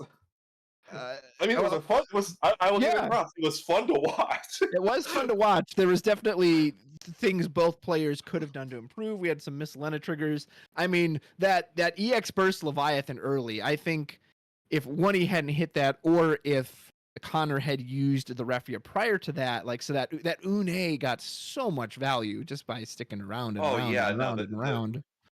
I cannot believe how long the Une stuck around. Like, just so many. Like, but I mean, I guess this like shows the value of the sequencing stuff. The stuff like the not killing off the Une with the Warrior of Light on the turn that he could have. Things like I was talking about earlier, where attacking with Zidane earlier and not being able to rip something out from an EX burst potentially. Yeah. In that situation, not seeing the line to double arc and just rip the entire hand out. Like, what's he going to do with nothing? He's going to play another Leo? Sure, go right ahead. Right. Yeah, Connor was looking in a lot of trouble those turns where he was just like Leo fishing for an answer. And I mean, he was able to get one eventually, but. I mean, I will say that's one of the most fun Refia Control versus Chaos Arc matches I've ever watched, because I mean, both players were just throwing haymakers, and they were not like, you almost didn't have time to process them by the time the next one happened. Right? Yeah, it was like a wrestling match. Just people going up to the turnbuckle, just leaping off, clotheslines everywhere, finishers popping out of nowhere. Like, holy moly! Here comes Une with the steel chair. Yeah, oh my god! There's a Dane coming in with the money in the bank at the end. He just slides past him and throws it into the goal line. Like, holy moly! Yeah. So they definitely both seemed a little like nervous, or I don't know them. So maybe they play that fast naturally. But I definitely think a deep breath and like, okay, slow it down just a little. You can still play fast, but like, just okay, think through those lines and. Yeah, and I guess, and again, nerves are a thing in these, Absolutely. So missing lines is something every single player does. I mean, these players were 3-0. They're clearly doing very well. Yeah. But sometimes you miss things. And to be fair, there's good things about playing fast too. if your opponent doesn't know how to answer these board states and you're playing so fast, that like almost puts on like a pressure. Like I know exactly what I'm Yeah. doing every second. Like you can do whatever the heck you want to. I'm thinking 2 steps ahead of you. So, uh, man, just I think especially in today's meta, Opus 22 going into Opus 23, you really do have to be cognizant of EX bursts and these Earth Water decks, 4-color decks. You know they play so many, right? So like really that play where he had the Refia trigger and he just didn't use it. And I don't know, that's when it's like you gotta anticipate that burst, right? If a Levy 6 hits there, whoops, it did. That's just gonna ruin your whole game plan. Like especially if it'd be one thing if it was just like, oh, it's a Leo on the field. Oh well, I didn't get to hit it for 5K. But it's an Une. You cannot let that card sit around and when you even have it. there, I mean, and the response from Jonathan, he bounced the Zidane. If he bounced the Yeah. Warrior of Light, he doesn't have the four Warriors of Light for Refugee to spin. He could have then arced next turn and ripped out the Warrior of Light and just what's Refugee gonna do? He's got 2 Warrior of Light backups and like you have to get it off the field. Yeah. So no, I think both players are playing this a little bit too fast. And to be fair, I do also understand, especially on Refugee and Chaos Arc, there's decks that are very slow sometimes. They can take their Sure. time to kill. Sure. So I do, I do understand, especially like in the early turns, like I'm going to play a backup. It's going to get me 2 backups. You go. I'm going to play backup. But yeah, sometimes when you do have those critical moments, that extra second or two would have gone a long way there for sure. Absolutely. What did you think of? And obviously, Connor had a few different things in his list. Man, I've been a fan of like turn one Cosmos forever, but that's assuming you see it. What do you think of the Cosmos and the Hecaton Kyre summon? The Hecaton actually seemed like a pretty clean answer to something like a Chaos. Uh, I mean, it seemed okay. It could be a really interesting kind of counter meta strategy if you expect to see a lot of other, if you expect to see a lot of Chaos Arc, it does thinly answer Chaos without committing a forward to the field. If you're against a lot of Refugee control, it pretty much sweeps every forward off of Refugee's field except for Warrior of Light. Mm. He was on 3 Hex, apparently. Um, that said, I really don't like the Cosmos. I think that it's so vulnerable. And Yeah. he actually had an issue where he didn't have enough Warrior of Light backup. Yes. Yeah. The Um, bouncing of the Lena was actually really keeping those numbers down. like that was just a massive problem that he just couldn't. He didn't have the like. You really want Refia in those Refia control lists to be spinning those. I really wasn't a huge fan of the Cosmos at all. The heck, I could see the utility for it, but I also do wonder if it might just be as good to be a burst or something. That's like the big issue with the card comparison. I mean, thank goodness the card doesn't have a burst. Goodness gracious, but Yeah. usually that's probably like one of your burst slots. I'm guessing just got taken up by it, but not that he was having issues hitting burst. Goodness gracious. Right. Yeah. Um, but it's definitely an interesting take on the list. The other problem is that like a lot of your backups on the list are not breakable. If you have, Lunith, Ingus, Lena, King Typhoon, Tyro, and you draw Cosmos, you discarded a card to your opponent without, you drew a card you could never play. Yeah. Someone So pointed out in the chat too that last turn where he actually attacked with the Une. If he had left that Une up, he could have fired off the arc, then used the Une, get the arc right back, do it on the stack before the chaos disappears. He would have had an extra CP to do the Kucha lane. Like, wouldn't yeah, have hit the burst that also got him yeah, the Zidane because remember he had 3 cards in hand yeah, that's when he, true. when he when he got hit by the arc, so he kept 1 card in hand, which was exactly Zidane.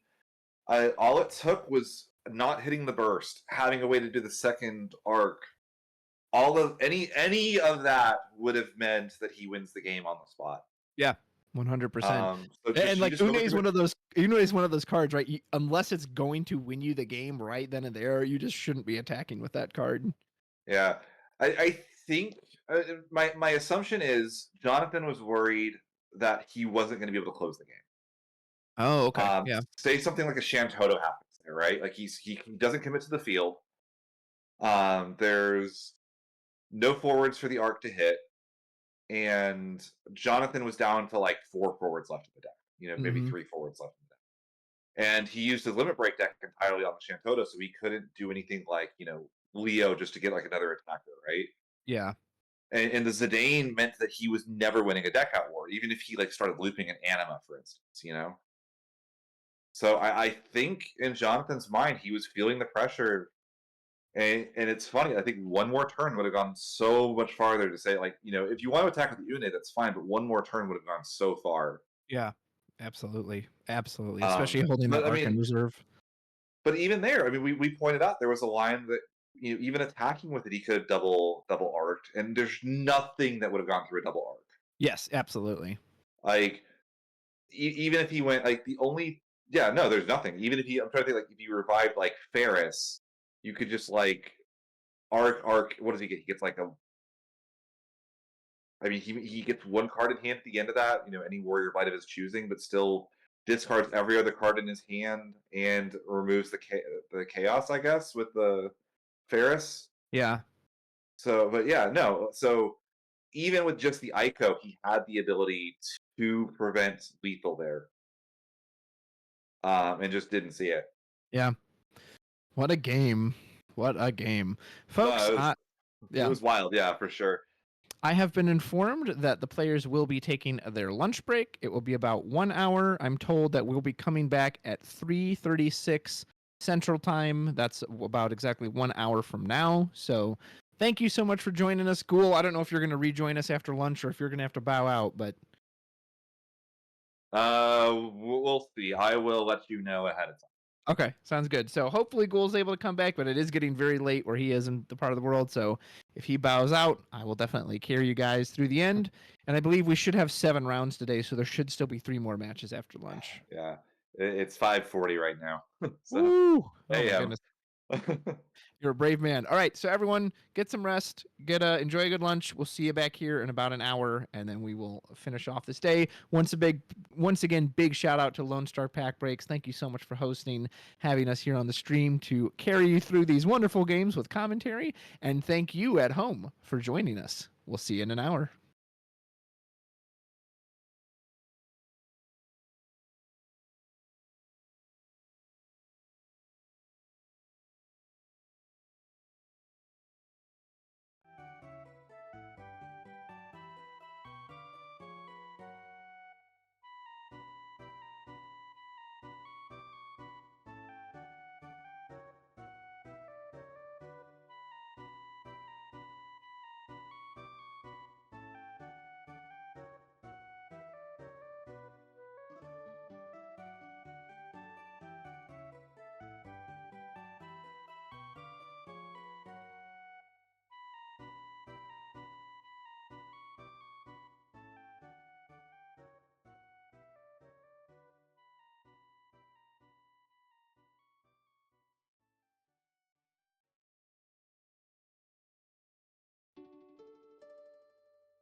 right, let's go. And we're sitting down. He can sleep till the the next event. All right, folks, doing a little sound test here just to make sure you can hear us on Twitch. Yes, you can. So welcome back. I hope you had a good lunch break. We have got 3 rounds left here at LoneStarPackBreaks. Big thank you to the shop for hosting and allowing us to bring you commentary. My buddy Ghoul is here with me. He is toughing it out. We've got Nathan V versus Joel G. What kind of matches are we looking at, Mr. Ghoul? We got Mono Ice Aggro versus Knights. So don't blink. We're gonna make y'all see who was paying attention during that lunch break and ready to go.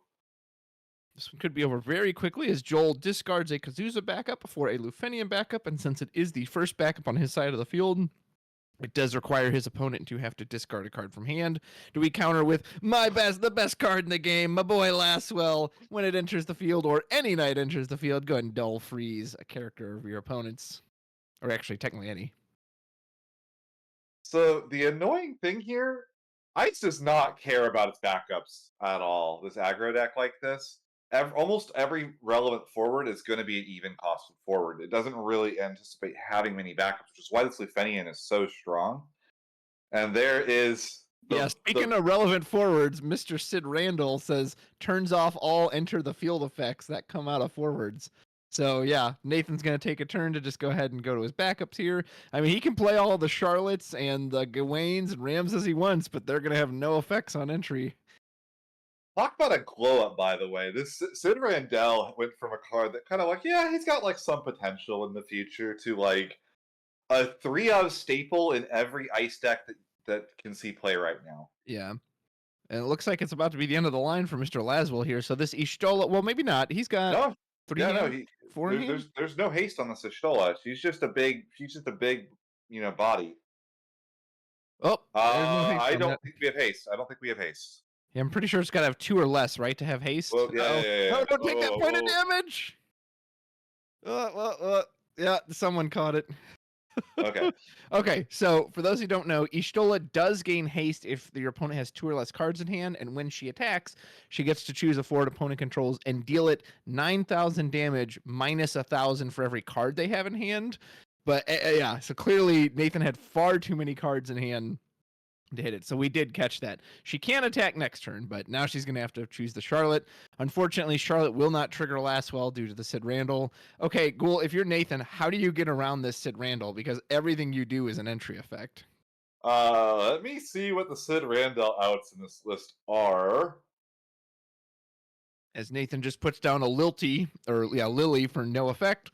It is a 3rd night, but that's about Lilith is an out if we draw a second copy of it. Yeah, you can use the special to shoot the Sid Randall for 7,000 damage. And Charlotte is relevant even without an entry effect. She is very annoying. For these ice decks really want to get these dull freezes active. Now, the one downside here is Nathan doesn't have any big bodies on his side of the field. Oh, and there's that Noctis you mentioned. All right, we're actually going to go for a party attack. Sid Randall with Ishtola. Noctis is going to trigger. We can draw a card. We can dull freeze a character, which looks like we opted to draw a card. Hit a Physalis into damage.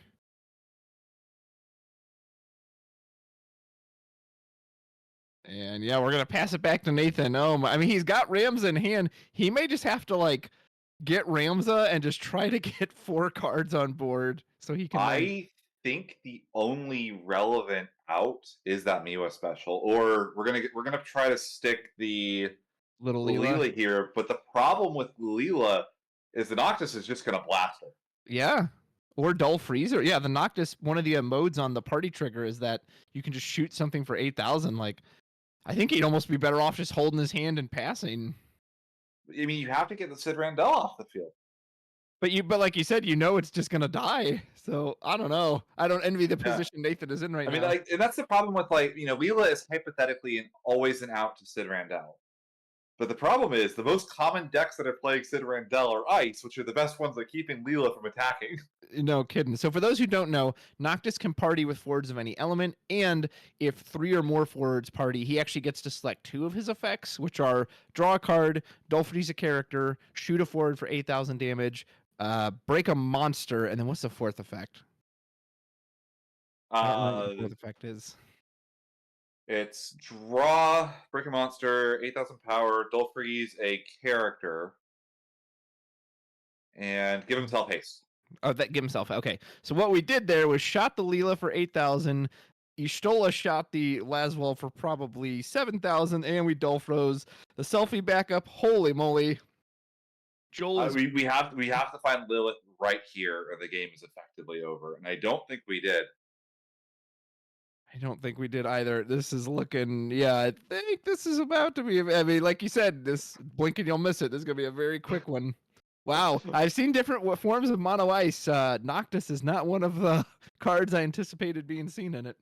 So this is something you see in Japan a lot. They really have switched and like latched on to Noctis as the best thing you can be playing on ice. I think their argument is, sure, Citarandel, or not Citarandel, he's on field, so I said his name.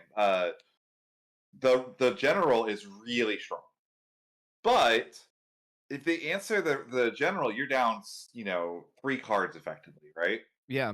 Noctis is a value engine that costs so much less and does a lot of the same stuff. He allows you to consistently attack. You're playing these red mages and stuff anyway that want to be party attack. It also generates something that the deck desperately needs, which is card draw. We're able to draw cards and kind of refuel our hand because we don't have the backups usually in play.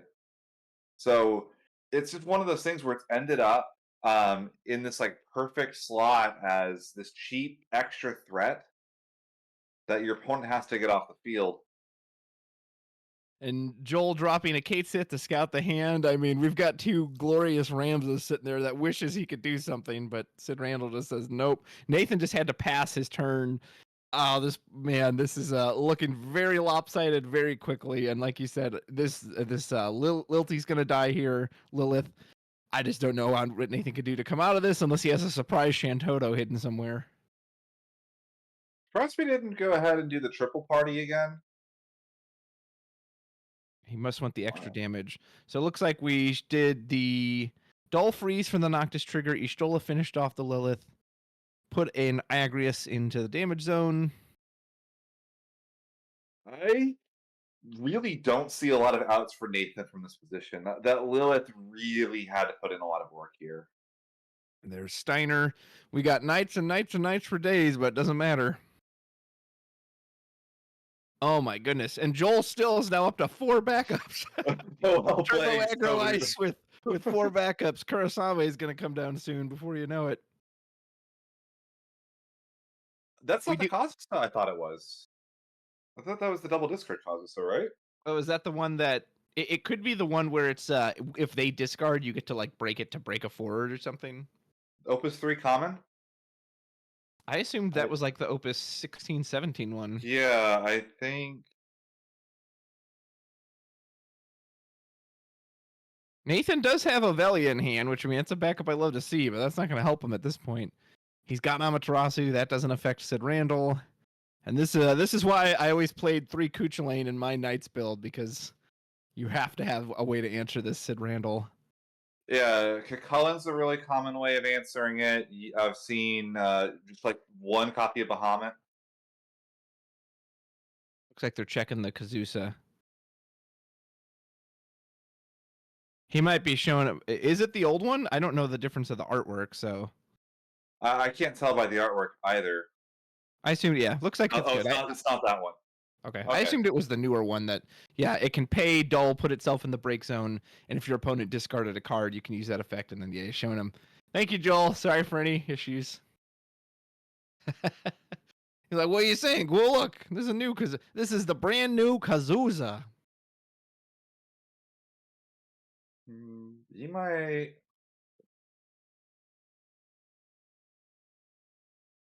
Nathan trying to think a way out of this, but I even if like he can't even put Ramza down as a big body now because the Noctis will just freeze it.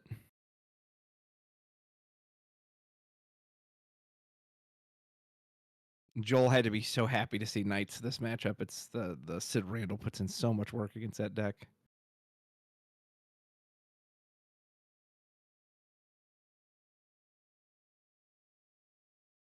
Nathan just very slowly contemplating his doom at the moment.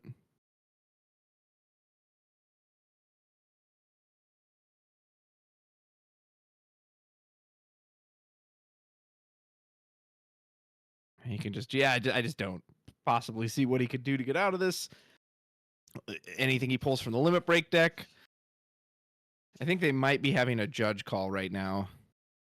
Yeah. Magissa. Yeah, I see. So you were saying, according to the deck list, that it actually was listed as the Opus 3 Kazusa. Is that correct? Yep. I have the deck list. He wrote Opus 3 on it. It's not Opus 15. Uh-oh. That's a problem. That's a problem. So that's probably going to pull the head judge, I imagine. Uh-oh. Well, that's how Nathan gets out of this situation then. with a missed I don't even know what we'd call that. You wrote down the wrong card play. I guess there's always an out. Yeah, it's not the out you would think of. It's not the one that first comes to mind. Oh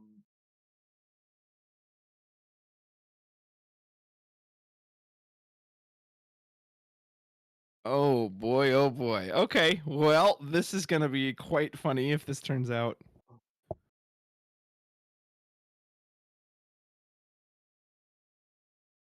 Yeah, so to explain, there are currently 3 different causes of backup.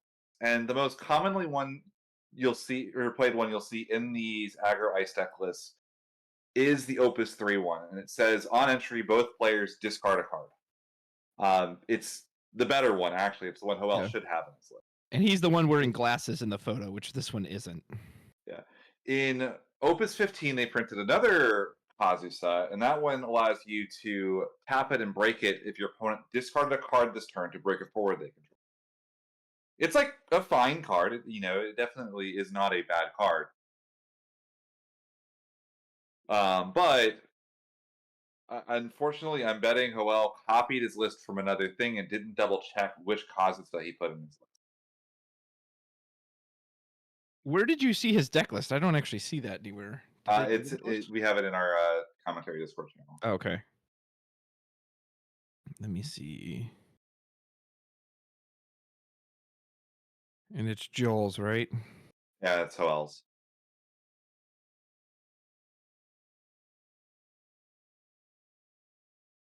God, it's so tiny. I'm gonna put this in paint. I just want to see it for myself. Let's see. Yeah, let's switch to the other table. Other table, that's good. All right, so we'll switch to another table as I figure out what's going to go through with that. We'll get to the update on what happens later. Yeah, 326. He's got it written. Oh, wow. They're both number 26, too. They actually have the exact same, like, other than the Opus they're from, they're actually both 026. Yeah. All right. So, other table, we do have a really interesting matchup. So, I figured we should get the hero of the stream so far in Noah, our resident Black Mage player, against the best in North America, Mike Powell himself, playing his Refia control. This time, it's different. We have Bartz's. This time it's personal. What? He switched to Bartz's? How do you do that? The list was working so well for him. So names are incorrect. That's going to be Noah on the left and Mike on the right. We got a Water Lightning on the field, a Black Mage Legend on the field, an Irvine down. We have a Refia, and is that... Wow, that's an Opus 7 Bartz. Yeah, that's the one people are playing these days. So it's interesting because I was like, oh, the triple special has to be a meme. But what's actually nice is it kind of does a Braska impression. You can kind of like discard a card named Bartz to do 5k to a forward, which turns out really relevant against Knight that you can do 5k to something. Yeah. So we are going to try to break the Refia with the Black Waltz 3 ability, but it looks like we are using... So it looks like... I don't know if he was trying to use the Arc Protection, but he actually Amaterasu'd it because the Black Waltzes have this very strange... It's an action ability that also becomes a auto ability, so you can Amaterasu that. And when it dies, he's going to try to get 2 Black Waltzes or Black Mages from the break zone to his hand. Now, unfortunately, I do think the Refia is going to stick on the field now, which means we're going to get the the double backup activation. Although we're not going to get a draw off of this. So Mike's still sitting here with one card in hand. And if there's one thing waltzes do really well, it's kill 3 CP forwards. That's true. It looks like he drew another Black Waltz 3 legend. Oh man, if that Princess Sarah's on lightning, we have fuel because the Black Waltz 3 refuels your hand. Mm-hmm. Like And we could yeah. we could just start looping it. We could just go Black Waltz 3, pitch both of those that we just added to our hand, kill the Refia and the Barts. And this arc needs a wind source in order to actually revive or to protect. So there's no protection available for the Refia here. I'm kind of surprised Mike even let the Irvine attack. Maybe he doesn't care about his break zone. Would have been happy to see that Warrior of Light in hand. Yeah, I'm kind of surprised he didn't just spin the Irvine on the stack. I think he's afraid of exactly this.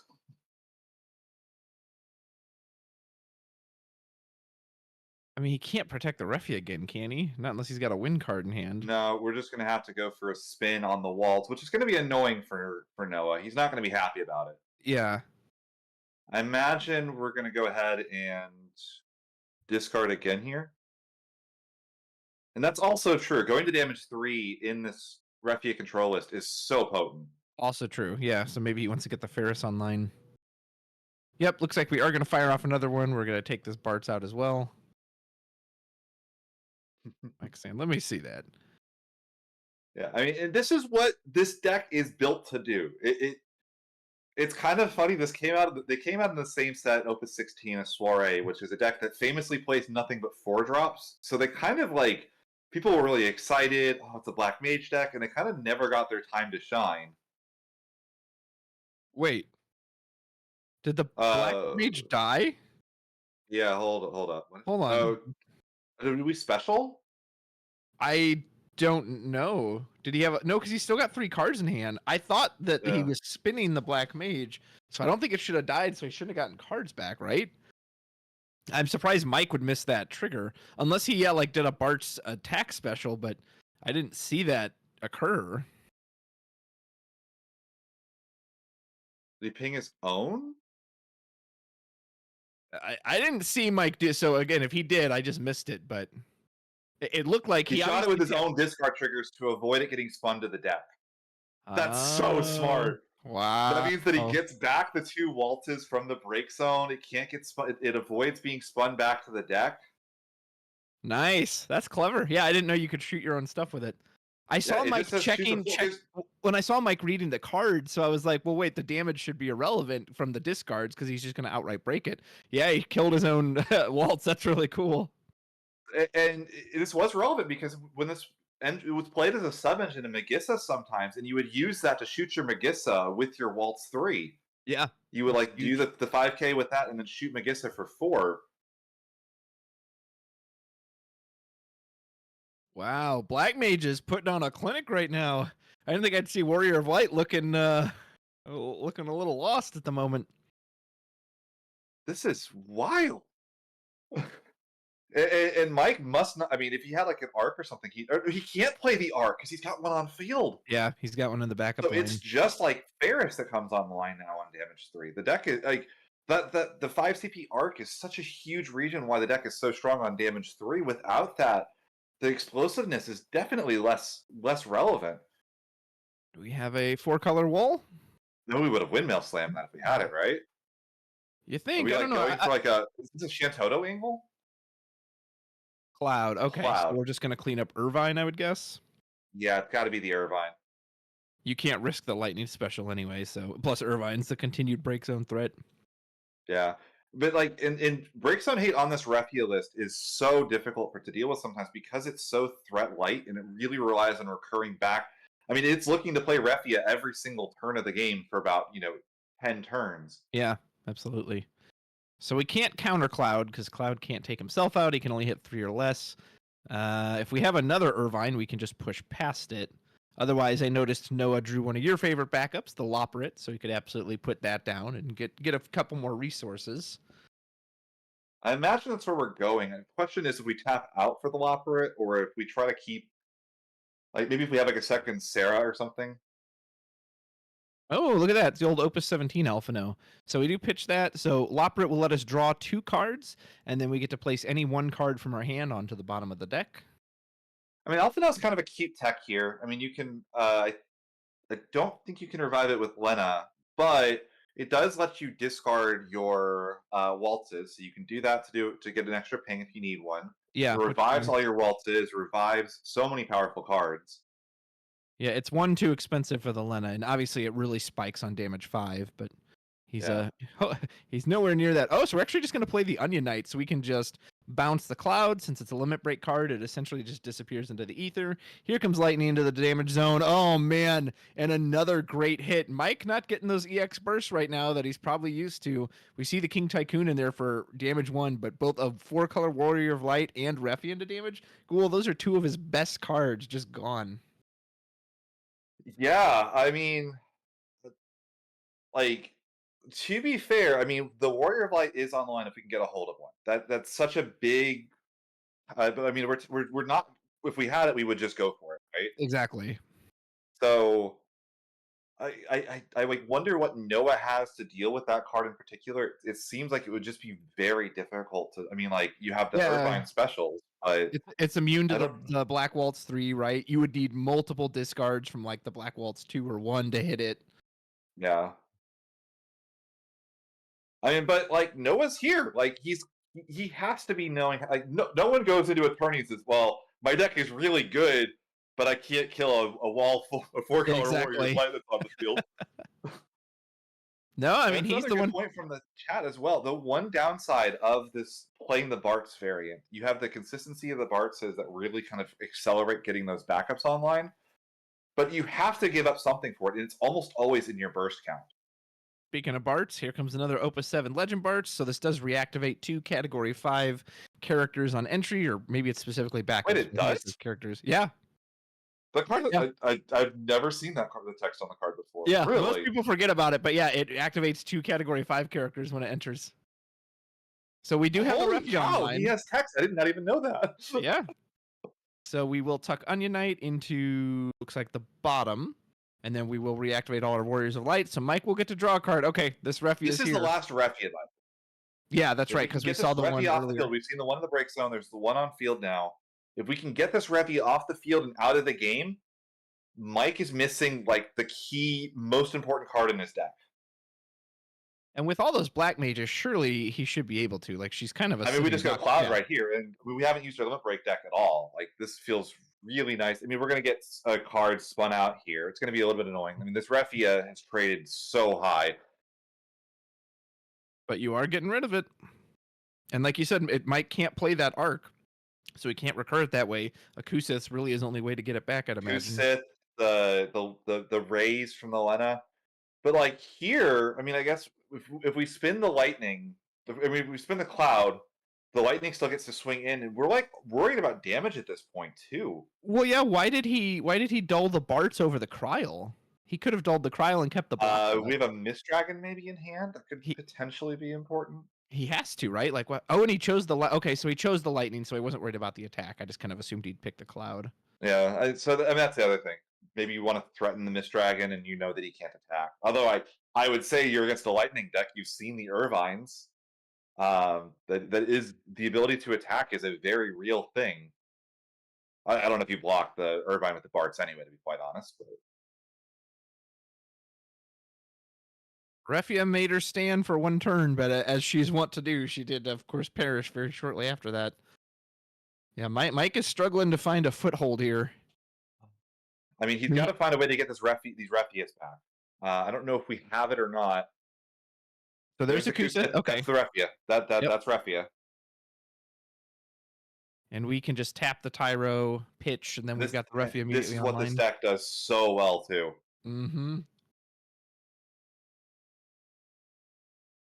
Turns out spot removal for free plus a mana doubler plus draw a card. That's pretty good, isn't it? Yeah, I think those are cards you can put on the same thing. Yeah. We get to save the Tyro here as well. We still have 4 Warriors of Light even with going the Lena. We do have to give up. You see Noah going like, "Oh, come on!" Yeah. He does have to give up Mist Dragon, which could be potential to cut off some Black Walt shenanigans, but we will cleanly remove the cloud, reactivate with Refia. Oh, never mind. He says, actually, you'll be activating nothing, sir. How about a little visit from my friend Amaterasu? And see if he'd kept the Mist Dragon there, he could have canceled that. Yeah, and shields are down again. If we find an Irvine here, just think how big that is. Oh, that's huge. Just rip both of the Refias and just say, the game, you will never play another one of this stinking Opus 19 Legend against me for the rest of the game. I don't think we have it, but he's holding his own. Mike hasn't taken any damage yet, but this round is also starting to wind down. We're getting to the 4-minute mark. Yeah. Are we considering just clouding off the Barts? Just get it out of there? Like, is that something we consider here? You could. That seems kind of like a waste, doesn't it? Yeah, that's what I'm thinking. I'm like, this Refia gonna come back at some point, and like the 5K or a Ferris even. The 5K ping doesn't seem that relevant. I mean, I guess this also does allow us to threaten some damage. Yeah. I feel like I would have gone for a Leo just to play the Leo, see if I could dig for that Irvine to try to just end the game. Yeah, Leo is the only card he has left in his limit break. Maybe because Noah has no damage, he's not feeling under a lot of pressure right now, too, either. He's just like, hey, man, I'm just going to keep making you answer my board. Yeah, I mean, I guess you could also, it's probably like a Zach as well, so you could round up a ping, go, kill this, play Zach, kill something else with the Black Waltz pings. And we do know that, no, it's in the breaks. I was like, there should be another Waltz 3 in the deck, I believe, right? But no, there isn't. So here's the other thing that's really cool about playing a deck like this. Everybody knows what the Bart's Refia control list does, right? Mm-hmm. Do you think Mike has ever practiced against a fire, ice, or fire, water, lightning, Black Waltz list? If he has, he's the most thorough preparation person I've ever seen for FF. I have no idea what Noah's going to do next sometimes. When I did my testing, I certainly was like, hey, run that Black Waltz list against me. So we will do the Lena special. We will raise the Refia out of the break zone, put her onto the field. She will be dull, but if we can get to our attack phase successfully, we can stand up the Lena and the Refia, which granted won't be... Now, if we can dull this Cryo and this Arc, that would be enough for the Refia trigger to get us to draw a card, if we can find a way to do that. Which Mike knows that as well, and he's trying to figure out, is there some way to do that? Only dulling one of them so far. I'm guessing we're going to Leo here. Burn off another little limit break. Leo will draw us one card. Can we get that arc the extra? Yeah, that's the question. We need to find some way to get this arc. Although I guess even if we get it down, we don't draw. So it's just like one extra CP used. Well, no, we would draw because it's Refia, Lena, Arc, and Cryo. Oh, right. Refia's dull because she came in off of Lena. If he has win CP, he could just use the Arc's action ability to just make her unchoosable. But he would need win for that. But you have to cycle out of the hand, which makes the draw a little bit less good. Kind of makes... no, I guess we needed the water off of the Tyro to bring the Refia in. So we're going to miss the draw here, but I mean, there's one thing this deck is good at. It is playing Refia over, and that's an Odin. Exactly. That's another... We're overpaying to get this Refia off the field over and over again. But, I mean, do you even care? At this point, right? Mike's going to let himself go to 5. Any help? Nope. It is a Bart's. I mean, no help on the EX burst this time. You're pretty happy to see that go through Noah. You really don't want Mike having access to, especially because Bart's is a card I think he's going to struggle to get off the field outside of exactly that Odin. Here's the Leo. We're digging. So this is the end of Noah's limit break. He's legit reached his limit for that limit break deck. Is that a black? He drew some kind of black waltz. That might be the ice one. Yeah, it's a waltz one. Yeah. Which I believe can do 7,000 damage to a doll forward if you discard a black mage. Yeah, 7,000 to a doll forward. I mean, the relevant thing is it's a job black mage that does 4K when discarded. Yeah, because I doubt he has any ice DP to really use it. You were playing a bold game, Noah. Not clearing the Refia. Did Mike not spin anything? I guess not. I mean, I guess he had all 4 up, right? I mean, the argument for Mike is if he wants to pass turn, you don't have to clear these forwards. True. And maybe that would cost the backups for something like a Misdrag and open you up to like something really bad happen. Yeah, potentially. So here we have an Opus 16 Amano Legend Barts, 1 CP. It doesn't do Hero anything. Barts. Oh, sorry, Hero Amano Hero Barts, and you can pay 4 to just essentially sack it and break something. We're going to use the Refia spin on the Cloud. Cloud's going to go bye-bye, and Refia will reactivate. We're getting a modded here, I'm pretty sure, right? Like, Noah's got to have a mod here, right? For the Refia? No, he does not. No? Not even I would have Odin there. Well, yeah, he's Like, got the 3 backups up. Like, yeah, why leave those up if... I'm amazed. Yeah, Odin that Refia, get her off there. Keep him from doubling his mana. So here comes Leo. We'll just chump block with the Leo. So Noah's limit truly has been reached as all limit break cards are gone. We're going to send in the Refia, hit a Palom backup into damage. We still have 4 active Warriors of Light, so we do still have a Refia spin for our opponent's turn. And that's a lightning in hand. I mean, he had 3 backups. Like you said, why not fight? He didn't even use the CP. He just passed. Or he this is really going to be brutal though. If this lightning comes down and there's not a Amaterasu in Mike's hand. I mean, maybe that was his thinking that like I want to just remove the Refia. I want to remove the Refia. Like Mike has to have Amaterasu here, or he is out of Refias for the rest of the game. Or, no, there's still one of the breaks in. But like that's really difficult. Does he? Doesn't he just protect it with the I guess arc he can ability? protect with the arc. And he doesn't even give up the Tyro, just discards the King Tycoon from hand. Yeah. We've got the Irvine in hand now too. So yeah, no, we're really kind of getting punished by not going for the... Yeah, we did give up the ability to Refia spin here though. True. So that's relevant. We can potentially go like if we can go Irvine plus the Odin here, we can Odin away the Refia and then just Irvine rip both Refias from the break zone. And Mike, it is important to notice it is on time too, so he's on turn 1, so he's only got 3 turns to do this. Like, yeah, I mean, I have to imagine that if Noah's going to push this through, it's probably going to be through the Irvine. So that's probably like the most important card in his hand. He's got the Irvine. He can bounce with the Onion Knight. Yeah, he has plenty of like removal and push cards for sure. So Mike can crack the Barts to kill the Irvine here, which is why really getting that Refia off the field would have been so key here. I mean, there's Refia number 2 leaving the game forever. As well as potentially a Barts, it looks like. I mean, you also do see here one thing that this deck does against the Refia control list is, like, Mike cannot keep these forwards on. Mike has done 1 damage. Yeah, well, that's what I'm saying. He's going to struggle to win on his own. Like, I don't see how Mike does damage in time. Like, even if we like Amaterasu away the Irvine and kill it, or we're probably going to use this Barts like an Odin and just tap 2 backups and pitch a card from hand to kill it. But like, what's Mike's win condition? I don't see how he has one. He basically needs to clear Noah's board and then hope Noah just bricks. He didn't use the Barts. He let the Irvine resolve for damage. And it is a Zidane. I mean, that's one of them. Basically hit you with enough hasters. A Zidane, 4-color wool. I mean, and Mike doesn't know this, but we also know that if he starts pushing that damage, there's that 1 5 CP Odin hanging out in Noah's hand. He would love to cast that for 2.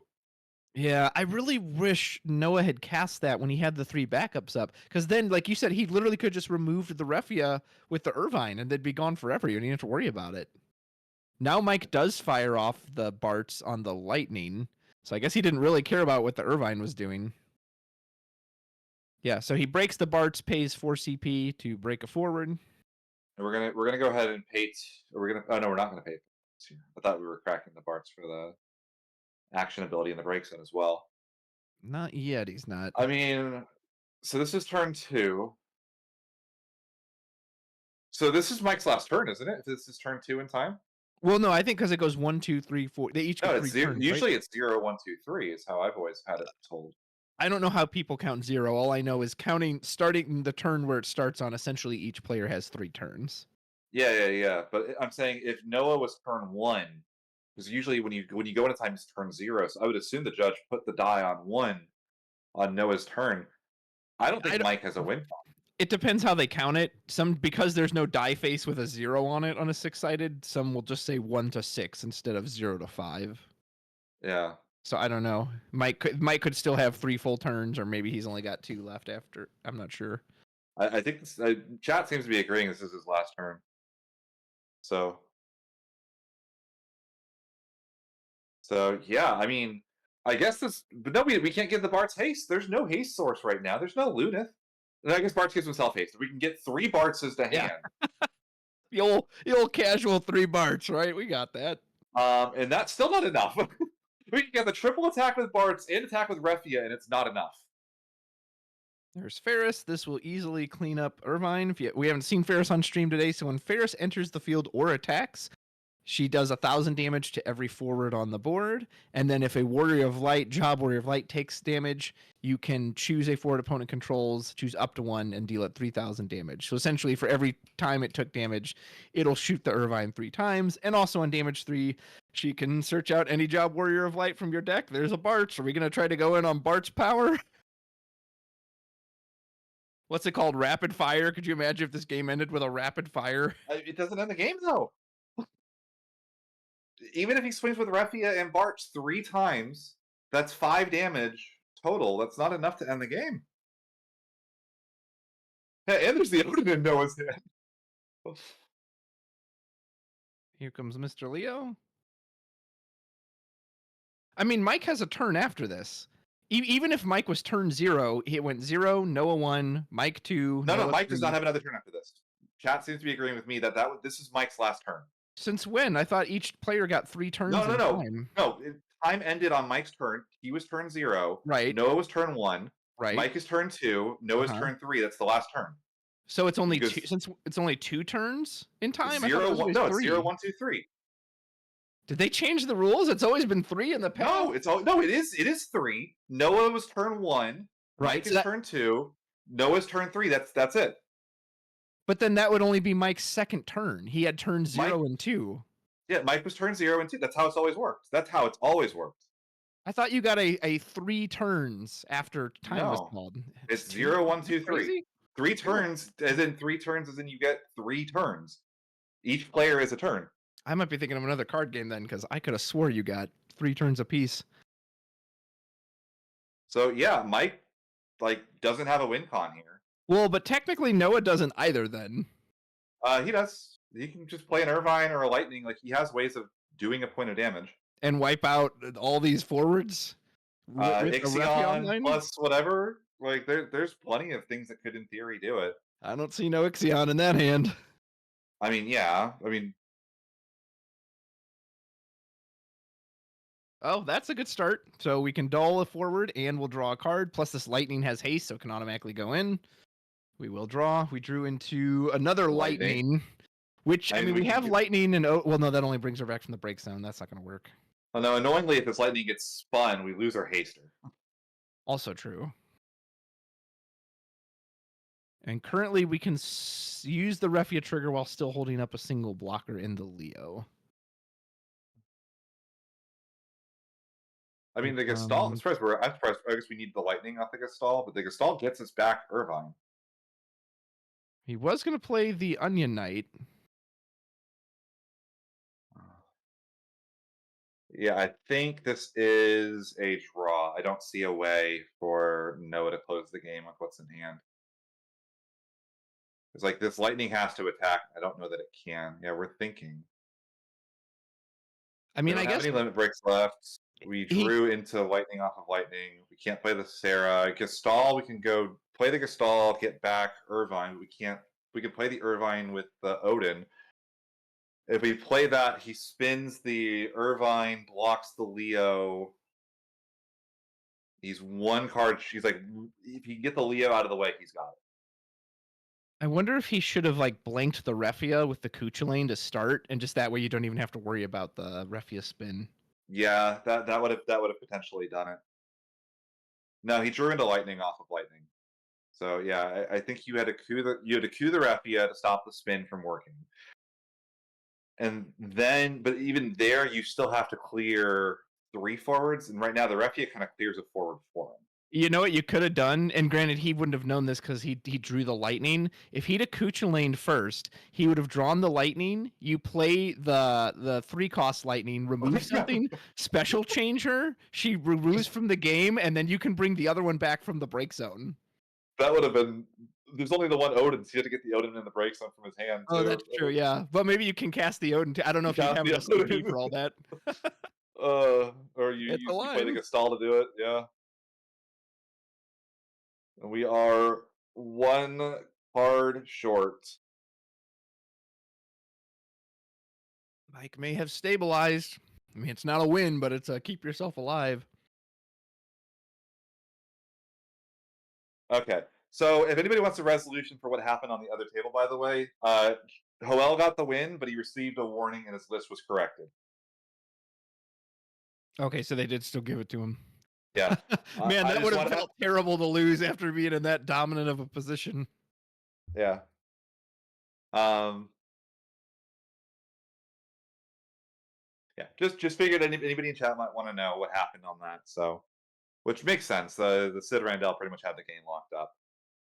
Yeah, so they're just kind of showing cards and talking things over now. Unless one player wants to concede to one of the others, this will essentially go down as a double loss. Well, there's the Ixion we were looking for. Can you imagine if we picked Ixion into Lightning for the game? I know, that would have been nuts. I really wish that turn that Noah had the 3 backups up, he had just fired off the Odin on the Refia. Yeah, hindsight's 2020. Of course, yeah.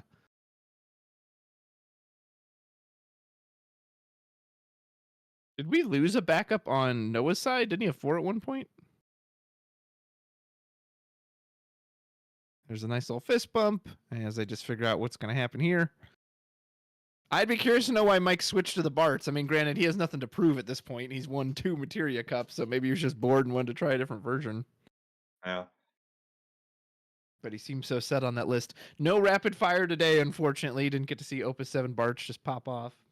Yeah, I usually it's used for just the first special.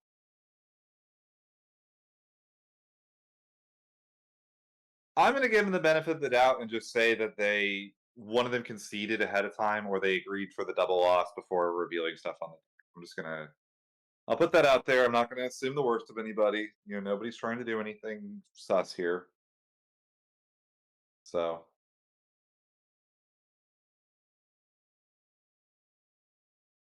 Yeah, and again, we can't hear what they're saying at the table, so we can only assume. I don't know what they're discussing with each other. They could have just been talking strategy. I have no idea.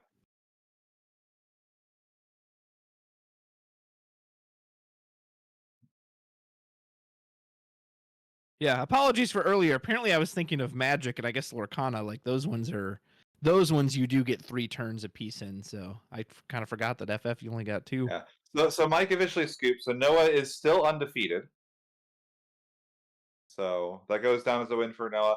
I do think if that game gets to play out to its full conclusion, I think Noah is still probably favored from that position. I really think that it was going to be. Mike was running low on ways to get the Refia back to the field. But yeah, he was and he never. Again, we kind of came in. We didn't see the full game, so I don't know how many 4-color Warrior of Lights he could have lost before then, because he could not find one of those, and one of them got hit into damage. So I don't know if he was out or like maybe it was on the bottom of the deck. But yeah, Mike was really struggling to like, even if he'd stabilize for 1 turn with a Refia, it would just die immediately the next turn. Yeah, no, I mean. It was, I mean, it's one of those like difficult situations as well. Like when you know you're in time, you're going to play a little differently. You're going to commit more to the field. Maybe Mike would have had summons. It's why it's always a tricky situation when you're in time. And the best solution to that is just don't go to time. So yeah, easier said than done, of course. But yeah, so that was round 5. Definitely an interesting set of games for sure. Yeah, that was not what I was expecting to see. Turbo Ice into Knights, which, oops, actually got delayed because of a judge call into a Warrior of Light versus Black Mages. Yeah, but the people's hero, Noah, still undefeated.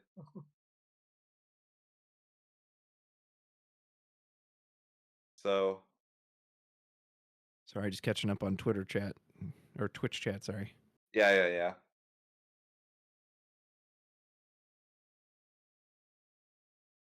Yeah, they have a judge right at the table. I'm assuming that they probably had already taken care of all this before they started showing the cards off. So, we do have a stream judge. I'm in direct contact with them, so we should be fine. But we did go to time there and pretty deep into it, so I imagine we'll get our next pairing pretty soon here. Yeah, this should not take too long. So we'll just stick with you here for a moment because it should be. Let me actually put a note in for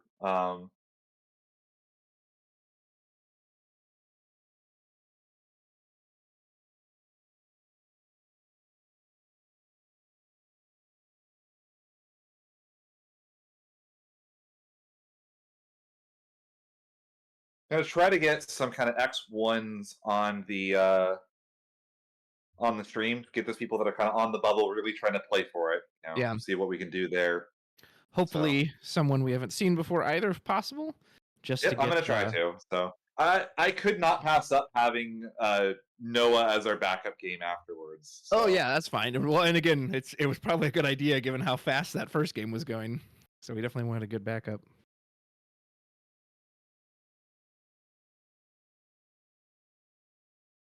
Oh, you got it. Okay.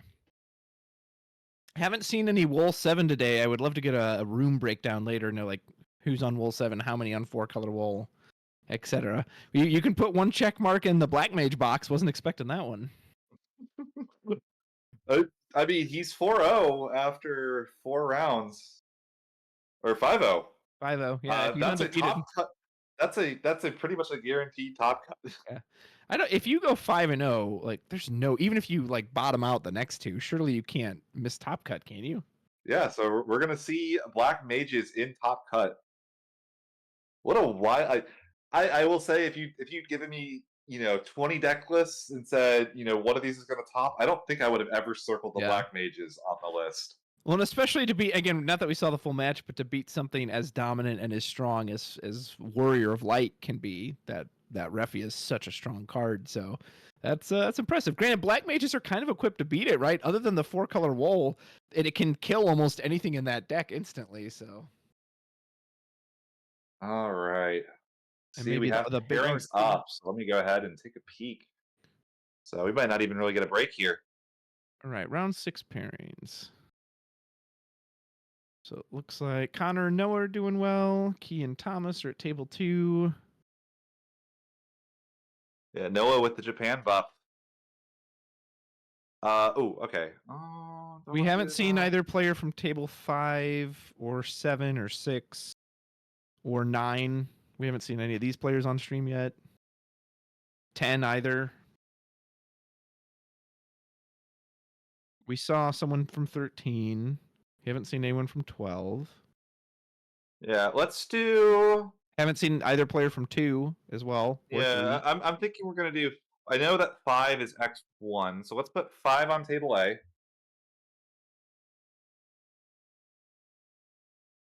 And then I think I would like to see 14 on B.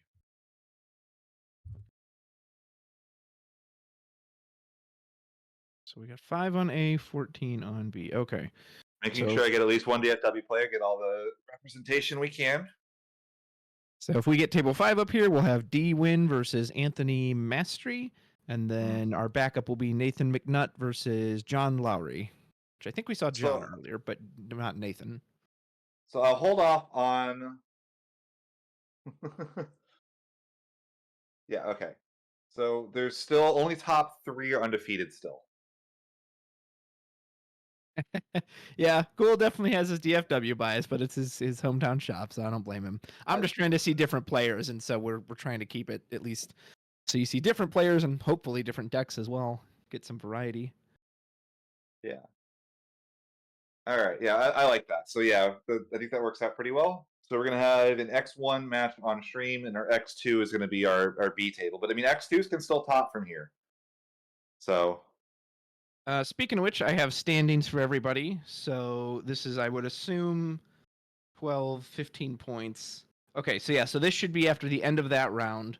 So in first/second is Connor and Noah Goldstein. And then third place, we have Key. Fourth place is Mike Powell. Fifth is Leon V. Six Saw is Leon Jason, earlier as well, yeah. by the way. 6 is Jason R. 7 is Sam Prime. 8 is Brian C. 9 is D Win. 10 is Matthew H. And then 11 is Corey G. 12 is Sydney N. 13 is Thomas. Where is it? I can't see his last name. So 13 is Thomas something. 14 is Anthony. 15 is, I think it's Tien Tran. 16 is Hunter Nance. So those are top 16. And then just below them in 17th place, Adam W. 18th is Joel G. Yeah. And 19th Hoel. is Harrison. Oh, yeah, Noel. Yeah. Sorry. Or Hoel. Oh, Hoel. Okay.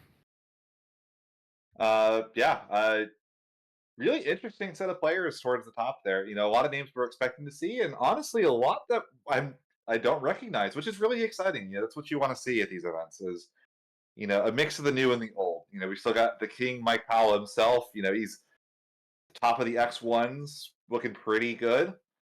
But I mean, I don't recognize Connor or Noah's. I mean, Noah is not a name that I don't think anybody would have expected either. So yeah, really cool to see.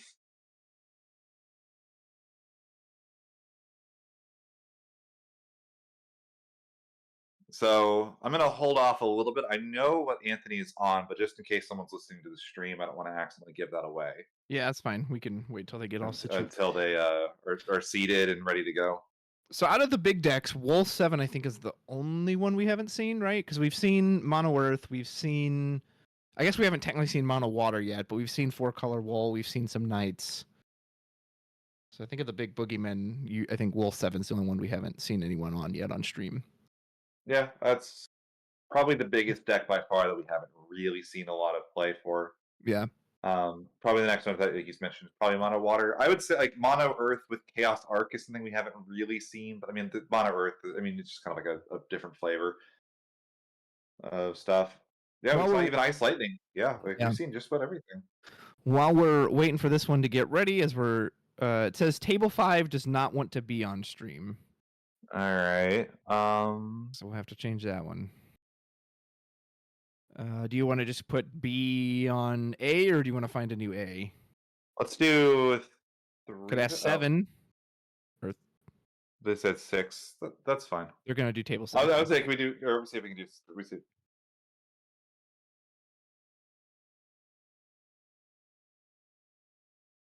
For yours, I mean, we haven't seen any of those players on today, so I'm okay with that too. While we're working all that out, if you're in the chat, let me know. Are there any spoilers that have come out yet that you are excited about for this next set for Opus 23? I believe all the North American spoilers are out, or they have to be out by, yeah, they should be out soon. And we got the last card of the week coming up this week as well, so should be any day now. Yeah, Luna Freya does look very, very strong. I do not look forward to seeing someone use that and then like, oh, there's Tyro, or oh, King Tycoon. Don't mind if I do. I'll put him on my hand. Oh, and I'll just go ahead and use this effect now too. Ooh, some love for your monster there, Ghoul, Soul Cage. And the Golbez. Hey, that's my spoiler. I was surprised how high people were on Golbez. It made me happy to see everyone like planning and brewing and trying to come up with all these ideas for him. How about that Legend Ice Limit Break, huh? Doesn't it totally stand up to what Titus and Montleonis do?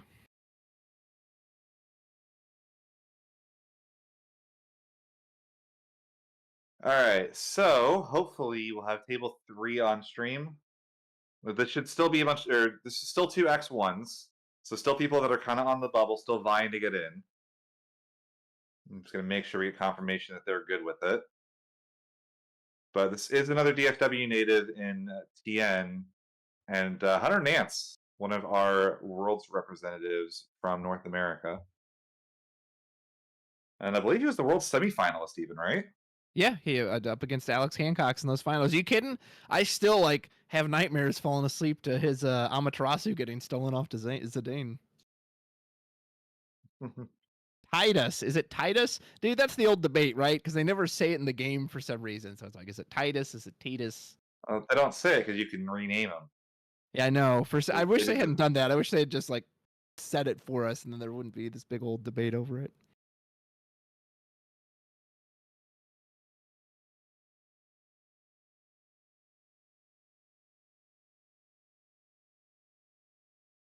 Oh, it's on us. That's why. All right, we're trying to see if we're getting those players situated for you all.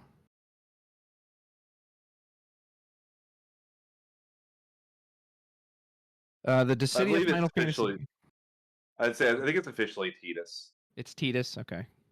Yeah. I'm sure they've said it in World of Final Fantasy too, and I think they said it in Titus in there as well. So unless they're wrong in their own game. All right, so we've got TNT and TNT. Hey, that's a fun abbreviation. And Hunter N on the right side. Now, question is Hunter going to be on one of his classics, whether it's Magissa? We know we valued Knights earlier in the season at Kansas City, or is he going to be trying something completely different? I think the most likely is going to be Knights. I know that that's been kind of Hunter is a very well-known aggro player. Kind of famous for kind of combo aggro, which is a different type of deck than you would expect to see from. Well, he is the Magissa player essentially, in the same way that someone like Tori Kelly is the Realm.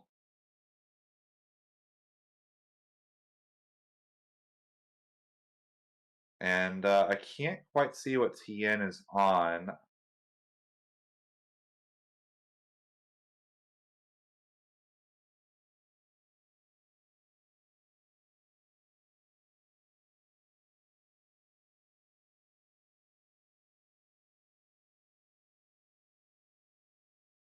Yeah, Tien I know plays a lot of mono water, but I know he's been dabbling around in some other stuff as well. Hunter Nance going to go for the mulligan.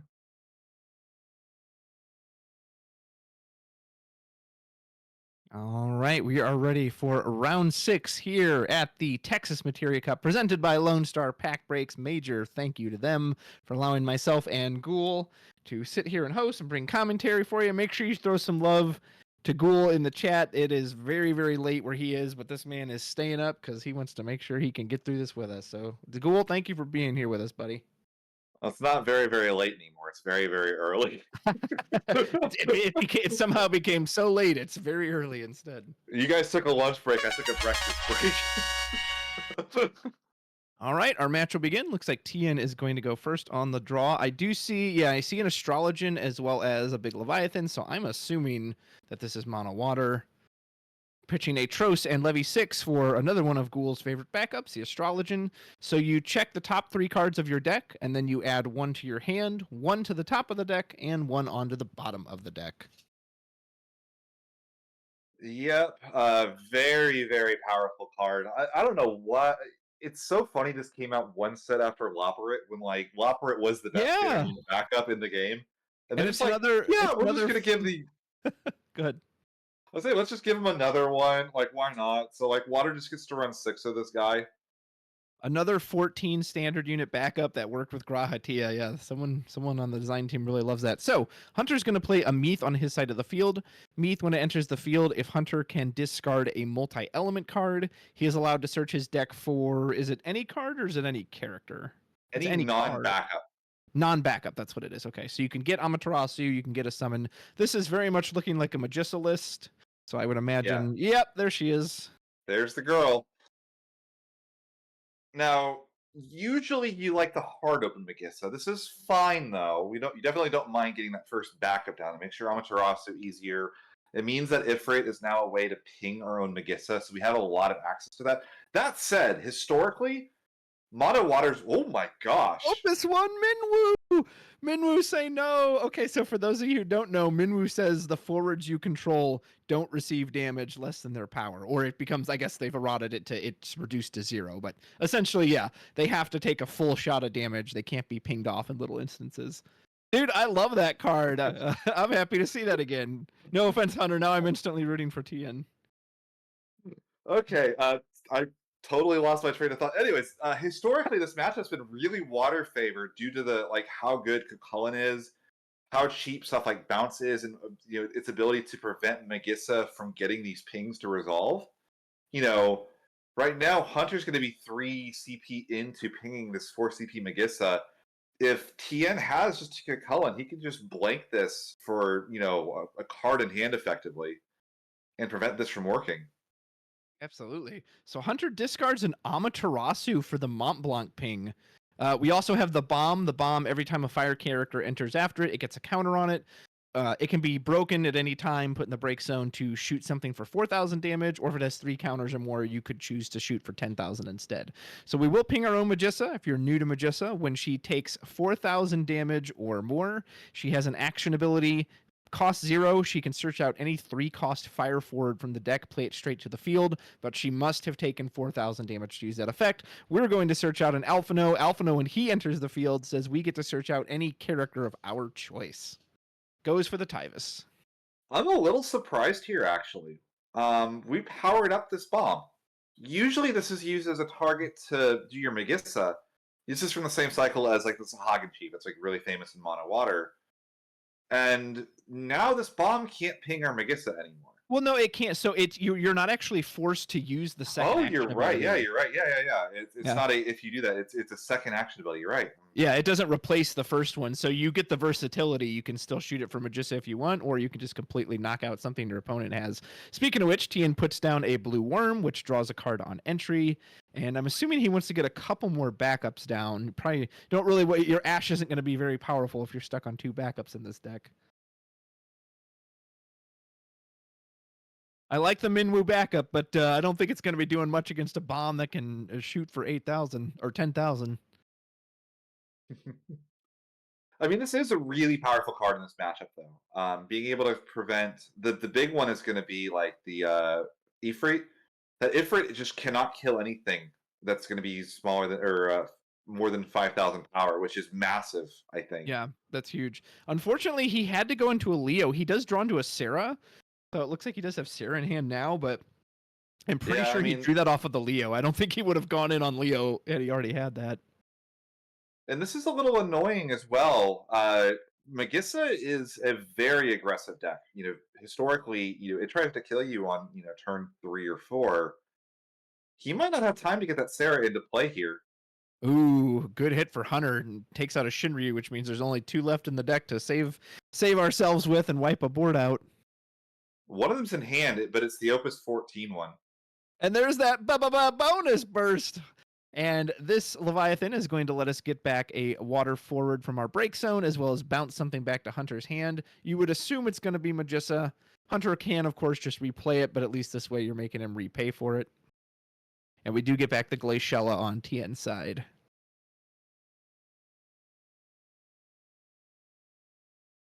So unless Hunter can end with a good hand size, I'm assuming he's just going to jam the Magissa back out. We're going to go for Tyvus, it looks like. Tyvus instead. Okay. So when Tyvus enters the field, we search for a Job Warrior, add it to our hand. Tyvus has an action ability. You can pay 0 to play a Job Warrior of 3 or less onto the field for free. And I'm pretty sure you can only do that on your turn and only once per turn. So we will get Yuzuki and instantly play that to the field. Yuzuki has 2 field effects. Any fire forwards you control cannot take damage from your opponent's abilities, or it's reduced to 0, if you will. And then it has the water effect is that any water forwards you control take a reduced 2,000 damage from all sources. Yeah, this is actually really annoying for Tien because normally he's got a Shinryu in hand, which is normally a really good out to these 3-cost fields like this, but it's not going to do anything with that Yuzuki on field. That said, any deck is capable of dealing with Yuzuki. It's mono water. Wait, why wouldn't Shinryu work? Or is it the old Shinryu? Old Shinryu does damage. He's okay. Sorry, I thought you meant the new Shinryu that just. No, he's got an Opus 14 Shinryu in hand, I believe. Gotcha. Yeah, that one's not going to work, unfortunately. I mean, there's always Kuchulain. You can always blank the Yuzuki first to make sure she has no effects. You can call on it. You can bounce it. Like there's any number of ways to get it off the field. It's not like in some matchups this card is completely game warping and devastating. In this matchup, it's just like a nice thing to have. Going in on the Glaciella. So Tien did have a few backups. He could have played the Sarah to search another backup, which maybe would have set that Ash up. I kind of hate to see the Tross go too, because that card can put in some work. Do you feel like he needs to respond to these threats right now, or do you think he should have maybe waited a bit and tried to build up some more? I think, yeah, I would have gone for Sarah, Gordon, and then, yeah, we just paid for the Glaciella with the Yuzuki on Oh field. So no! Well, and that's that too. The Glaciella can't even get through the. Oh no! Oh no! yeah, Tien. that's. I think we just missed that, or that we didn't associate specials with ability damage.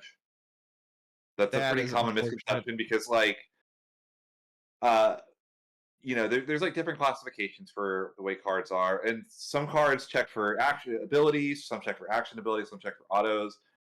But special abilities are still abilities. So probably the correct line there would have been Sarah for Gordon, and then play the Ash with 4 backups for 2, Yeah, and then just shrink the Yuzuki off the field. absolutely. Well, and water is known for having high EX burst, so like I think you maybe could have taken the chance that you just kind of bursted your way out of it. So Yeah, and turning those Ashes on for bursts is really impactful as well. I mean, it's oh, not over here. I don't like blocking with the Glaciella there though, because yeah, now the Yuzuki won't die, and he missed the Yuzuki text. I guess he thought the Yuzuki would die, but he could have traded Yeah. with the Alpha now. Yeah, we're just nervous and we're not taking the time to read our cards, unfortunately. So that sucks. Usually you want to see players feel like they're not missing small things like that. But I Right, mean and that that's the that's they're but I making mean the best that's a possible skill. choices. We're 6 rounds into a large tournament. This is one of the advantages of Hunter's List in a way. Magissa's not the most played deck. Tien doesn't have full familiarity with some of the cards. I mean, Tien is X1. He's got a good record on the day, but he's playing a very slow, grindy deck, and he's making mistakes now because of it 6 rounds in. He's giving up the Warrior of Light in hand to put down the Loprit. We'll go ahead and draw 2, put 1 onto the bottom. Is We're that digging for Siren or is Lena, that I Realm? imagine. I think he just drew Realm, but it looks like he's just going to put it back. Yeah, And this is Lena where that Leviathan's Sarah being obviously not a really great hurt. swing, although Hunter can just hold up an Amaterasu at this point. Yeah, and Hunter's threatening so much without even like trying to. Okay, so we have the Shinryu. Yeah, I'll say you can just fire off the bomb, kill it in response, unless we've got the tidal wave in hand. We've already got the tidal wave in hand. Okay. Yeah, so that's good. Yeah, so we will lose the so we basically just wiped Hunter's entire forward board plus the monster. The Shinryu will still die. We will still get the search. So the way it'll resolve is Shinryu search went on the stack, then the bomb went on the stack after that, and then the tidal wave. So tidal wave will break everything. Then the bomb will technically kill the Shinryu, and then we'll search out a card. I almost wonder if we search for just like a alchemist here, get a free backup, and make our Ash as cheap as possible for the future. It looks like that's what we're looking for. I mean, we're going to go to no cards in hand. But it makes But, your I mean, top decks better too, because now you won't necessarily draw into the alchemist, hopefully. So yeah, and it makes everything really good. Like that's, I mean, I don't think it's a good situation for Tien, but that's, I mean, the boards are even. yeah, Tien he has no recovered cards it in as hand. best he could. Like, for as unfortunate a mistake as it's been, he has 4 backups to Hunter's too, and Hunter does not have any threats established. Yeah, he recovered it as best he could. The Yuzuki definitely threw him for a loop, but he was able to stabilize as much he was able to there. If Hunter can reload here with a what's it called, Magissa, that's gonna feel really good for him. Yeah, looks like we are gonna go for the Magissa. I'm guessing we have something to ping it. Probably we have a Hedgehog Pie or something, or even just an Ifrit in hand if we have to do it on opponent's turn. We would absolutely do, yeah, either or. Yep, there's an Ifrit, so we get to play that Ifrit for free as long as a fire forward entered our field this turn, which Magissa did. It'll deal 7,000 damage to the Magissa, so now her ability is there, and she can go search out. Is another Alphino? Oh, it's a Bosch. Okay, so when Bosch enters the field, he's going to take a point of damage, and then you can go search out any fire or earth character of your choosing. You could always opt not to take the damage, but I assume Hunter would want to. Hits an Ishtola into damage, and now he can search out anything else. Probably either another forward to put pressure on, or maybe a backup that can ping the Magissa on the next turn. Goes for the Tyvus. Yep. Yeah, just wants to put as much pressure as possible. He's kind of realizing he's in the end game. A lot of times you would go, like in an early game, you would try to get like a hedgehog pie or a bomb, something that's going to consistently ping that Magissa on your opponent's turn as well. Hunter's kind of realized he's past the point where that's relevant. He's really just trying to establish threats that cause problems for Tien, Yeah, and not ones, especially because this Magissa is going to be so frail. If we top deck an Ash, the Magissa's gone, exactly. right? But Tien is in top deck mode, so he's relying on whatever 2 cards he happens to get into his hands. We're doling 2 backups. We've either drawn Unit or we've drawn one of our Ashes, or we've drawn a Sahagin Chief. I don't hate that. Good He card, follows up although. with Ash. This is Wait, here did he for a just? Leo. Oh, okay, he pitched the other one for Leo. He drew double Sahagin Chief for turn. Yeah, Hunter saying, hold on, I might want to respond to this. Or maybe he's making sure he paid for it properly. So Sahagin Chief will get a counter. So Sahagin Chief with 1 counter, 1 or 2, he can break himself and bounce one of your opponent's forwards. And then if he has 2 or more, you can bounce. Is it 2 of any, or is it like 1 of each? How is he worded? You can bounce 2 of any. 2 of any, yeah. So either your forwards or your opponents. Really powerful card. But I don't think this is not the situation you really want to be seeing the Sahagin Chief, unfortunately. There's the Hedgehog Pie. So Go ahead if you Hunter's got going it. to be able to. I'd say Hunter's going to be able to discard a card to play extra copies of this from the deck, and each of these pings for 5,000 damage. So either we can use this to ping the Magissa to keep that train going, or we can use this to clear stuff like the Leo to actually push for damage. I imagine at least one of them is going towards our own Magissa here. He's going to go in for damage first. Tien would love a Kuchulain the Impure to... Or no, he's just going to go ahead and block with the Leo. Usually you'll do it on the stack of the attack.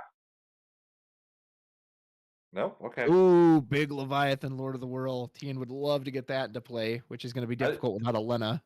I'd say he didn't have the cards in hand to play it, I don't think. Even if he drew 2, he'd have Yeah, he 3 needs a backup. Lena to do it. And to be fair, with 2 Hedgehog Pies sitting there, you could argue it's not even super effective because you can just kill it before it sees the bounces occur.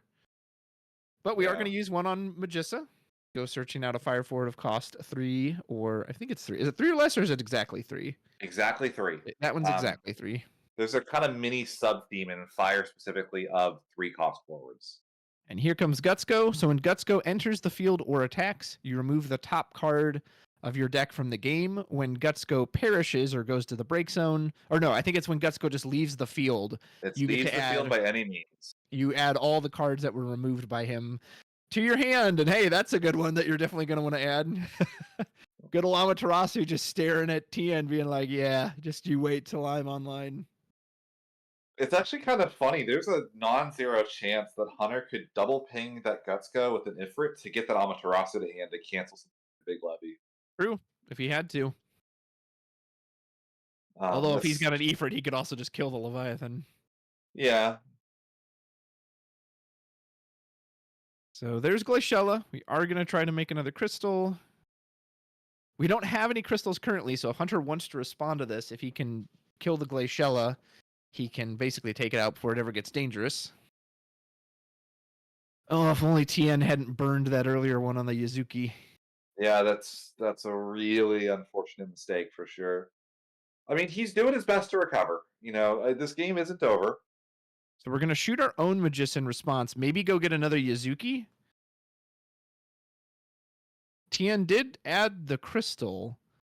I'm thinking Hunter's doing this on the stack. I don't know if we're actually going to get this crystal in time. Well, what he might be doing, he could just be prepping the Magissa. So once that's got that damage on it, now he's prepped to use it at any time. So he's setting the stack up, but go ahead. I said you could just go for ward here and kill the Glaciella before the crystal ever happens. Also true. So yeah, we're clearing that up right now. The crystal's not in play yet. So because Tien took it off. Okay, so now we are using the Magissa ability. Yeah, so we can pull a ward out of the deck here. It's going to kill the Glaciella before she gets a chance to use the ability. Unless we have a second Glaciella and 2 water in hand. Yuzuki also works too, just prevents any damage it would receive from it. That's true as well. I don't think we're going to be on more copies of Yuzuki. I haven't seen any awards. Oh, going for Minwoo.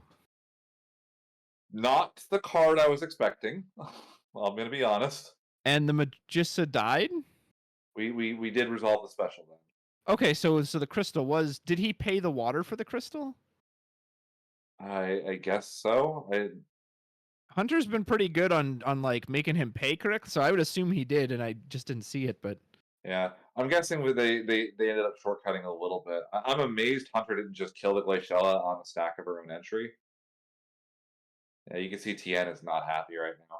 I guess the benefit right now too is because he's bringing in this Minwoo on his opponent's turn. Minwoo's last action ability is now online. Hunter can just discard 3 cards, duller, and just... I mean, granted, you're only killing a Glaciella at this point, though.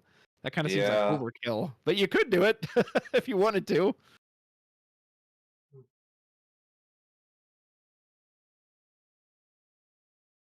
I mean, we have to have so many different ways to clean this game up in this situation, I imagine.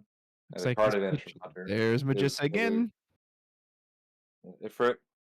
So we'll shoot this Ifrit as long as you control 5 or more fire characters. You essentially get 2 separate pings of 5,000 damage. He's going to put 1 on Glaciella, 1 on Magissa, activate the Magissa again.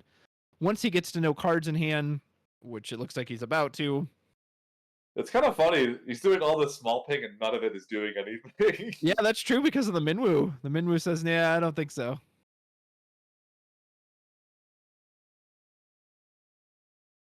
A surprisingly resilient Glaciella. So here comes the Y'shtola. Take a point of damage. It's eject. Ping the Glaciella. And then, yeah, Hunter pointing out too. No, you got Minwoo. It's not going to die. He just wants the unblockable. Yep, ping it again just to get an empty card in hand. No, it doesn't die. It still stays there. Minwoo in the back line just putting his hands on. And then, okay, now it's going to die because we did all that to get to the Ifrit that shoots it for a solid 7. So now it just does die outright. That was a very, very resilient Glaciella. Gutsko's going to trigger when he attacks. He's going to reveal. Yeah, and Hunter kind of slowing Tien down here, being like, hold on. We got to do this in the right order. So first, Gutsko will attack. Gutsko will trigger. He's going to reveal the top card of his deck. Add it to the remove from game pile. Now he can take a point of damage. It is a realm. Here this comes... It's going to represent lethal here, I believe. Yeah, because he can Minwoo and Y'shtola can both still attack. So we will animate the blue worm. You could technically say... I mean, you have the Sahagin Chief, right? So you could keep yourself alive. Sahagin Chief's only on 2, right? But you can still bounce one that opponent controls, can't you? No. Sahagin Chief doesn't have 3 counters. It can only bounce your own forwards. Oh, I thought it was the reversed. I thought it bounced theirs and then 3 let it bounce your own. No. On 2, it's Althea at home. Okay, gotcha. Then never mind. So this is going to represent the end of the game. Yeah, so he needs a Levy burst here then to save him. Can he get it? It's a boom. And Minwoo goes in across the finish line. There's Lena looking at us from with her beautiful full art. Her and Leviathan were in the damage zone, but that is not where Tien wanted to see him. Congratulations to Hunter. Well played. Also, I love your Mog 6 shirt, Hunter. That's awesome. Let me know where I can get a copy. So, Ghoul, I think we know the obvious one, which is just kind of the whole shenanigans with Yuzuki. Was there anything else you think Tien could have done to maybe change the outcome of this game? I can tell you where the shirt's from, by the way. It's a Uniqlo shirt. It just came out. Yeah, I do. Sadly, they're not out in Australia, even though there is a Uniqlo within walking distance of me. They don't have them, so I'm not happy about that. But yeah, I mean, it really just boils down to making sure you know what your opponent's cards are doing. Just playing into the Yuzuki not just once but twice, and how different is that match if we have the Sarah and then the Gordon, and we have the 4 backups. You could have even gone for the Ash at that point. Now all of a sudden it's so much scarier for Hunter to play the game because the 8K kills Magissa without doing any damage to her. Yeah. It's just unfortunate. Let's see if our other match is done as well. Yep, table B. Yeah, it looks like the other game finished as well, so we don't have a table to switch to, unfortunately. Yeah. I mean, I will also say though, what a masterclass by Hunter on how to play Magissa. Yeah, I mean he that deck is his baby, man. He should know that thing like the back of his hand. It is, but I mean, like, it's still a treat when you see somebody play a deck that they're so good at that no one else plays to that level. You know, Hmm. it's always so cool to see that. Well, and that turn you So talked about where you were like he could pull out the ward from deck, right, to get the Glaciella before it resolved. I think he had the second Magician in hand, so he was like, "Meh, I don't even need to bother. Like, I'll just set up another forward for lethal." So, yeah, and Minwoo is so powerful too. yeah, absolutely. So, but yeah, I mean I mean that's one of the reasons I wanted Hunter on stream. You know, Tien is a DFW native, so we get a really good player on a pretty unique deck. I didn't know what he was playing at the time, and then we get yeah, we got to see our mono water player, so we're just missing Gigawall. Yeah, that's the only one we're missing. Yeah, I wonder how different that would have been if Tien had taken that turn, set up his backups.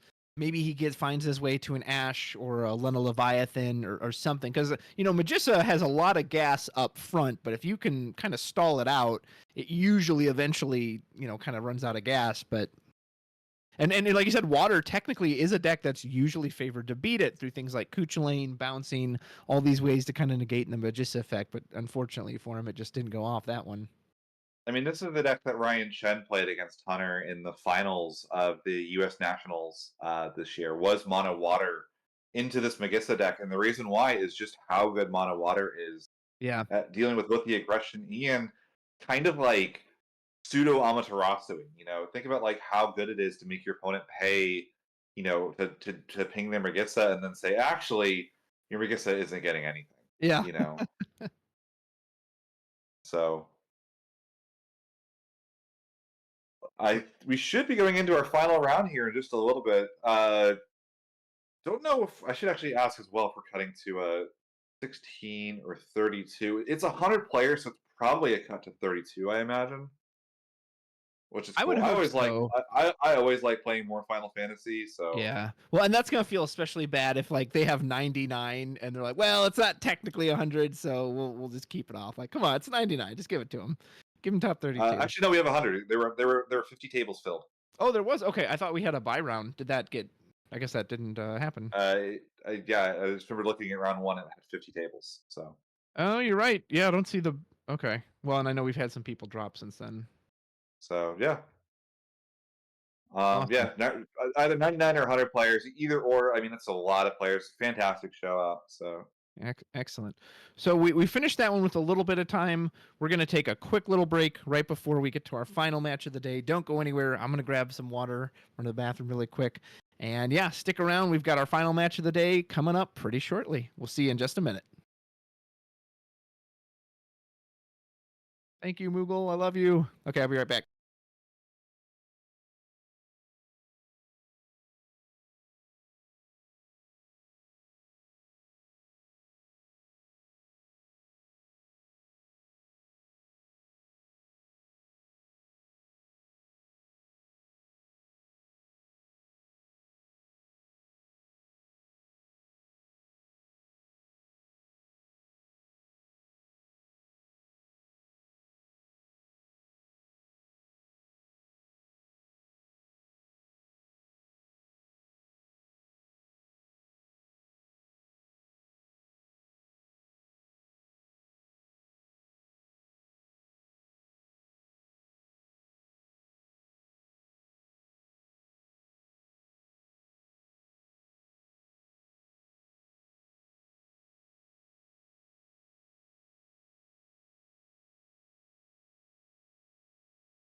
Looks like we're in at the table.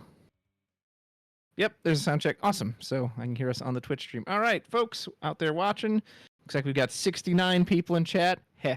And we are getting ready for our 7th round of Swiss here at Lone This is Star the win Pack. and in, by the way. This is, I wanted to make sure we got the bubble. This is 2x2 players. If they win, they're in. We're cutting to top 32.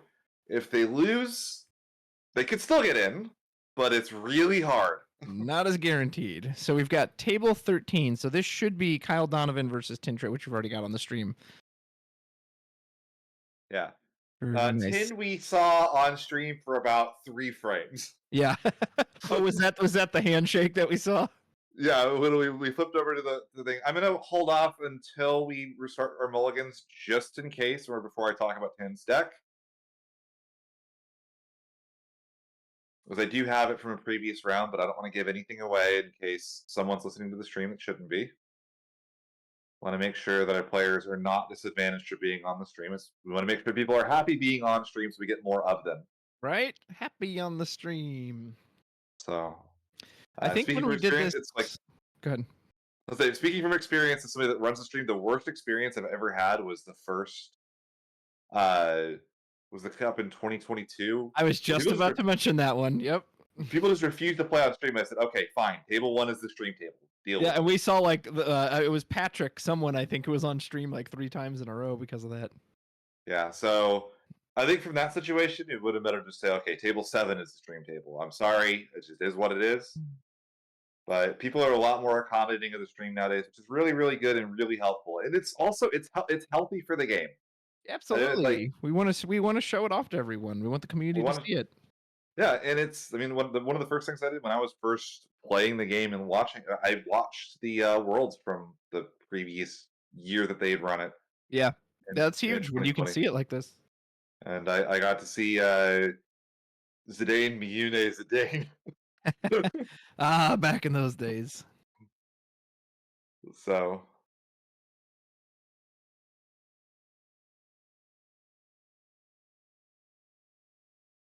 All right, looks like our players are getting settled in, so let me do the final thank yous. Folks, this is our last round of the day. This is a win and in before top 32 tomorrow.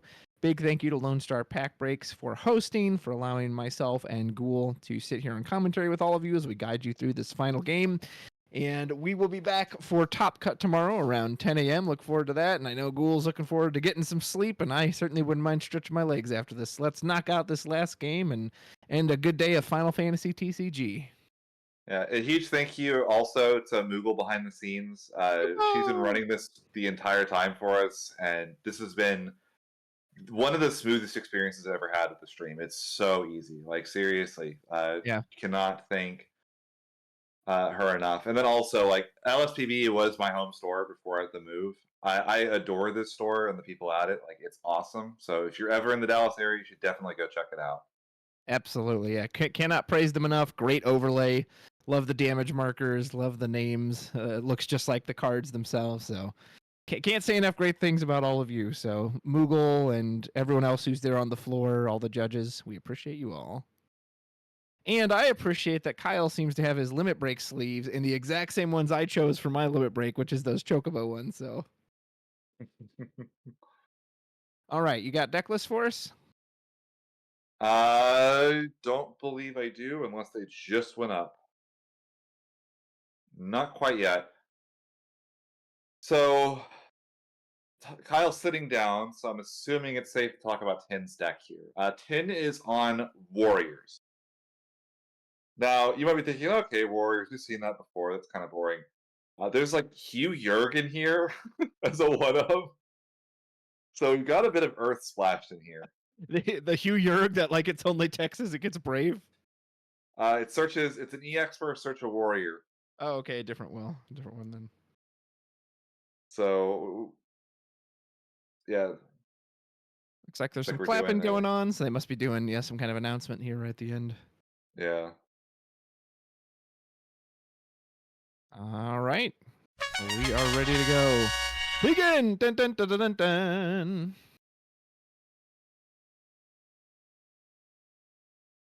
Is that Tifa on Tien's sleeves, or is that just some other character? I don't believe that is not Tifa. 100% Okay. Tifa. It looks like maybe like an anime schoolgirl, but it's a little difficult for me to see. All right. I will say, if I see a VOX death come down from Tien, I'm going to leave the stream. Ghoul's just gonna pass out right there. Get that much. Well, there's two. No. Okay, so nice. Haven't seen one of these yet today. A nice standard Sarah opening. So we will pitch a Tyro and a Mog.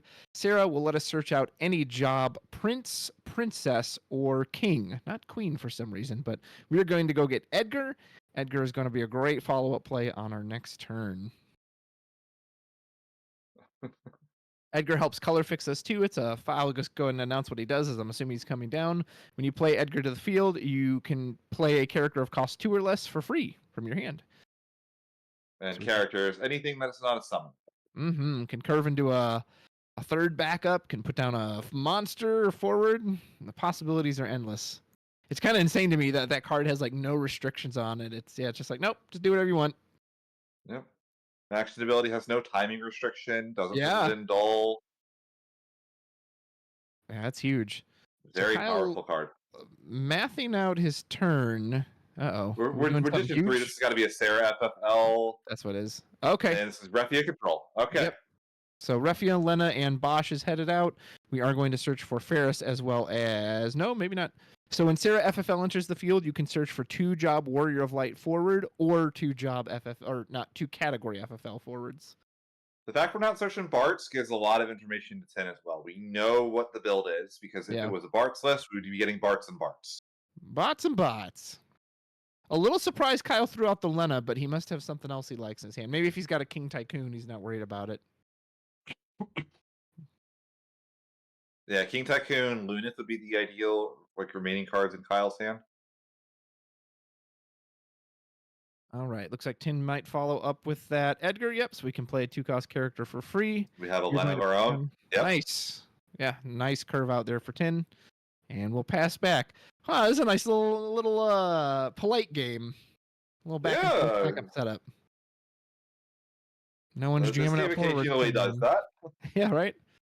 There we have a signed Cryle. We're going to pitch Cryle and Ferris. We can immediately recover the Ferris with the Cryle.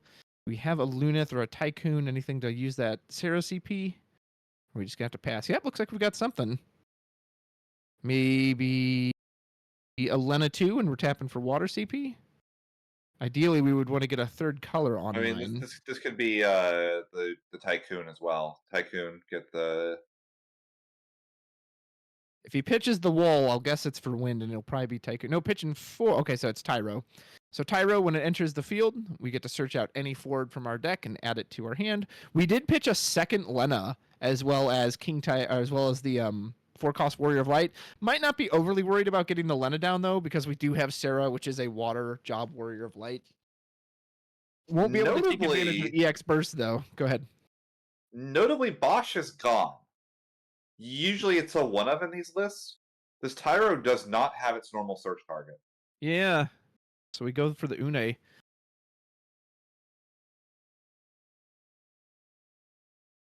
Yeah, just the one Bosch. So Tyro can tap for CP of any color. So we do have 3 of our 4 colors on line right now. Water, Earth, and then whatever the Tyro wants to be. Fire or wind. I am amazed. I'm kind of like you. The second Lena, I'm amazed went to the break zone here. That just seems like such a valuable card. I mean, especially with... I see cards like Lena and Edgar. I'm expecting just a bunch of bursts in my opponent's deck. Like, Lena just pads that burst count so well. Yeah. It's like we're going for our own Tyro. Yeah, okay. He says, hey, you're not the only one who can play with multiple colors. Tien pitches a Claris to get his own Tyro down onto the field. He can also search out any forward he desires. Another Une would be good. Tyvis is great when you're doing this warrior package. Now Tyvis can start fishing warriors out of the deck as well as playing them onto the field for free.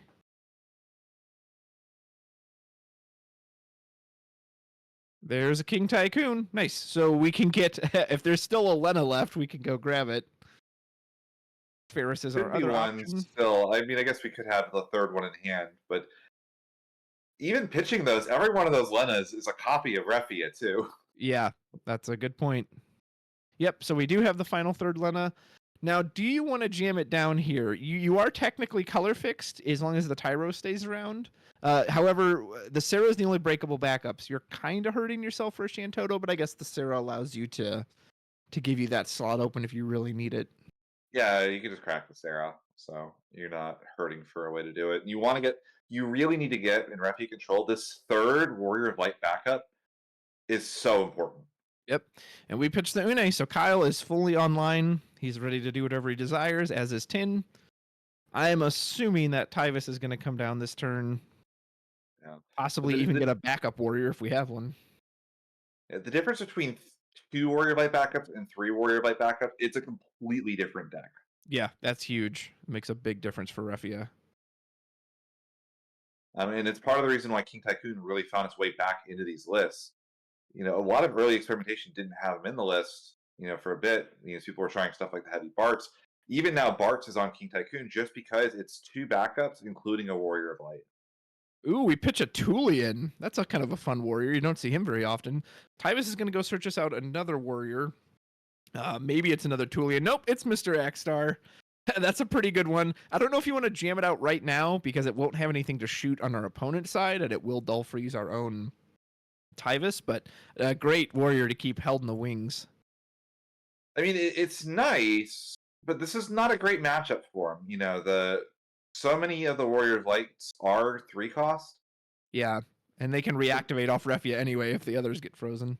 Okay, so we're going to play Yuzuki for free. Interesting we opt for the Yuzuki. I mean, it does shut down Ferris, but Refia is live, and Refia does not care about Yuzuki at all. That's true. I would have expected like a Firion as like the really that would have been the primo target, get the point of damage and the draw, develop a threat. Warrior of Light reactivates all 4. We'll draw a card. The way you said Yuzuki does not care about Refia at all, it made me think they were like chums in high school and then had some bad blood. Refia doesn't care about her at all. That Yuzuki, I want nothing to do with her. Here comes the Dane. Here comes the Dane. No. He's limit breaking. Cloud? Cloud? Yeah, he just wants to get rid of Yuzuki. Interesting. Okay. So Cloud will come in. We give up our Shintoto and a Titus. Refia doesn't care about it, but I guess the rest of Kyle's hand does. Yeah. Yeah, when I saw the wind in the Tyro, I instantly thought Zidane as well, but it goes for the Cloud.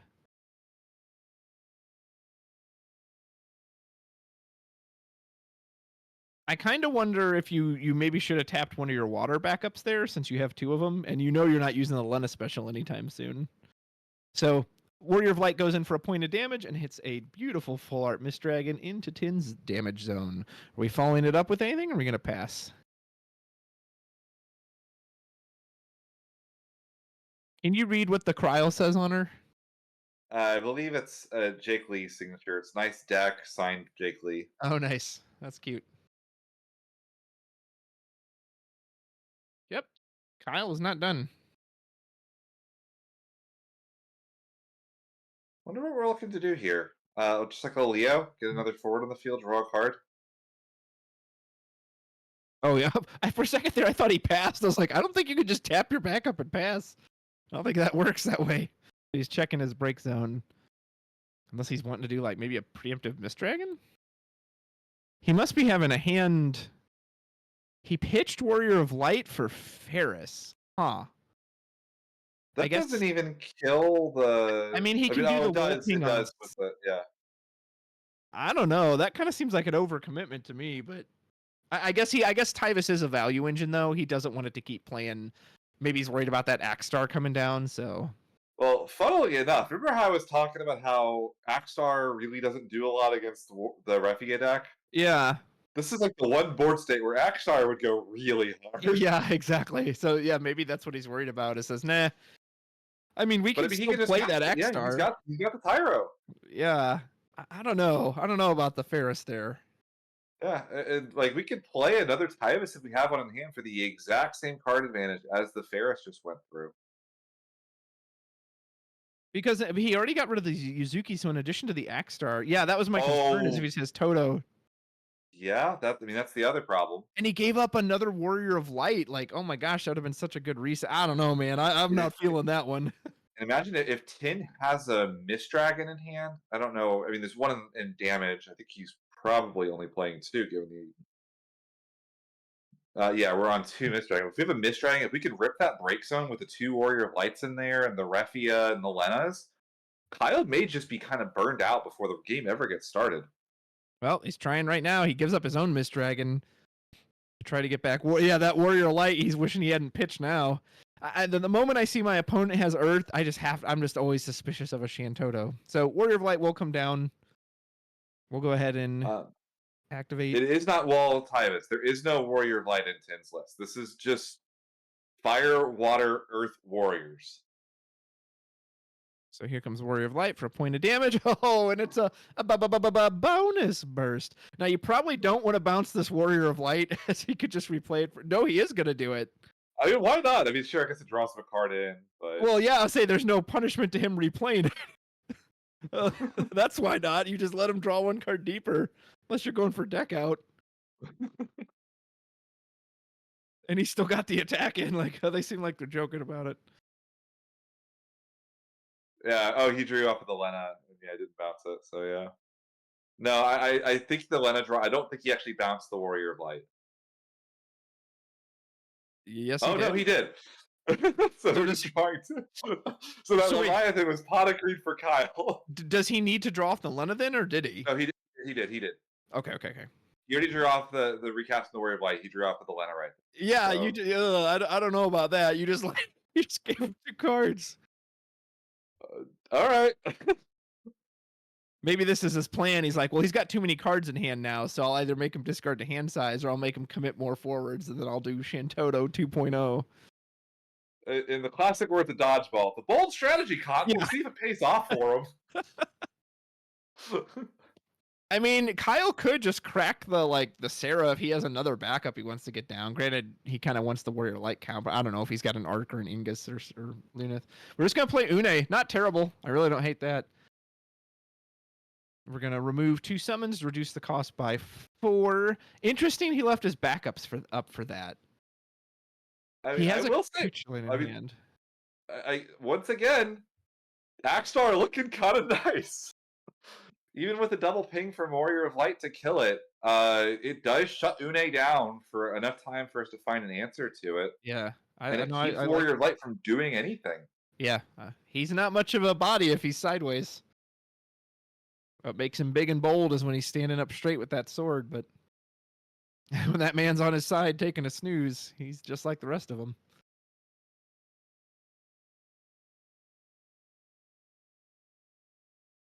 Tien deep in the tank right now. I mean, I guess what we're probably looking to do, here's what the actual ideal play is. Although I guess Warrior of Light complicated. I was going to say, you could go Leo, Axstar into a 3-cost, and you can kill the Une and Dole Freeze the Warrior of Light. But the Warrior of Light complicates that. Especially with the Sarah. If Kyle's willing to crack the Sarah, which I feel like he probably is at this point, that really complicates things. I almost wonder if we go for I was going to say a Zac, so that even if you kill it, the Axstar, you could go then like. Yeah, I like that actually. There's few times I want to see a Zac, but I actually agree with that. You go Zac, and then you play like another forward. All of a sudden now you've got even if you kill something, the Axstar is still going to ping for 6. Because like right now we're going to play the Axstar, we're going to lose the Leo, and we're not going to have enough damage to kill anything. We can still go for the Zac afterwards, I guess. Like, it's not the end of the... Like, it never is bad to cast Leo. Pretty much.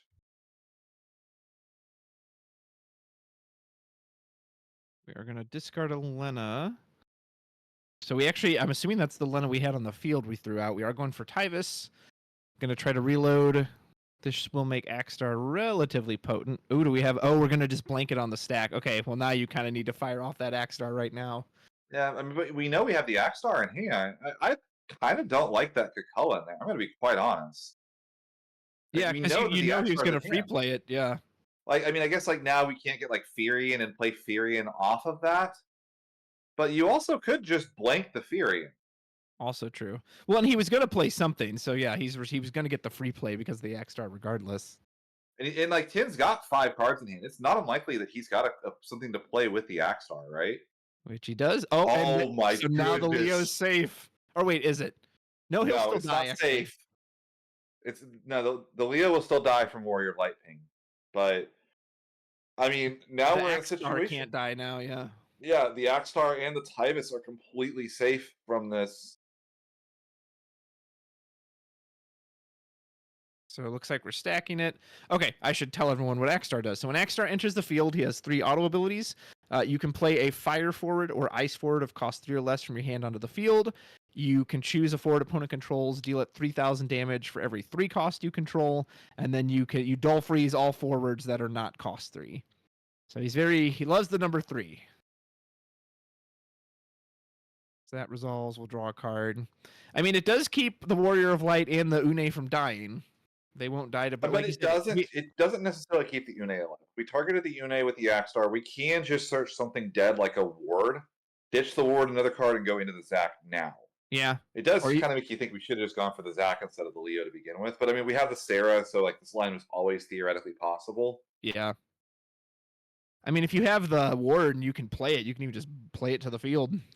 That's true. I mean, yeah, that's another option. But you have to have 2 fire cards in hand. You have to be a hair mindful about Kyle just cracking the Sarah and responding with an Amaterasu, but make him have it, I guess. Can Going Tyvus for a search himself? Yep, Tyvus can search himself. Wow.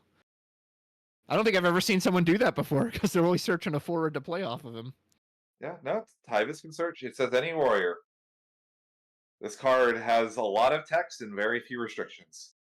Now, the other thing we can consider doing here, to be quite honest, is just ignore it. Like the Une, I mean, I guess we have the Sarah, so the Sarah can get the Une back up. So we have to get the Une off the field because otherwise, Kyle can use the Sarah to get the Une back. I mean, that does at least have a bit of a cost to it, though, right? He is losing a backup and a Warrior of Light for that.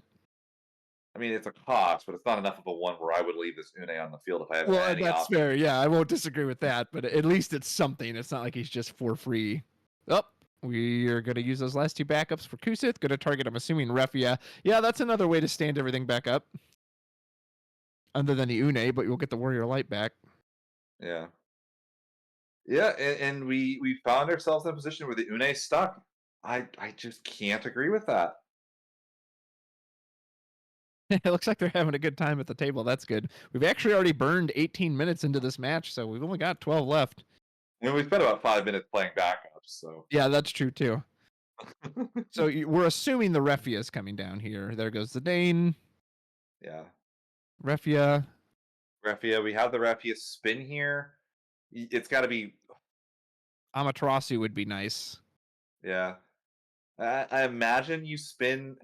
Like, you have to get the Axstar off the field, but you really want to get the Tyvus off the field too.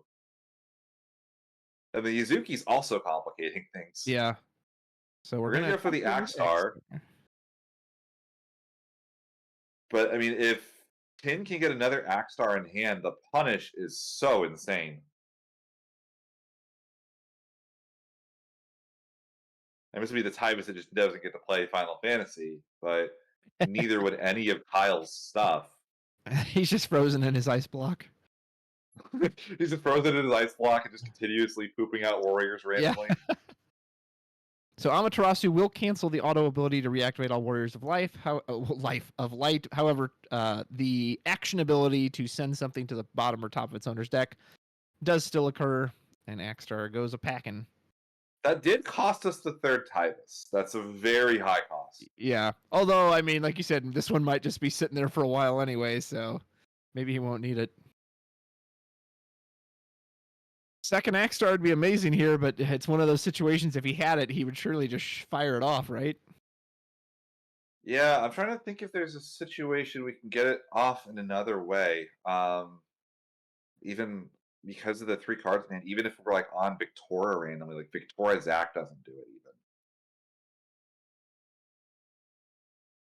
So we're going to go to combat, point of damage, hit an Amaterasu. That's a good hit for 10. This is the bubble. It is, and this is the turn that really matters because, yeah, the Une and Warrior Light are about to stand back up, and then you're in real trouble. So if he can, he has to answer. Oh, we do have the extra. He actually We're pays just for it. hard playing it. We're not even using. Who needs the time as free play? Do we have? So it'd be kind of crazy if he had not only a 3 cost, but then another warrior he could play. So we're going to Amaterasu this. Presumably, we're going to Amaterasu the free play effect. As it is 3 separate auto abilities, he will have to choose which one. But I mean, yeah, I guess the damage is only be 3K. So the Dull Freeze does still go through. Yeah, we did technically shoot something for 3K, but Okay, we just don't need our backups apparently for 10. I can't believe we didn't just free play the Backstar. well, maybe he had some plan that had it been able to resolve he was going to. Here comes Kusith. We're going to get back Refia and do it again. And this time, does Tien have another Amaterasu to do something about this? He's got just enough CP for it if he does. Yeah, Tien's kingdom for a missed dragon at this point, huh? Right? Yep, Tyvis is going bye-bye. Straight to the top of the deck, which means he's about to find himself in a comfy new home in the damage zone. Oh, we do have Amaterasu. Okay, we had a ward in hand. We had a Oh, man. ward. So yeah, the ward didn't kill anything, so we didn't go wait. for it. So we could have done, yeah, we could have snapped off the ward with the free play, right? Oh, And you're then- right. Yeah, the Ackstar King. Did we cancel the play? Because the ping ping's- still would have hit for 3, so the ward could have finished something off, but maybe Yeah, he that purposely would've saved the killed the Amaterasu, anticipating the Refia. I don't know. Uh, Do we have another Tyvis? We do have another Tyvis. Okay, third on Ackstar. top of the deck, expecting the Warrior of Light to attack it into damage. Oh He gave yeah, it to that's him. right. That's right. We're gonna Ackstar freeze the board again. Ackstar, the Iceman cometh. He is just keeping this board nice and frosty. Well, yeah, Une not nearly as threatening if she's sideways the whole time. Can Kyle get his way into another? I mean, his hand's empty right now, right? So he has to draw another Kusith. Oh. Granted, this Ackstar won't have anything to free play, but and the damage won't be enough. Kyle was loving this. You see him crack it up. All right, everyone, chill. Oh gosh, is he gonna? Oh, I was like, dude, if he runs into a burst, he's gonna regret it. Hits a Toto. All right, can Kyle draw some gas off the top?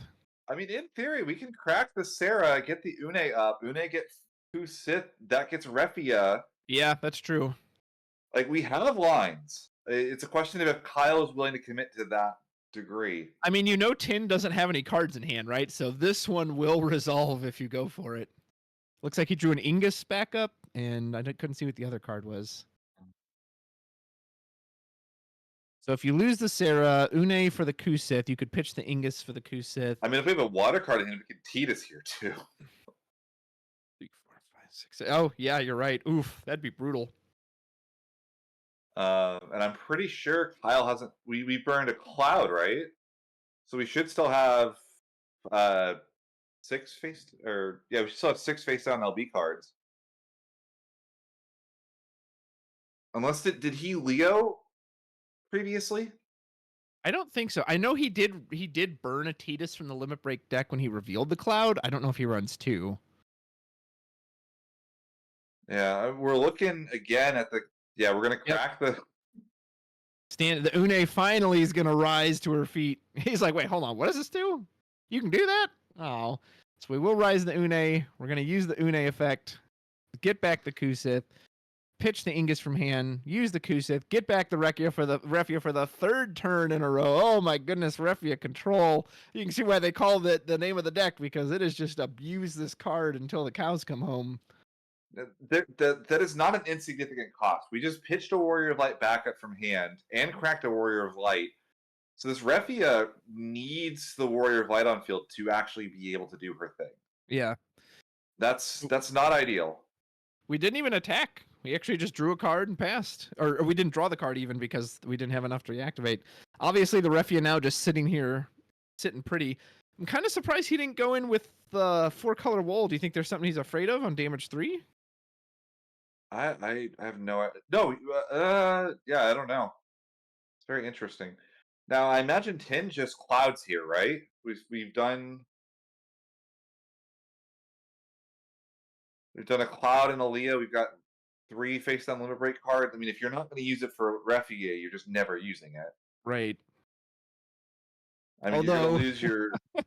with Kusith in the break zone, like literally Une can just Kusith back the Refia You're turn right. after You turn have after to get the turn. Une off the field.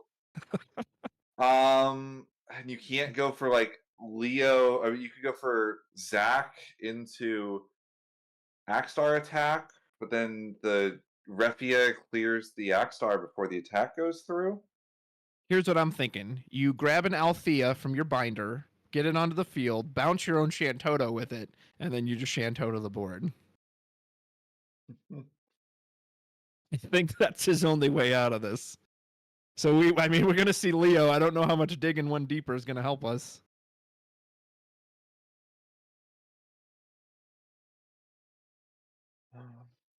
I mean, I'm sure there's. I mean, if we find what's the ideal draw here is what Ward, pop the Refia. Yeah.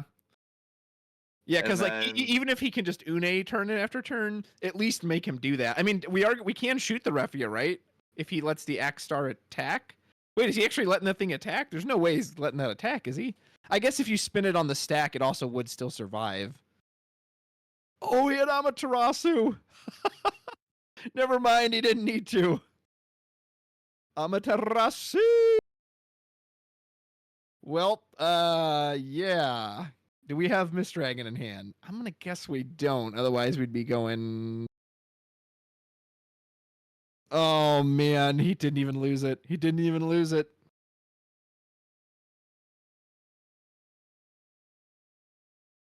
Yuzuki does not protect against summons, so yes, the Amaterasu will still kill the Axstar. Yeah, no, Yuzuki only protects against abilities. So they got that correct. Yuzuki's attacking in, or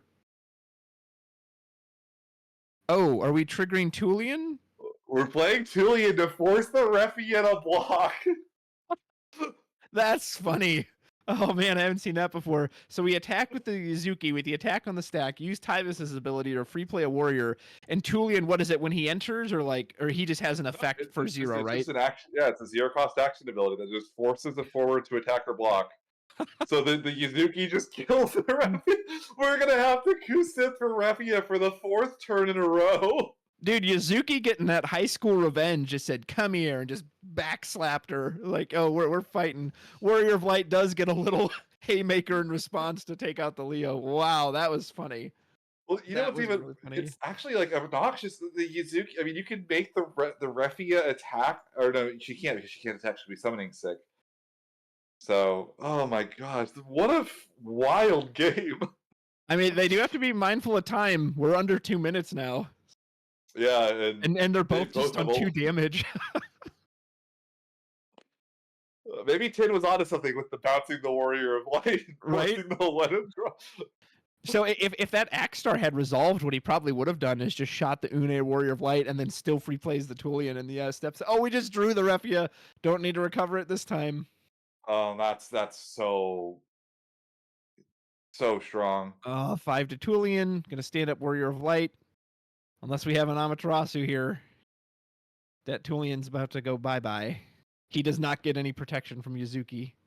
I think we're out of Amaterasu at this point as well. And he's not dead yet. Yeah, we do still have to go through the proper phases. Go to attack phase. Refia's going to stand up the Warriors of Light. He'll declare an attack. Then he's going to dull on the stack. Break the Tulian.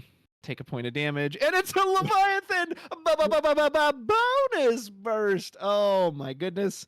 Does he bounce the Refia? Would you bounce the Refia there? Or would you bounce like Une? Une, get her out of here. Yeah, I don't really know why he went for Refia. He does get back Furion. I mean, I like the Furion, but yeah, I wish he hadn't let the Une stick around. And Kyle does draw off the Lena, of course. And yep, there is the Une getting the sum. Yeah, I don't know, man. Like, cause the Refia trigger was spent too, right? Because the Warrior of Light dulled, he couldn't have used the Refia trigger. Yeah, I And No, like I don't. if Une bounces Tyvis, who cares? You replay it, you get more, and now you just get back Yeah, Amaterasu. if he plays the Une, sure, it sucks to lose the backup, but like at this stage of the game, you don't even care. That just draws you 2 cards at this point. Yeah. Like if you could put a backup in your hand and get 2 CP with it at this point, you probably would do it. Yeah, I really think Tien should have bounced the Une there over the Refia. Because yeah, you're right. The Refia was a dead card. She wasn't doing anything. So yeah, the bouncing the Une, we just gave Kyle access to Amaterasu for no reason. Yeah. I think they're trying to determine. Kyle didn't technically pay for anything yet, and he said, "Yeah, I believe he had all 3 backups up." What's he We're putting going for out here? Tidus here. It looks like he has Arc in hand. He could put out Arc to just oh no, he's not on damage 3. Never mind, he can't do that. This has got to be a Tidus. I mean, annoyingly, Kyle has got to get like 2 forwards into play to get the damage through. This may end up going to a double loss. Yep, just decides to pass.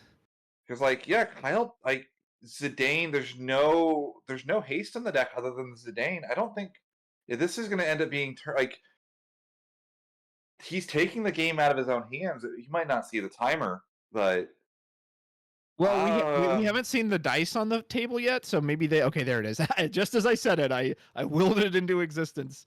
Yeah. So I mean. So if you're 10, you know you have Furion in hand, right? So he's at least a guaranteed point of damage. I don't know what other haste he has. If there's a way he could push him to lethal this turn, he'd need a lot of attackers, but you know Kyle has Amaterasu in hand too. So you need like a Mist Dragon or something. I'm amazed we're dulling the Edgar here. We know we have the Furion in hand. Well, he can always free play it off the Tyvis. Yeah, but you can use it on your opponent's turn, back attack it in, give it first strike, and block. Oh, that's true. Yeah, I don't hate that. I think Tien can win, but it's really hard. And I don't see Kyle allowing it to happen. Yeah, especially sitting on an Amaterasu. We have to have a Mist Dragon to counter that. But if we have the Mist Dragon, I mean, we've had to draw it for turn here. Going for Surgus, I'm assuming we're just going to freeze one of these cards, probably Une. Yeah, it's got to be Une. You don't care about the Warrior of Light at all. You cannot let this Une get back another summon. And there's no Sarah. Like, that Une can't attack next turn. So, like, the most damage Kyle can do next turn is 2. Yeah. So, really, this just boils down to, can Tien find a way to lethal through Amaterasu and Warrior of Light?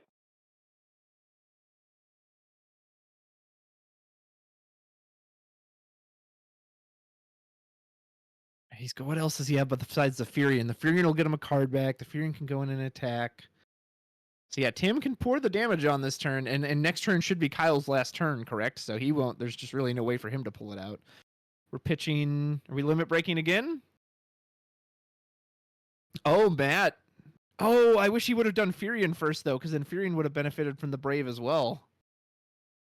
But yeah, so Matt's going to give everything on our board 1,000 power and Brave. I guess Furion can always be reactivated, so maybe that's not the worst thing, but... Do we have enough limit break cards to do that? I feel like we clouded earlier, didn't we? I thought we did. Well, Surgus is 1, Matt is 1, Cloud is 2. We Leo'd, yeah. Did we? Oh, there's a bonus burst. Oh my goodness! If you hit this Tyvis, you just cut off the what's it called? The Furion play. You can just get rid of the Matt if you want. Stop the Yuzuki. Well, you don't want to do the Yuzuki because you can free play that. Yeah. So Surgus goes into Oblivion.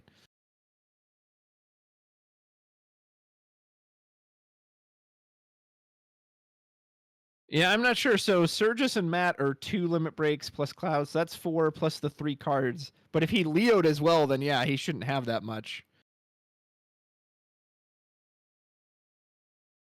I don't know. Yeah, they're checking his limit break deck now. Yeah, I'm checking that right now. Judge call. In the meantime, here's a free Furion. No, they seem to think it's all right. Or at least they didn't say anything. So Furion's going in. Furion should draw us a card. Are we going to Amaterasu? Maybe I'm getting it mixed up when we saw Cloud on the other side. There's Amaterasu. So Furion will die, makes no attempt to save him. Okay, it was Leo. I was incorrect.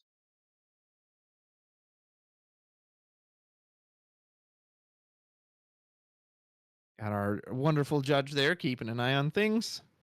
Mm-hmm.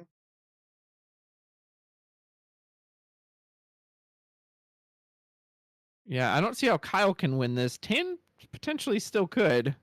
Yeah, Tien's got enough. I mean, we've got 3 attackers and the ability to get a Furion, so we have up to 4. It's just a matter of how much removal Kyle's going to have access to. Yeah, and how does he get the Furion? Does he have one in hand? Like you like draw a Furion or something. Oh, I gotcha. You know? Sorry, I I'm thought you just were like saying it as if he had one. No, yeah. I'm just like trying to like just math out the max number of attackers Tien can have. Tien can have 4 attacks here. He still needs a way to get over that Warrior of Light too. I mean, Axstar does that as well. You could just go to combat, attack with Tyvis on the stack of the attack, play an Axstar. That would do it. Just get the Warrior of Light out of the way. True. You'd knock out your own mat, but yeah, you could do that. Oh, that's true. You did the mat as well, but so that I mean that doesn't work then. Kyle has a couple backups in hand. He does have Arc. He's on damage 3 now, so he could revive something. We actually pitch Arc. We're going to go to our limit break. There's Cloud going to knock out this Yuzuki. I'm amazed we wouldn't just play the Arc and get. I guess like Ferris is a bit awkward, but we could go for Arc Refia and just start spinning stuff, right? I think he has a second one, so maybe he's going to do it with the second one. So Wind, yeah, he's counting it out now. Here's 2. I think he's got another Arc. Thought I saw 2 in his hand earlier. Gonna pitch. Yep, that's 5. There's Arc. Gonna revive. I would assume Refia. Yeah. So we're gonna choose to reactivate Kryl, Warrior of Light himself, as well as either Lena or Arc himself. I think he targeted Lena.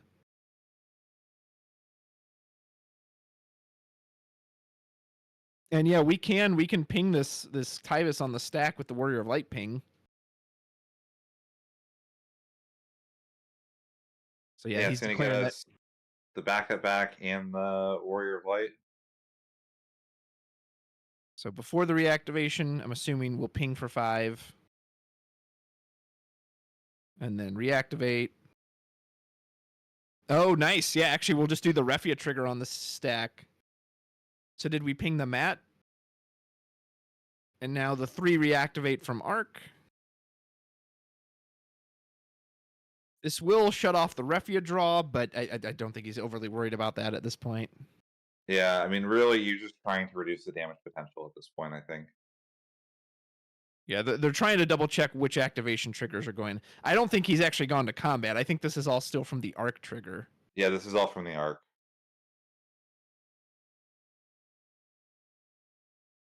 And he used the Refia effect on top of that to spin with it. Because if he shot the mat for 5, he can go to combat on the stack of Refia reactivation, shoot it for another 5, clean up the mat. I mean, he'll have a clean attack, but yeah, only the Warrior of Light can attack this turn, so he's frankly just run out of time. No, didn't do that. I guess he could just attack and then on the stack do it. But I think he had a way to do it without even giving up the attack. A little surprised Tien didn't just... No, and then just passes. Okay, so maybe he used the Warrior of Light ping on the Tyvis. Maybe he didn't use it on the mat.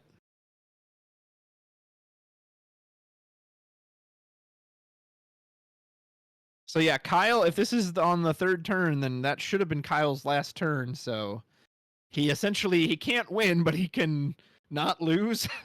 He can try to not lose. Yeah, I don't think there's... I mean, there's Furion if Kyle falls asleep and lets him attack again. Exactly. And there's Furion. I think that's the only haste in the deck. Hit him with the old hypnosis, Tien. Well, there's Axstar. The no pun intended star of this match, keeping Warrior of Light Une frozen for 1,000 years. Kind of like hypnosis. Yeah, in a way. Yeah, it's like, just everybody just lay down. Everybody turn on your side, relax. We are going to send Matt into oblivion with the Refia effect. And then everyone but Oh. Refia is down. Do we have a free play off the Axstar, or is it just the dull freeze?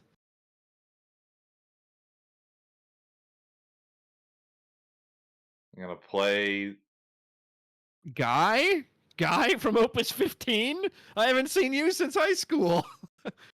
That's not the card. He is a warrior, but he can't be played off Tyvis. So, And there's a handshake. I'm guessing maybe Tien just conceded. I don't know. We'll find out when they Yeah. release the top cut, I guess, and see what the results are, because we can't hear what's going on at the table. So, yeah, chat's right. You can't ask your opponent to concede. I imagine that means this is probably just ending up going to be a double loss, just kind of out of fairness. Nobody can actually decide a winner, and it's so determinative for who wins this. So, kind of an unfortunate situation. Yeah. So, I mean, it was a really interesting game to watch for sure. I'm glad we got to see the kind of tricolor warriors list. Yeah, it's a shame we didn't get to see it play to its conclusion, but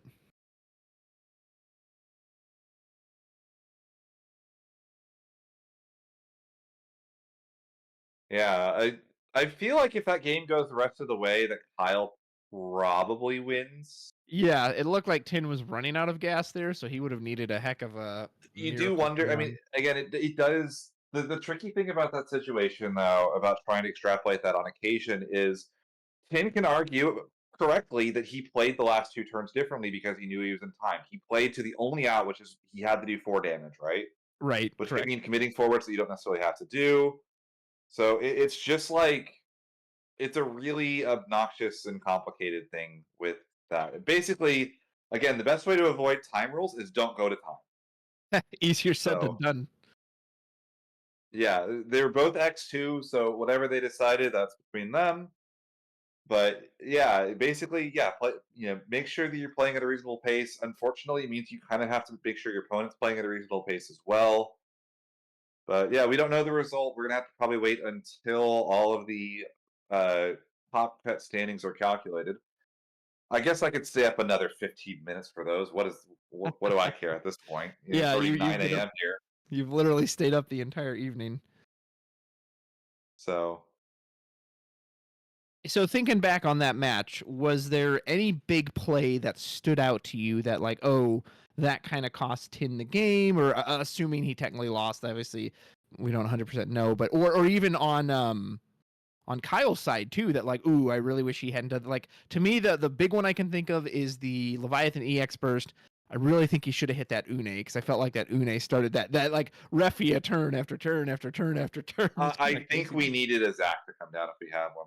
Okay, Yeah, Tim conceded. Basically, he said the game state says I can't win this. gotcha.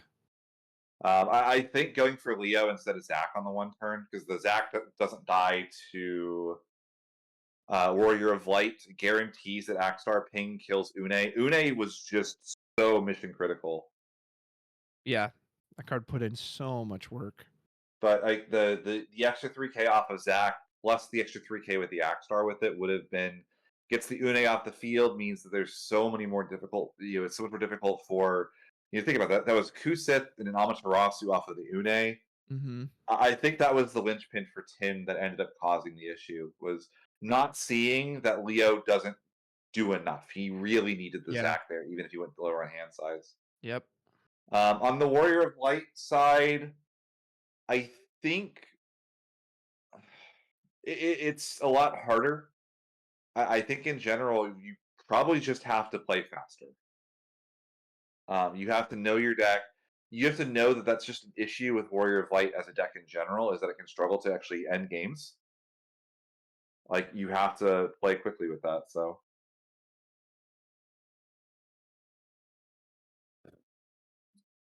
But no, I mean, and congratulations! Like, they both played that game really well. I thought it was Yeah. really, No, I was enjoying it. I was enjoying it. I wish we could have seen it, like I said, done to its natural conclusion.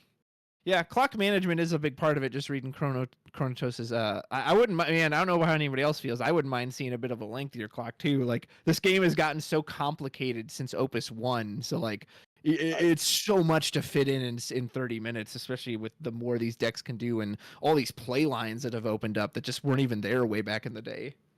I don't know though. I mean, at the end of the day, then the Knights players might be falling asleep. They might have too long between rounds. Gives the Knights players a chance to like stretch and relax. They get a lunch break every round at that point. Yeah, right. All Exactly. right, we do have standings, so I'm going to go ahead and read these off. Are these final standings after 7? After 7. Excellent. So our undefeated is Kihe. Mike Powell is our number 2 player after Swiss. He leapfrogged Noah, who's in 3rd. Sydney Ng is 4. Jason R is 5. Brian Cevallos is 6. Connor, I don't know the last name, is 7. Leon is 8. Matthew is 9. Sam Prime is 10. James S is 11. William is 12. Hunter N is 13. Anthony is 14. Mohammed is 15. David Tran is 16. Josh H is 17. Steven is 18. Jonathan, don't see the last name, unfortunately. I'm assuming that's Kerr, is 19. Tyler is 20. Kyle Donovan is 21. Christoph is 22. Another Jonathan is 23. Harrison is 24. Thomas is 25. Alex D is 26. Alexander or Alexandra, I'm guessing it's because it's Alexander, so I'm guessing it's an Alexandra, is a 27. Kevin Fig is 28. Adam W, 29. Corey G is 30. John Lowry is 31. And our final player on the bubble is Ashcan at 32. We did have 1, 2, 3, 4, 5, 6, 7, 8, 9, 10 X3's top. Wow. Tien ended up at 35. He just missed it. Oof. That feels bad. Yeah, Blaine M was on the bubble at 33. And then D win at 34, and Tien missed it at 35. So, yeah, I mean, what a fantastic day one, though. And honestly, like, so many good matches played on stream. And so much variety, too. I mean, we talk about a lot about how, like, oh, Refia Control seems like the best deck of the format. And in Chicago, everybody seemed like they were playing Chaos Arc or Knights. And we saw, what, like 2 Refia Control players as their only repeats of the day? Maybe 3? Yeah, well, it helps too when we can pick the matches and like kind of make sure we see. Fair, yeah. I mean, like, it's still like it was a lot of fun. We had a lot of really fun, cool matches on stream today. I thought, Yeah, no, it was good. It was nice to see the variety. Didn't see a single wall 7, so I'd be curious to know if any of them made top cut or how many were even in the room. Surely somebody brought it, right? That'd be crazy. Like nobody played that deck. I mean, that is the thing sometimes. I mean, even in a room of 90 players, someone's got to want to play it. Maybe nobody was really feeling the Giga Wall on the day. No one wanted to be Alex Hancock's. It's possible. They're all like, well, that old deck, whatever. It was just lame for a time. Let's give up on it. The world championship deck? Nah, I'm not a world champion. That deck is so Kansas City 2024 this year. This is Texas, where we're past that now. All right. So I guess with that, that's day one. Again, huge thank you to LoneStarPackBreaks. Go check them out if you're ever in Dallas. Huge thank you to Square Enix and Hobby Japan for allowing me and Travis to commentate these. Absolutely. Huge thank you to Moogle behind the scenes for making the stream look all pretty and run so smoothly. And yeah, unless there's anything else, we're double checking with the staff and making sure we'll be back at 10 a.m. tomorrow. Indeed. Big thank you to Ghoul. I know you had to stay up super late for this, so thank you for toughing it out and being here with me. Thank you to you for watching and your commentary in the chat. It's always appreciated. Always like getting to see the comments and everything. Check back here tomorrow morning at 10 a.m. Central Time for the top 32 cut. So we will get what? Top 32, 16, 8, 4, and then the finals. That's 5 rounds of great Final Fantasy TCG action. Best of 3. Folks, you do not want to miss it. So check out at the same time, same channel. Thank you so much for watching. And on behalf of myself, Gulo2, and Lone Star Pack Break Plays, we've enjoyed bringing it to you. Enjoy the rest of your evening, and take care.